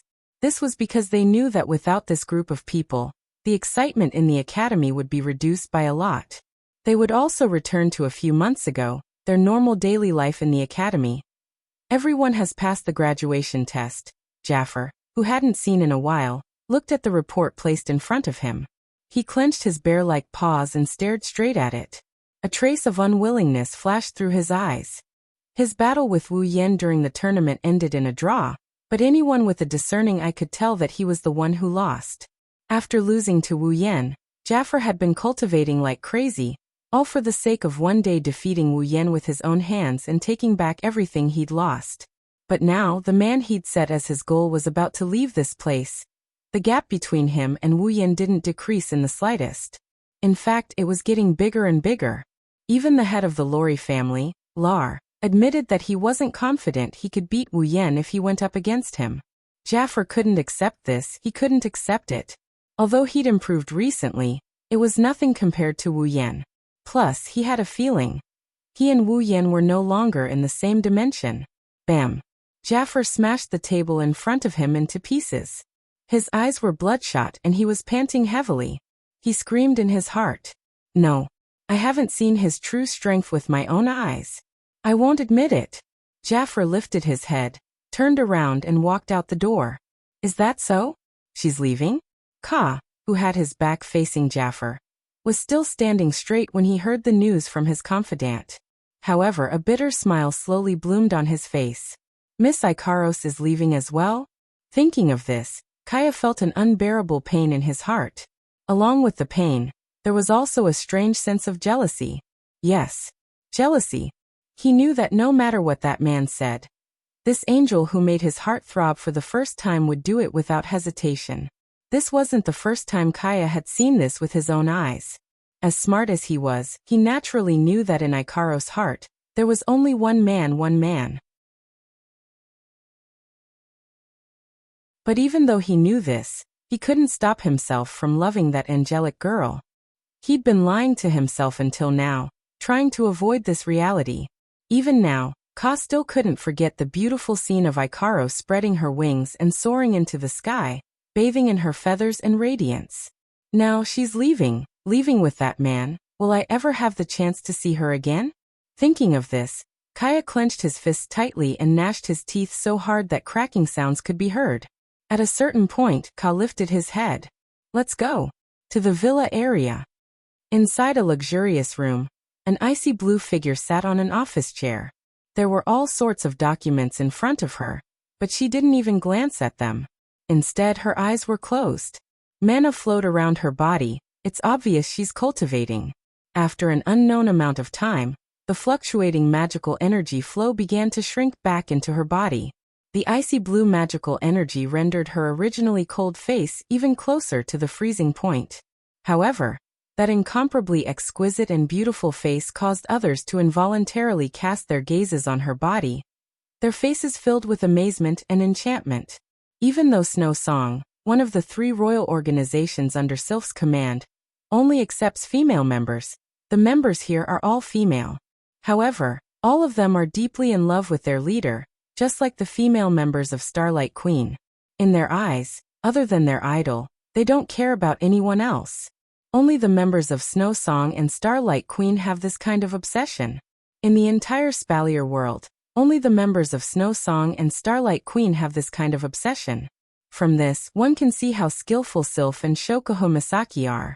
Under the admiring gazes of her subordinates, Sylph opened her eyes and sensed the magical energy in her body. She nodded in satisfaction. Then, she seemed to have thought of something and her icy blue eyes dimmed a little. She opened her mouth and asked, "What's the matter? Has he left?" The people around her looked at each other. They knew who Sylph was referring to. Their eyes flashed with anger, but they still stepped forward.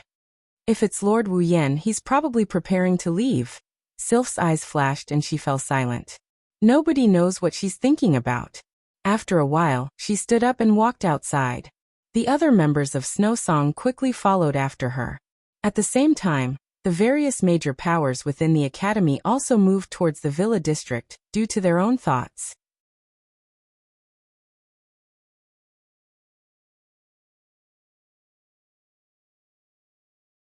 Chapter 8:16. Wu Yan and a group of girls stood in front of a mansion. Fei Fei and Lulu were standing opposite them. They were here to send them off. You. Lulu wiped her snot and tears off her face. Big drops of tears flowed down her face like they were worthless. She has been in this state for half an hour.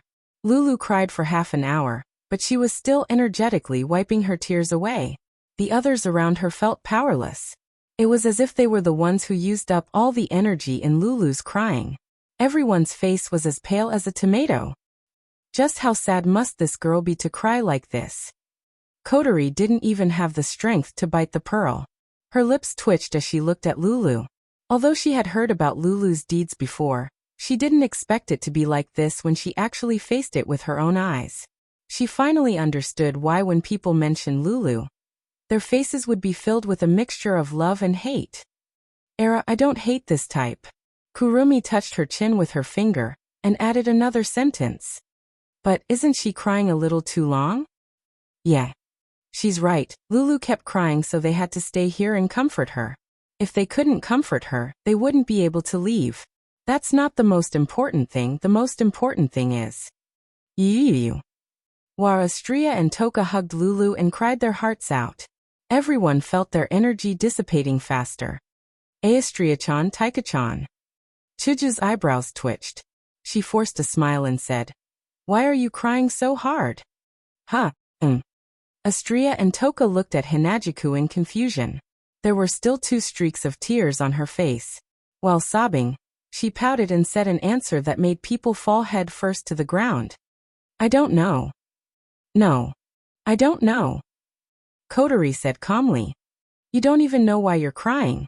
Why are you crying so hard?" Ugh. Astria and Toka bit on a handkerchief. She wiped her cheeks and looked at Lulu in front of her. We don't know why, but we feel like crying when we see Lulu crying. Uh-huh.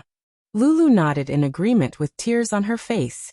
The three girls looked at each other and burst into tears again. Wah.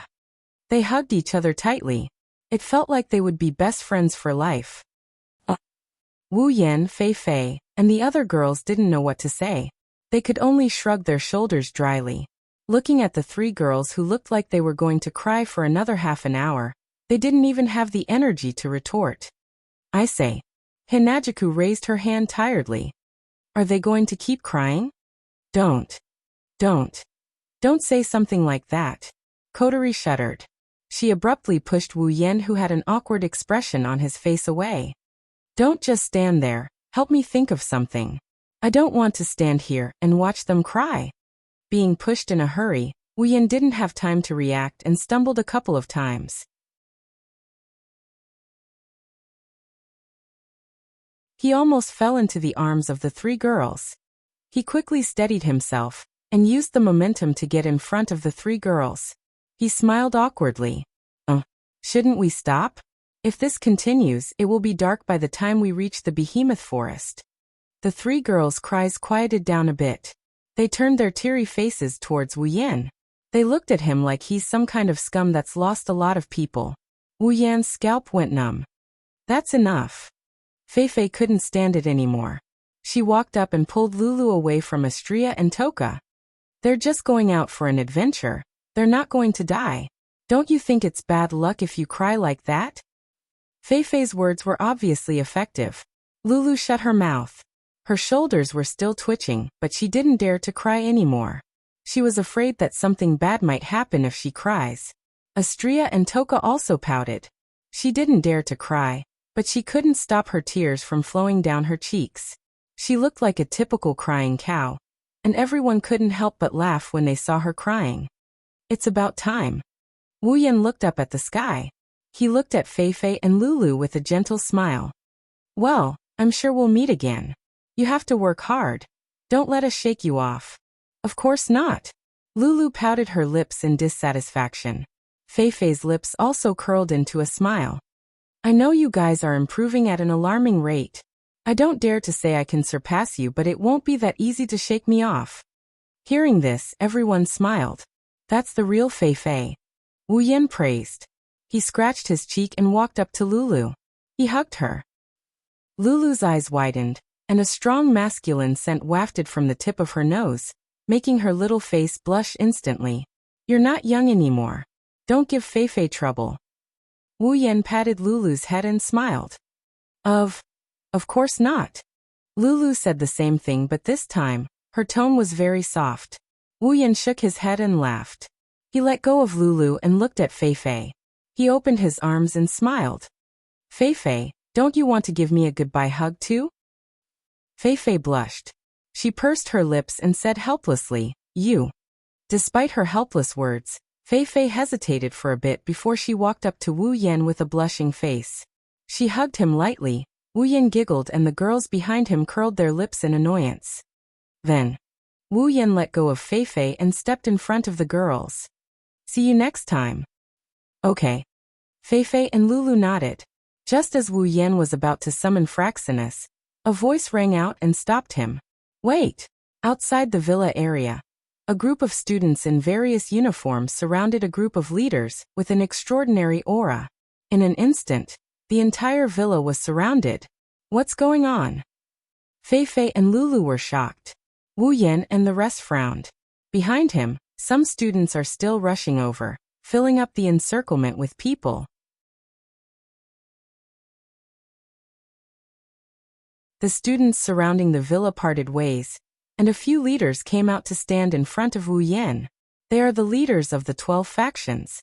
Sylph, Kaya, and Jaffer stood at the front. What are you guys doing? Fei Fei could not help but pull a long face. Wu Yan narrowed his eyes and shrugged. Such a big fuss. Could it be that they're here to send us off? Wu Yan. Jaffer was the first to step out. He stared at Wu Yan with a pair of bare eyes and spoke with a thunderous voice. I know you're planning to graduate and leave. I'm afraid it'll be difficult for us to meet again. That's why I want to challenge you. Jaffer yelled with a terrifying aura. I won't let you leave until you defeat me for real. What? Feifei and Lulu cried out in shock. The students around them also started a commotion. They didn't expect something like this to happen. Count me in as well. Ka walked up to Jaffer and he bitterly smiled at Wu Yan. He glanced at Ikaros who is standing behind him. Based on the outcome of today's battle, I will have to make some decisions. Kaya said as he stared at Wu Yan. Can you make me give up? Wu Yan got the gist of what these two are thinking. He looked at the two princes standing side by side, and he closed his eyes. The surroundings were silent. What a bunch of stubborn fellows. Wu Yan sighed and looked up. Fine. I accept.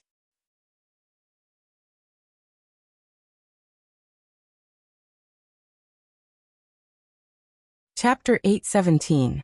Spalier World Academy, first floor of the Arena Tower. Normally, only the lowest-ranked students would be here. Today, however, it's filled with a sea of people. As far as the eye could see, the normal and elite students had practically filled the entire spacious floor. At the very front of the circle was a group of special students dressed in gold-trimmed white uniforms. All the students let out shouts, cheers, and clamors. Their eyes were filled with fanaticism as they looked at the arena surrounded by them. They were like star chasers as they shouted crazily, causing the entire first floor of the Tower of Tournament to tremble with their loud voices. No, it's not just students. Above the walls of the first floor, there's a circle of buildings that look like observation towers. It's built specifically for the Academy's higher-ups to observe the students' performance in the Arena Tower. At this moment, there's a group of faint figures moving around in the observation towers. If you look closely, you'll see that it's also filled with people. Those figures are all the Academy's teachers and higher-ups. Even the teachers and higher-ups are here to watch the upcoming battle. It's easy to imagine how high the level of this battle is going to be. At the side of the central stage, Ka and Jaffer tapped the ground in front of everyone. Their bodies flashed and appeared on the stage. They turned their heads and looked down at Wu Yan, who's surrounded by girls. Their eyes are filled with battle intent. As the two went up on stage, the students below the stage became even more fanatical. Cheers rose from all directions, and the deafening screams almost instantly became one. Below the stage, Wu Yan couldn't help but wrinkle his nose when he saw the situation. He felt very helpless. He feels like he's been living under a lot of people's gazes lately. The girls next to him are all looking at Wu Yan. It's very obvious. They only care about what Wu Yan will do next. The people around them were completely ignored by them. Wu Yan calmed himself down and disappeared. He suddenly vanished on the spot, and when he reappeared, he was already in front of Kaya and Jaffer. Ka and Jaffer's pupils shrank. The fighting spirit in his eyes did not decrease but instead increased, but the expression on his face became more and more serious. When the audience below the stage saw Wu Yan coming to the stage, they immediately shouted excitedly. They craned their necks forward and opened their eyes wide, afraid that they would miss a second of the scene. The battle between the top students of the Spalier World Academy. There was no one who did not want to watch such a battle. Kaya was the leader of the three royal families in the academy, and the prince of the Fea Empire. If nothing went wrong, the next emperor of the Fea Empire would be him. Jaffer was also the leader of the three royal families, and the prince of the Baruba Empire.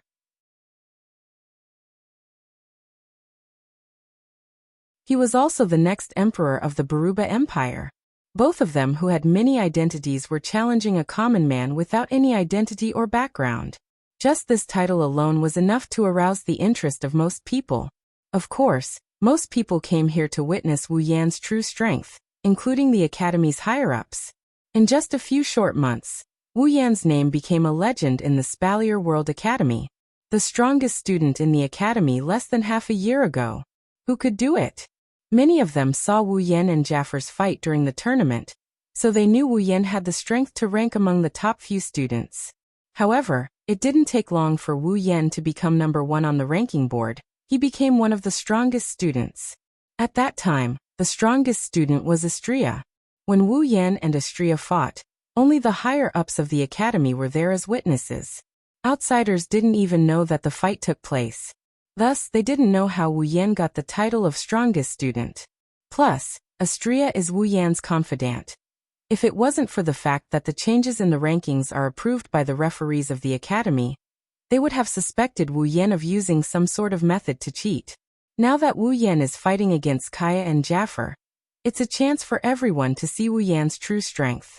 Looking at the crowd below the stage, Wu Yan couldn't help but shake his head. Isn't this commotion a bit too big? On the other hand, Kaya and Jaffer didn't share the same sentiment as Wu Yan. They came here to cause a ruckus.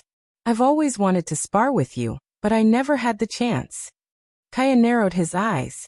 His lips curled into an eager smile. Today, I can finally make up for that regret.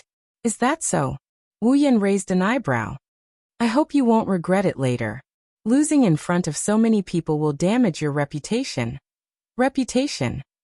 Kaya smiled bitterly. Your reputation is much greater than mine. It'll damage your reputation if you lose. After saying that, Kaya turned to Jaffer. I'll go first? No. Jaffer puffed out his chest. I'll go first. Let me go first. It was rare for Kaya to show his aggressive side, contrary to his usual modesty. I have a personal grudge with him that needs to be resolved. Jaffer looked straight at Ka and said in a deep voice, I have a personal grudge with him. I want to fight him in his best condition, so I have to go first. So I'm here to take advantage of him. It won't matter anyway. You should go first. You're the one who should go first. No. It's you. You've already fought him once. That's two different things. Don't talk about it like that. Are you going to go first or not? No way. The crowd's voices gradually died down. The crowd was speechless. Kaya and Jaffer were bickering like children on the stage. Everyone's jaws dropped to the floor. They're fighting over the right to go first. Are they still the humble and polite Prince Kaya and the domineering Prince Jaffer? Haha. Hinajika couldn't help but laugh. These two people are surprisingly cute. The girls nodded in unison. Even Fei Fei and Lulu had the same look in their eyes. Wu Yan couldn't stay calm either. It looks like the two of them are going to start a fight before fighting him. He rubbed his forehead and reached out his hand. Stop fighting. Let's fight together. The air froze. Kaya and Jaffer narrowed their eyes. Their gazes toward Wu Yan turned hostile. Wu Yan shrugged helplessly. Don't look at me like that. I'm not looking down on you. Wu Yan crossed his arms and sighed. I'm sure you know better than anyone else that you don't stand much of a chance against me in a one-on-one fight. I don't think you want to lose too soon, right?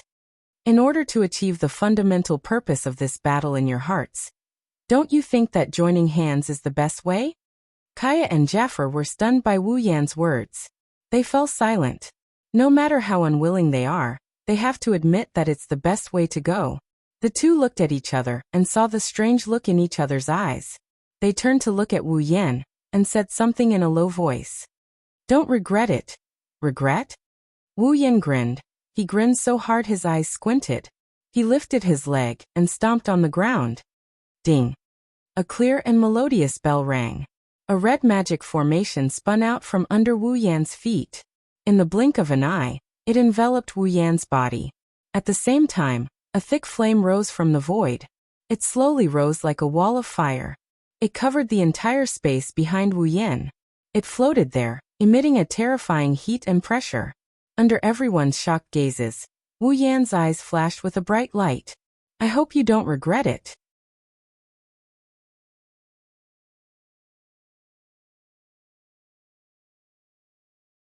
Chapter 8:18. Magic. Kaya and Jaffer cried out in surprise. They stared at Wu Yan, who was standing on top of the magic formation and bathed in the sea of fire. Gradually, they lost their composure. Impossible. Many people stared at Wu Yan in disbelief. When they confirmed that Wu Yan was emitting waves of magic, they were dumbfounded. Even the higher-ups on the observation deck couldn't help but cry out in disbelief. There was a very basic law of cultivation in the Spalier world. Even ordinary people who didn't cultivate knew about it. Once a person cultivates Do Qi, then they will never be able to cultivate mana for the rest of their life. Conversely, a person who cultivates mana will never be able to cultivate Do Qi. In other words, in a person's body, There is no way to accommodate two types of energy at the same time. But now what did they see? They saw that Wu Yan, who had always been fighting like a warrior, was now using magic. There were clear waves of magic on his body. How was this possible? Countless people looked at each other in dismay. They couldn't believe what they were seeing. From what they knew, Wu Yan had always fought like a warrior. Lightning was a special effect of aura, and fire was a special ability of armament. He had always been a warrior. With such preconceived notions, they couldn't accept the fact that Wu Yan is using magic. Wu Yan had once defeated Jafar, who was at the peak of the 7th rank. Although this was shocking, it wasn't to the point of being horrifying. Challenging someone of a higher rank was difficult, but it wasn't impossible either.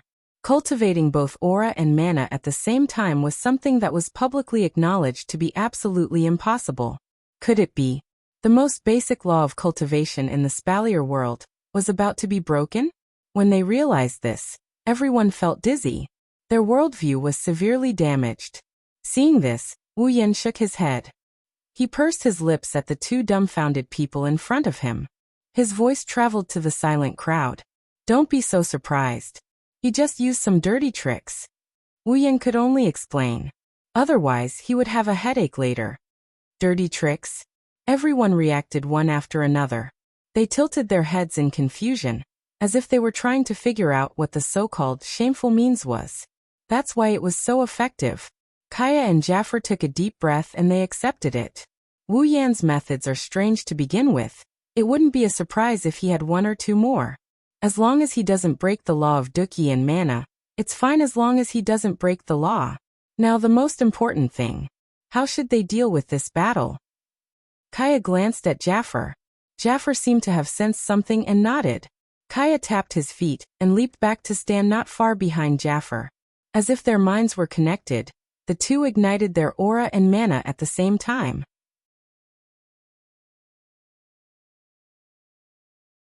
Ferocious mana and aura surged from Kaya and Jafar, as they sensed the energy flowing out of their bodies. The two of them were caught off guard by Wu Yan's use of magic. They slowly calmed down.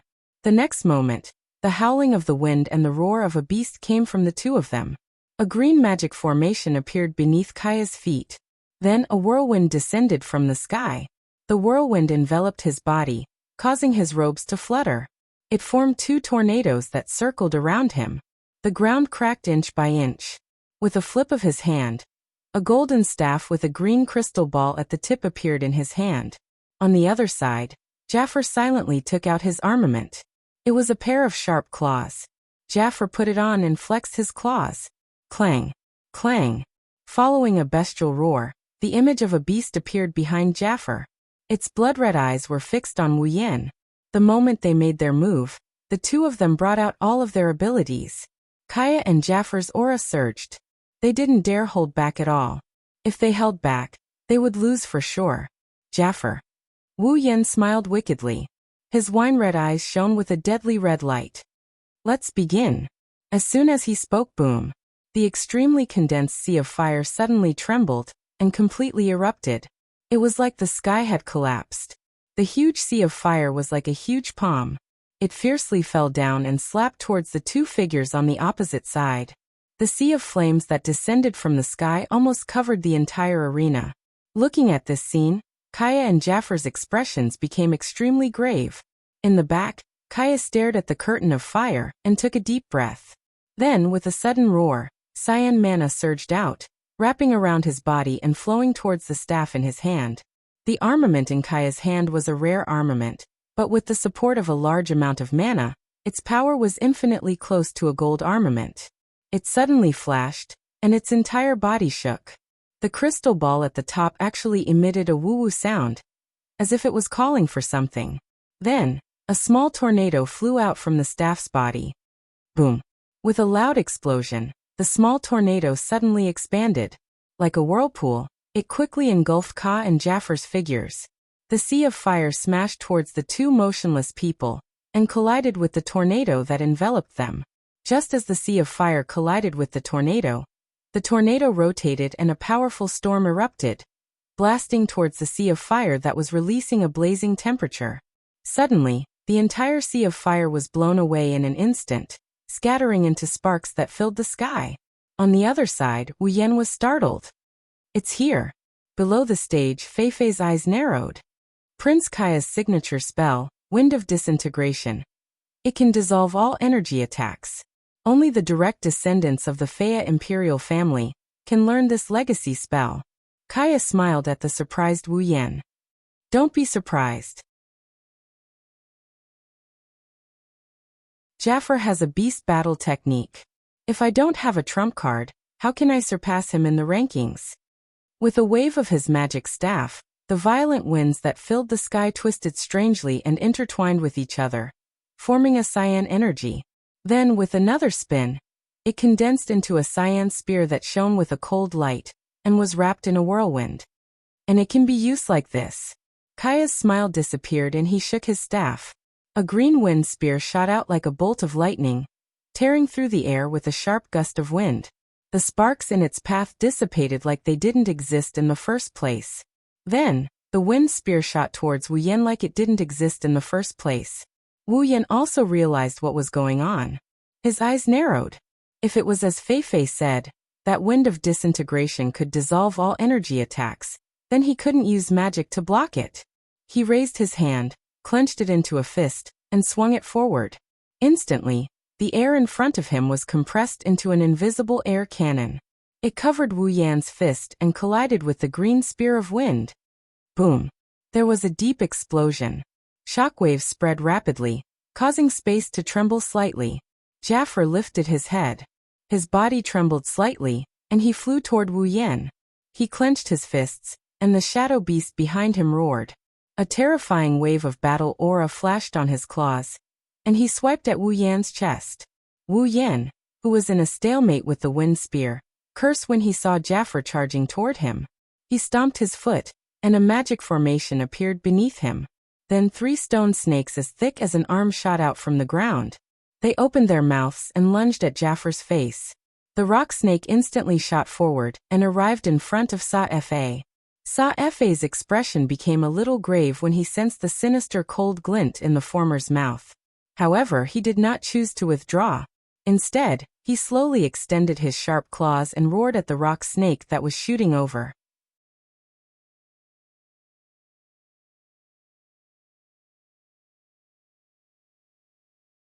Chapter 819. Bang! Jaffer clenched his claws and an invisible fluctuation of chi spread out. The beast shadow behind Jaffer roared and extended its claws, clenching down with a loud bang. In the space where the beast shadow clenched its claw shadow, an exceedingly terrifying force acted on the atmosphere, causing the surrounding airflow to be compressed into a ball. Several rock snakes that just happened to pass by were crushed by the compression of the atmosphere, dispersing into powder all over the ground. After crushing the stone snakes with one strike, Jaffer quickly glanced at another stone snake that was about to dash past him and attack Kaya. With a flick of his claws, the stone snake was instantly shattered by a gust of wind formed by chi. Jaffer tapped the ground and his thick body nimbly appeared in front of Wu Yan like a ghost. His sharp claws drew a crescent arc in the air and viciously clawed at Wu Yan's chest. Chi wrapped around Jaffer's sharp claws. The beast shadow behind Jaffer also extended its claws and overlapped with Jaffer's claws. Bloodhunt Beast King Claw. The huge beast claw clearly enlarged in Wu Yan's eyes. Seeing this sharp claw, Wu Yan's thoughts seemed to have returned to the day of the Academy tournament, when he faced Jaffer's claw. At that time, he was only at the peak of the 7th step while Jaffer was at the 8th step. When Jaffer used a battle technique, he went all out and clashed head-on. In the end, he relied on the sharpness of the lightning fist to receive Jaffer's attack. But now Wu Yan closed his eyes and suddenly opened them. A surge of mana burst out of his body, carrying a magic array. Wu Yan's body flashed. In front of him, a circular energy shield that was as viscous as blood rose up in an instant. Bang! In the next moment, the Bloodhunt Beast King Claw ruthlessly smashed into the energy barrier. A muffled explosion sounded, and the energy barrier rippled rapidly. It was forced into an arc by Jaffer's terrifying battle technique, and kept getting closer to Wu Yan's face. Once the energy barrier broke, the Bloodhunt Beast King Claw would land on Wu Yan's face without any distance. However, when the claw was only a few centimeters away from Wu Yan's face, the energy barrier fiercely rebounded with a bang. The rebounding force directly affected Jafar. Jafar grunted and clenched his teeth. Borrowing the rebounding force, his body flashed to the side of Wu Yan. His arms quickly shook, and a series of claw shadows appeared. The claw shadows carried countless chi winds and smashed into Wu Yan's energy barrier. Clang! Clang! Clang! The claw shadows slammed into the dark, blood-red energy barrier. A series of crisp clangs that resembled the clashing of weapons immediately rang out. The energy barrier's defensive capabilities were extremely high. It merely trembled a little under Jafar's storm-like attacks, but it did not shatter.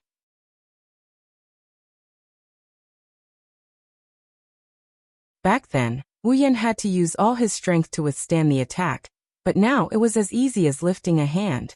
He casually received dozens of attacks. Clang! Another Bloodhunt Beast King Claw smashed into the energy barrier. The energy barrier finally reached its limit and completely burst open. Even so, Wu Yan is still satisfied. A magic barrier that he casually set up has this level of defensive power. It's enough to let Wu Yan understand the power of the spells in the 103,000 grimoires. It was absolutely worth it to exchange almost all his ability points for it. Ha ha ha ha. Wu Yan laughed loudly. A surge of dense magic power burst out of his body, and Jafar was forced to take a few steps back. Before he could react, Jafar's heart skipped a beat when he heard a crisp ding sound. In the sky, a violent wind suddenly blew, as if a natural disaster was swirling around. Jafar abruptly raised his head and looked up. Then his expression changed. Not far above his head, a 2-meter-wide fireball was floating. It was pitch black like the sun during an eclipse. When Jafar raised his head, the fireball came crashing down on him. Don't even think about it. Just as the black fireball came crashing down, a loud shout rang out. Then a sharp sound of wind breaking rang out.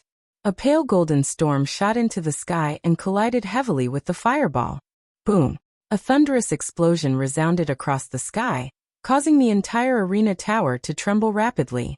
Many people lost their footing and fell to the ground. Some sparks even scattered into the crowd, causing the unlucky students to cry out in pain. Even their clothes caught fire, causing them to be in a mess. Wu Yan was taken aback. He turned to look at Ka, who was panting heavily behind him. There was a hint of helplessness in his eyes. He almost forgot that Ka had a move called Wind of Dissolution that could neutralize energy attacks. Bloodhunt Beast King Claw. Suddenly, another loud shout rang out. A faint figure flashed above Wu Yan's head. The claw in his hand trembled as blood-red Douqi rapidly condensed. In the blink of an eye, the entire claw was enveloped in Douqi. Jafar roared and poured all of his fighting aura into the claw. The beast shadow behind him seemed to have solidified. It reached out with both claws and covered Jafar's armaments. Jafar's claw slashed out and merged with the two beasts' claws. They turned into a black claw that shot down like a bolt of lightning. Even if Wu Yan sensed this lightning-fast attack in time, the terrifying claw was already upon him. He took a deep breath and his body trembled. Magic energy once again flashed on Wu Yan's body. Wu Yan muttered a few unknown words that sounded like an incantation. A black miasma emerged from under his feet. It split into two black fog and wrapped around Wu Yan's body. Chi! The blood-colored claw shadow appeared to have torn something apart as it instantly penetrated the black fog. The frightening Douqi ripple contained within it caused the black fog to fluctuate intensely. However, the claw shadow that penetrated the black fog appeared to have fallen into a quagmire when it entered the black fog. It suddenly became sluggish. Jafar's expression changed. Whoosh! As Jafar's expression changed, the sound of wind breaking came from the black fog. Before Jafar could react, a corner of the black fog wriggled and turned into a black stream of light. It suddenly shot out and slammed into Jafar. Poochie! The black mist hit Jafar's body like a heavy hammer.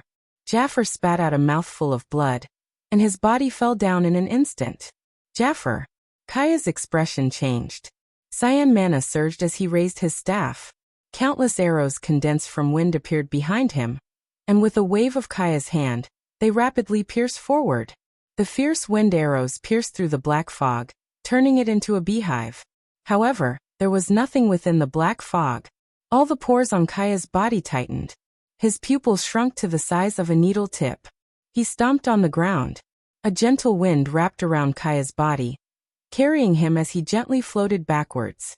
At the same time, a black shadow suddenly appeared behind Kaya as if it had teleported, under the shocked gazes of the audience below the stage. Ka's hair stood on end. Behind Ka, Wuyan smiled faintly and reached out a hand to grab Ka's neck. Wind net. At this critical moment, Ka displayed extraordinary combat experience and mental fortitude. He suppressed the trembling in his heart and waved his staff. The magic energy around him rapidly fluctuated and formed wind blades. They quickly condensed into a large net of wind blades, protecting Ka within. However, Wu Yan's hand didn't pause in the slightest in the face of this net of wind blades. He directly reached for Ka. Magic energy surged in his hand, and a black flame ignited. The sharp wind blades hit the burning arm, but didn't cause any damage. Instead, they burned into nothingness like paper. Wu Yan's hand passed through the net of wind blades and rested on Ka's neck. The entire arena was silent.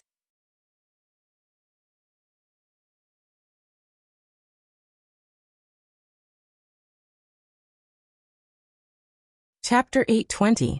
Under the speechless gazes of the audience, the black flames on Wu Yan's arm slowly dissipated, leaving only a small hand on Kaya's neck.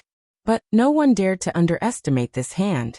Everyone here knows that other than magic, Wu Yan is also good at close combat. Feeling the warmth and coldness of the hand on his neck, Kaya's expression rapidly changed. He tightened his grip on the magic staff in his hand. In the end, he lowered his hand. Kaya smiled. His smile was rather bleak and dispirited. Jaffer, who was struggling to get up, stared blankly at this scene. A bitter smile appeared on his face. Then, as if he had completely given up, he let his body fall heavily to the ground and didn't get up again. We lost. Ka and Jaffer didn't know how to describe their current feelings. Were they unwilling? However, he had clearly used all his strength to fight, and the other party had also defeated him fair and square. What was there to be unsatisfied about? Were they sincerely convinced? But where did this unbearable pain in his heart come from? Where did it come from? Should they fight again? When they thought of this, the two of them laughed bitterly. They already gave it their all, but Wu Yan didn't even use his best fighting technique. He didn't even use his armament. It's obvious that he didn't even use his full strength. In a situation where they did not use their full strength, the two of them together could not even cause a trace of injury to him. What was the use of continuing to fight? Finally, please tell me. Ka raised his head. His dim eyes stared at the figure in front of him. How did you suddenly appear behind me? Wu Yan paused. He smiled. Why do you ask? Can't I use pure speed to suppress you? That's impossible. Ka shook his head. I placed a spell around me. I controlled the wind to fall into my senses. If you charged at me, no matter how fast you were, I would have sensed you once you entered the range of my wind. But just now in my wind, you suddenly appeared out of nowhere. It's like you appeared out of thin air. Ka stared at Wu Yan. Can you tell me how you did it? Using the wind to sense. Wu Yan blinked and sighed. As expected of a magician who specializes in the wind element, Ka didn't say anything. He just stared at Wu Yan, waiting for his answer. He wouldn't admit defeat if he didn't know what happened. Wu Yan helplessly opened his mouth. All I did was use a space restriction magic. Spatial manipulation magic? Wu Yan nodded. It's a spell that manipulates space. I used such a spell to teleport behind you. I moved behind you. Basically, it's just as you said. I appeared out of thin air. Spatial manipulation magic. Kaya's expression was somewhat dazed. Let alone Kaya, everyone else's expressions weren't any better. A spell that manipulates space. Doesn't that mean Wu Yan has mastered the art of teleportation?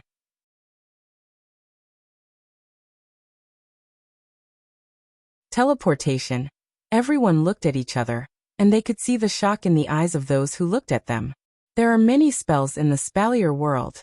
If you count them carefully, You won't be able to count them all in a year. There were also spells with special effects and wonderful effects. However, a spell that manipulates space is unheard of in the Spalier world. Could it be a spell that Wu Yan created himself? With such a terrifying thought popping up in their minds, no one could remain calm. This Wu Yan, who the hell is he? Staring blankly at the smiling Wu Yan, Kaya gulped.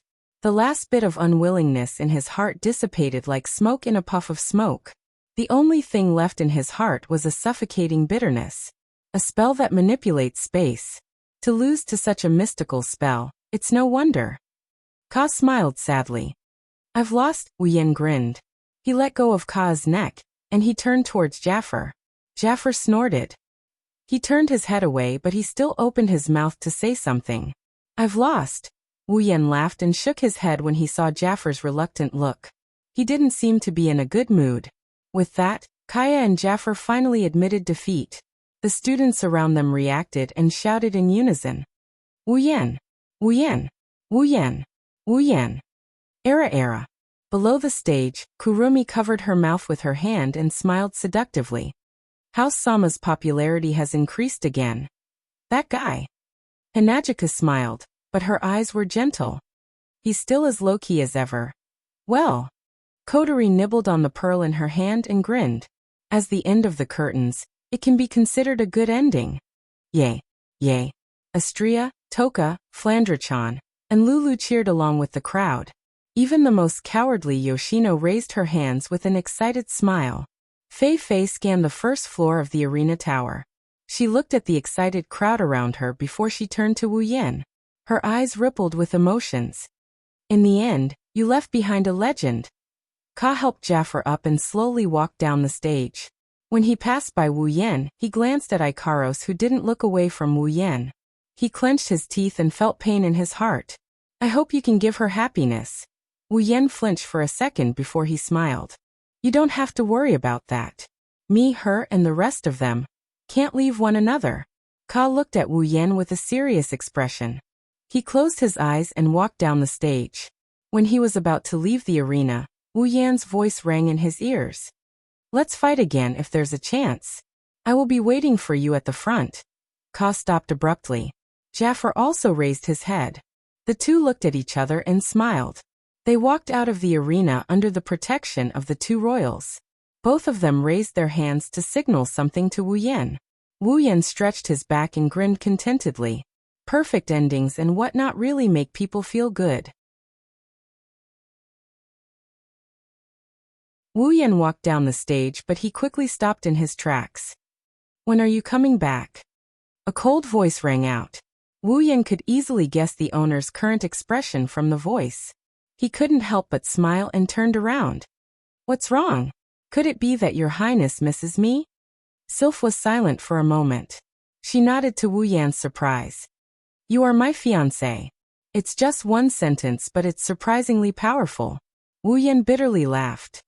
I don't think there's a chance for me to come back. However, it shouldn't be hard for you to track my whereabouts. If you miss me, come find me.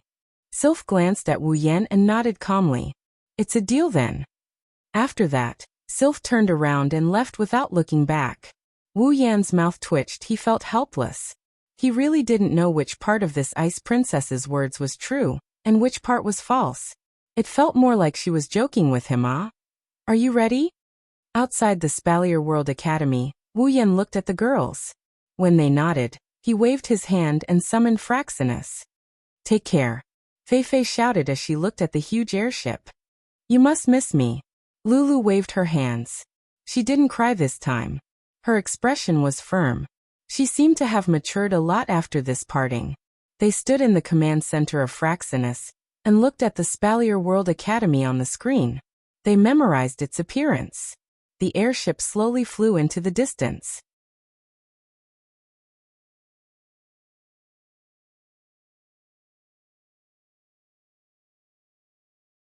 Chapter 8:21. Behemoth Forest. The current Behemoth Forest is very different from before.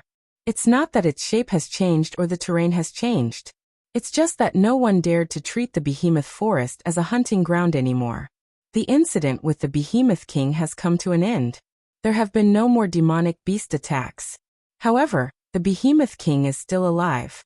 He was injured by Yukari and is currently hiding in a corner, licking his wounds. Once he recovers, another wave of demonic beast attacks will come. No one knows where the Behemoth King is hiding, but one thing is for sure, he is still in the Behemoth Forest. Even though they know the Behemoth King is in the Behemoth Forest, no one knows what to do. Search. The Behemoth Forest is larger than a single empire. Add to that the complex terrain and tens of thousands of demonic beasts.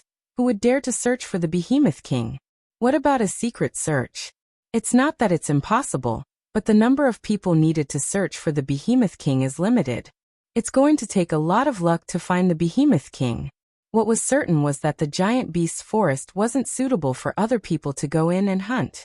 After the Behemoth King went into hiding, the Ailu Empire, Baruba Empire, and Faya Empire set up a camp between their supply towns and the Behemoth Forest. With the combined strength of the three great clans, they set up a powerful garrison. The three camps have a mission. Other than preventing demonic beast attacks from happening again, they also have to monitor the Behemoth Forest, search for the Behemoth King's tracks, hunt demonic beasts for the Empire's needs, and so on. They also have to guard the path to the Behemoth Forest and prevent outsiders from entering. Because of this, the Spalier world is facing a serious challenge. The Behemoth Forest is a natural treasure trove. Humans can't live without the resources inside. Now that the resources are under control, it's easy to imagine how big of an impact it will bring. Fortunately, the camp had also been organized, allowing some teams to enter the Behemoth Forest every day to hunt and provide resources. Otherwise, the entire Spalier world would be in chaos. However, it was undeniable that hunting in the Behemoth Forest was no longer as easy as it used to be. The responsibilities of the three camps within the borders of the three empires were extremely heavy. Before the Beast King was taken care of, the three camps had to continue to exist in order to ensure the normal operation of the Spalier world. Therefore, the moment the three camps were established, they instantly became second only to the three great clans in the various empires, or even above them. With status, naturally, power was indispensable, and with power, disputes were inevitable. The various forces seemed to have realized the great significance of the camp, and realized its importance. Although they didn't know how long this camp could exist, they would definitely bring a lot of benefits if they had a stable position here. In addition, the camp was the base that controlled all the resources that flowed out of the Behemoth Forest. The benefits were unimaginable. Every faction started to get restless. For the sake of fighting for benefits, the people who belonged to the various factions and were stationed here gradually began to have conflicts. Right now, Mikoto, Shokuho Misaki, and the others were also in conflict. They were caught in a conflict. In the center of the camp, Mikoto, Shokuho Misaki, Kinuhata Sai, Frenda, and Takitsubu Riku were standing in front of a group of Misaka sisters. However, they didn't seem to be in a good mood. In front of them, there was a large team led by three middle-aged men. In terms of numbers, this team was no less than the 20,000 Misaka sisters. In terms of strength, the Misaka sisters were all at the pinnacle of Tier 6. On the other hand, the other party's strength was uneven. There were Tier 5, Tier 6, and of course Tier 7. The three middle-aged men in the lead were even Tier 8. There were many other people surrounding the two opposing teams. They were all sent by other factions to guard the camp. Mikoto's team should have come out by now.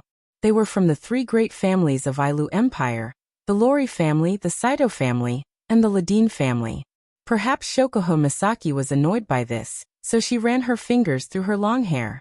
Her elegant posture made many young men widen their eyes, and they couldn't help but feel a sense of possessiveness.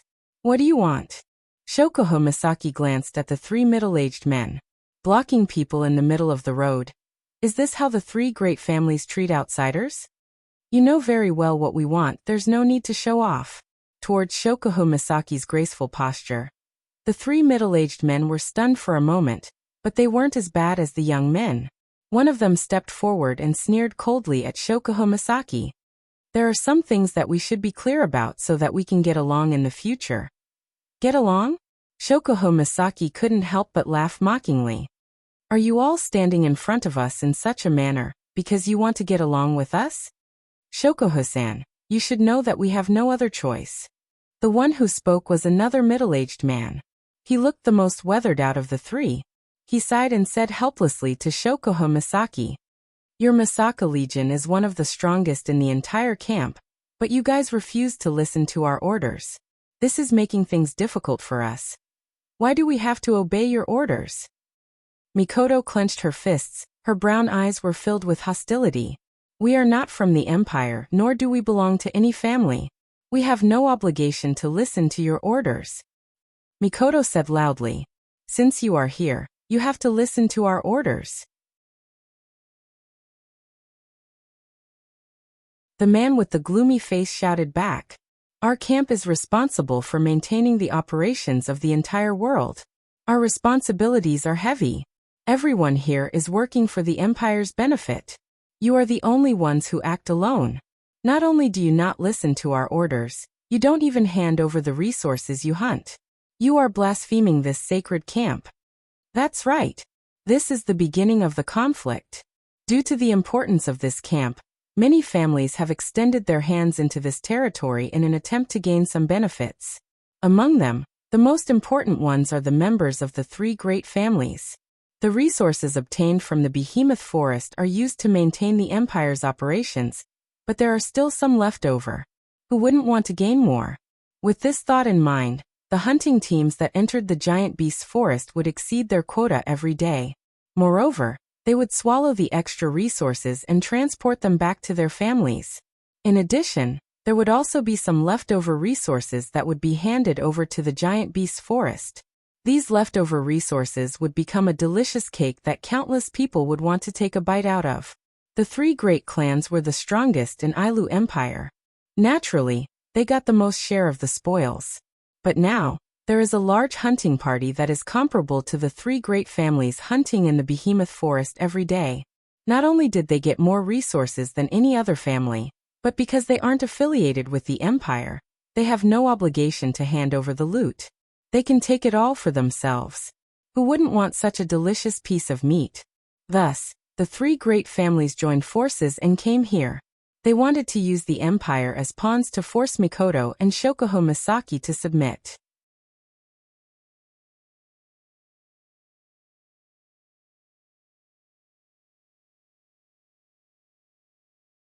Chapter 822. As the saying goes, a person's jealousy is a scary thing. She had to work herself to death and fight every day to earn resources that she had to hand over to the Empire to support the Empire's operations. Yet other people were allowed to keep her gains for themselves. This unfair treatment caused the onlookers to look at Mikoto, Shokoho Misaki, and the others with unkind eyes.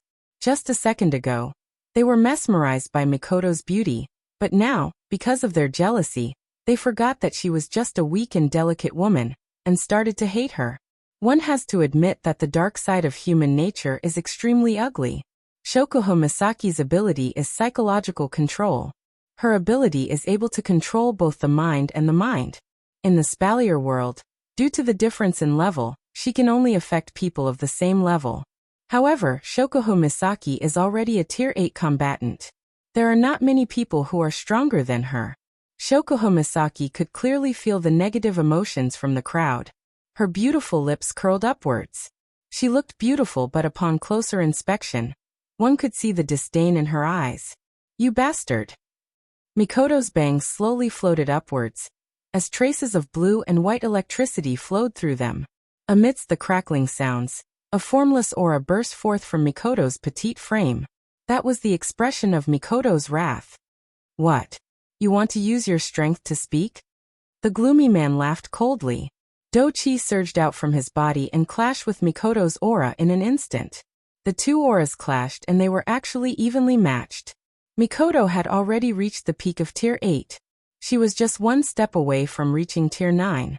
Under such circumstances, even though the gloomy man's aura was on par with Mikoto's, it was clear that his true strength was not much weaker than Mikoto's. In order to play the role of the leader in this important camp, the three leaders of the Spalier world had to be careful. The leaders of the three major clans were only second to the leaders of their respective clans. In terms of strength, they were on par with the leaders of the three major clans. Forget about the gloomy man, even the weathered man who had been silent the whole time. The blonde man with the same color hair as Shokuho Misaki was also a peak tier 8 fighter. On Mikoto's side, she was the only one who was at the peak of type 8. Shokuho Misaki, Kinuhata Sai, Frenda, and Takitsubu Riku were still quite a distance away from that. Even with the support of 20,000 Misaka sisters, they were still slightly weaker. Of course, this was only in terms of strength. Shokuho Misaki had never needed to resort to violence. Era Misaka-san, don't get angry. Shokuho Misaki. I've been waiting for you to get angry. Marcus, retract your dochi as well. The blonde man, who had been silent all this time, raised his head and coldly glanced at the gloomy man he called Marcus. I didn't come here to watch you fight. Marcus snorted coldly and glanced at the blonde man with a mocking look. Pelosi, I know your Lori family has a good relationship with them, but let me warn you first. You don't want to be the bad guy. Stand aside obediently. No one will blame you for not interfering, but if you want to protect them, you'll have to ask the brothers around you if they're willing. Pelosi said. Pelosi's eyes flashed with anger. This Marcus is using a chicken feather as a token of authority, and he's getting addicted to it? Oh, you're saying our Lori family wants to protect them, because we have a good relationship with them? Aren't you trying to make things difficult for them, because your Saito family has a bad relationship with them? Pelosi laughed. I know that your Saito family's patriarch, who is your elder brother, ordered us to suppress this group of bastards who humiliated his 2 sons and your nephews. Oh no, I almost forgot. Pelosi seemed to have recalled something as he said with a mocking expression in a sudden realization. That second young master Bing Mian. It seems like he almost died under his own ice do-chi. Pelosi, Marcus roared in anger. The Saito family's ice combat chi erupted from his body. It was even stronger than when he confronted Mikoto. Pelosi didn't say anything about it. He just looked at him coldly as if he was looking at a clown. Stop. The weathered man hurriedly stepped forward, only to be glared at by Marcus, who was burning with rage. What? Andrew, is your Ladine family going to side with him? Hearing Marcus's angry shout, Andrew frowned. He seemed to be dissatisfied with Marcus's actions. Internal strife? Aren't you afraid of being laughed at? Don't forget what we're here for. Pelosi and Marcus were both startled. They then looked at each other, narrowed their eyes, and turned their heads away. However, Marcus still restrained his chi. It seemed that he had taken Andrew's words to heart. Pelosi looked at Mikoto and the others. He hesitated for a moment, but decided to stand up. Miss Shokuho, as you know, with the current situation of the camp, a lot of people are dissatisfied with you. There are also a lot of people who want to use this as a pretext to make a fuss. Pelosi intentionally or unintentionally glanced at the angry crowd and smiled bitterly. Everyone is unhappy with the fact that you don't hand over your resources. So, don't you think it's a good idea to fulfill your obligations once in a while? Shokuho Misaki tilted her head and shook her head. Mr. Pelosi, may I ask what the obligations of the camp are? Pelosi paused. Shokuho Misaki looked around and continued. This camp was built to prevent the demonic beasts from coming out of the behemoth forest, and to search for the demonic beast king. This is the real obligation. Hunting demonic beasts and obtaining resources is just a side benefit. Shokuho Misaki's lips curled into a smile. She slowly walked in front of Marcus. Marcus looked at her coldly. Indeed, everyone in this camp hunts demonic beasts in the behemoth forest every day. They exchange their lives for resources, and hand it over to the Empire to maintain the Empire's normal operations. I admire your sense of responsibility. Shokuho Misaki looked at Marcus with a half-smile. But since Mr. Marcus says we have blasphemed this sacred encampment, then Mr. Marcus, can you say that everything you've done is for the sake of the Ailu Empire? Marcus' pupils constricted and he sneered. Of course Mr. Marcus, please don't speak too quickly. Shokuho Misaki interrupted Marcus with a smile, but her eyes flashed with a cold glint. I will do as you say. Don't forget, my ability is to control people's minds. Shokuho Misaki rested her chin on her hand and said with a smile, although I can't control the few of you, I believe that the people around you who work for you shouldn't be able to resist my ability. I think, in that kind of situation, they would be very willing to publicize your usual actions to everyone. When the time comes, it will be time for the world to evaluate your obligations. The expressions of Pelosi, Marcus, and Andrew changed on the spot. Shokuho Misaki glanced at them, turned around and walked to Mikoto's side. Gentlemen, we all have our own goals. We are not in charge of you, so it's best if you don't stick your nose in our business. Otherwise, the ones who will suffer. Shokuho Misaki smiled. Definitely not us. You're tuning in to the Lime's Wuxia Whispers YouTube channel.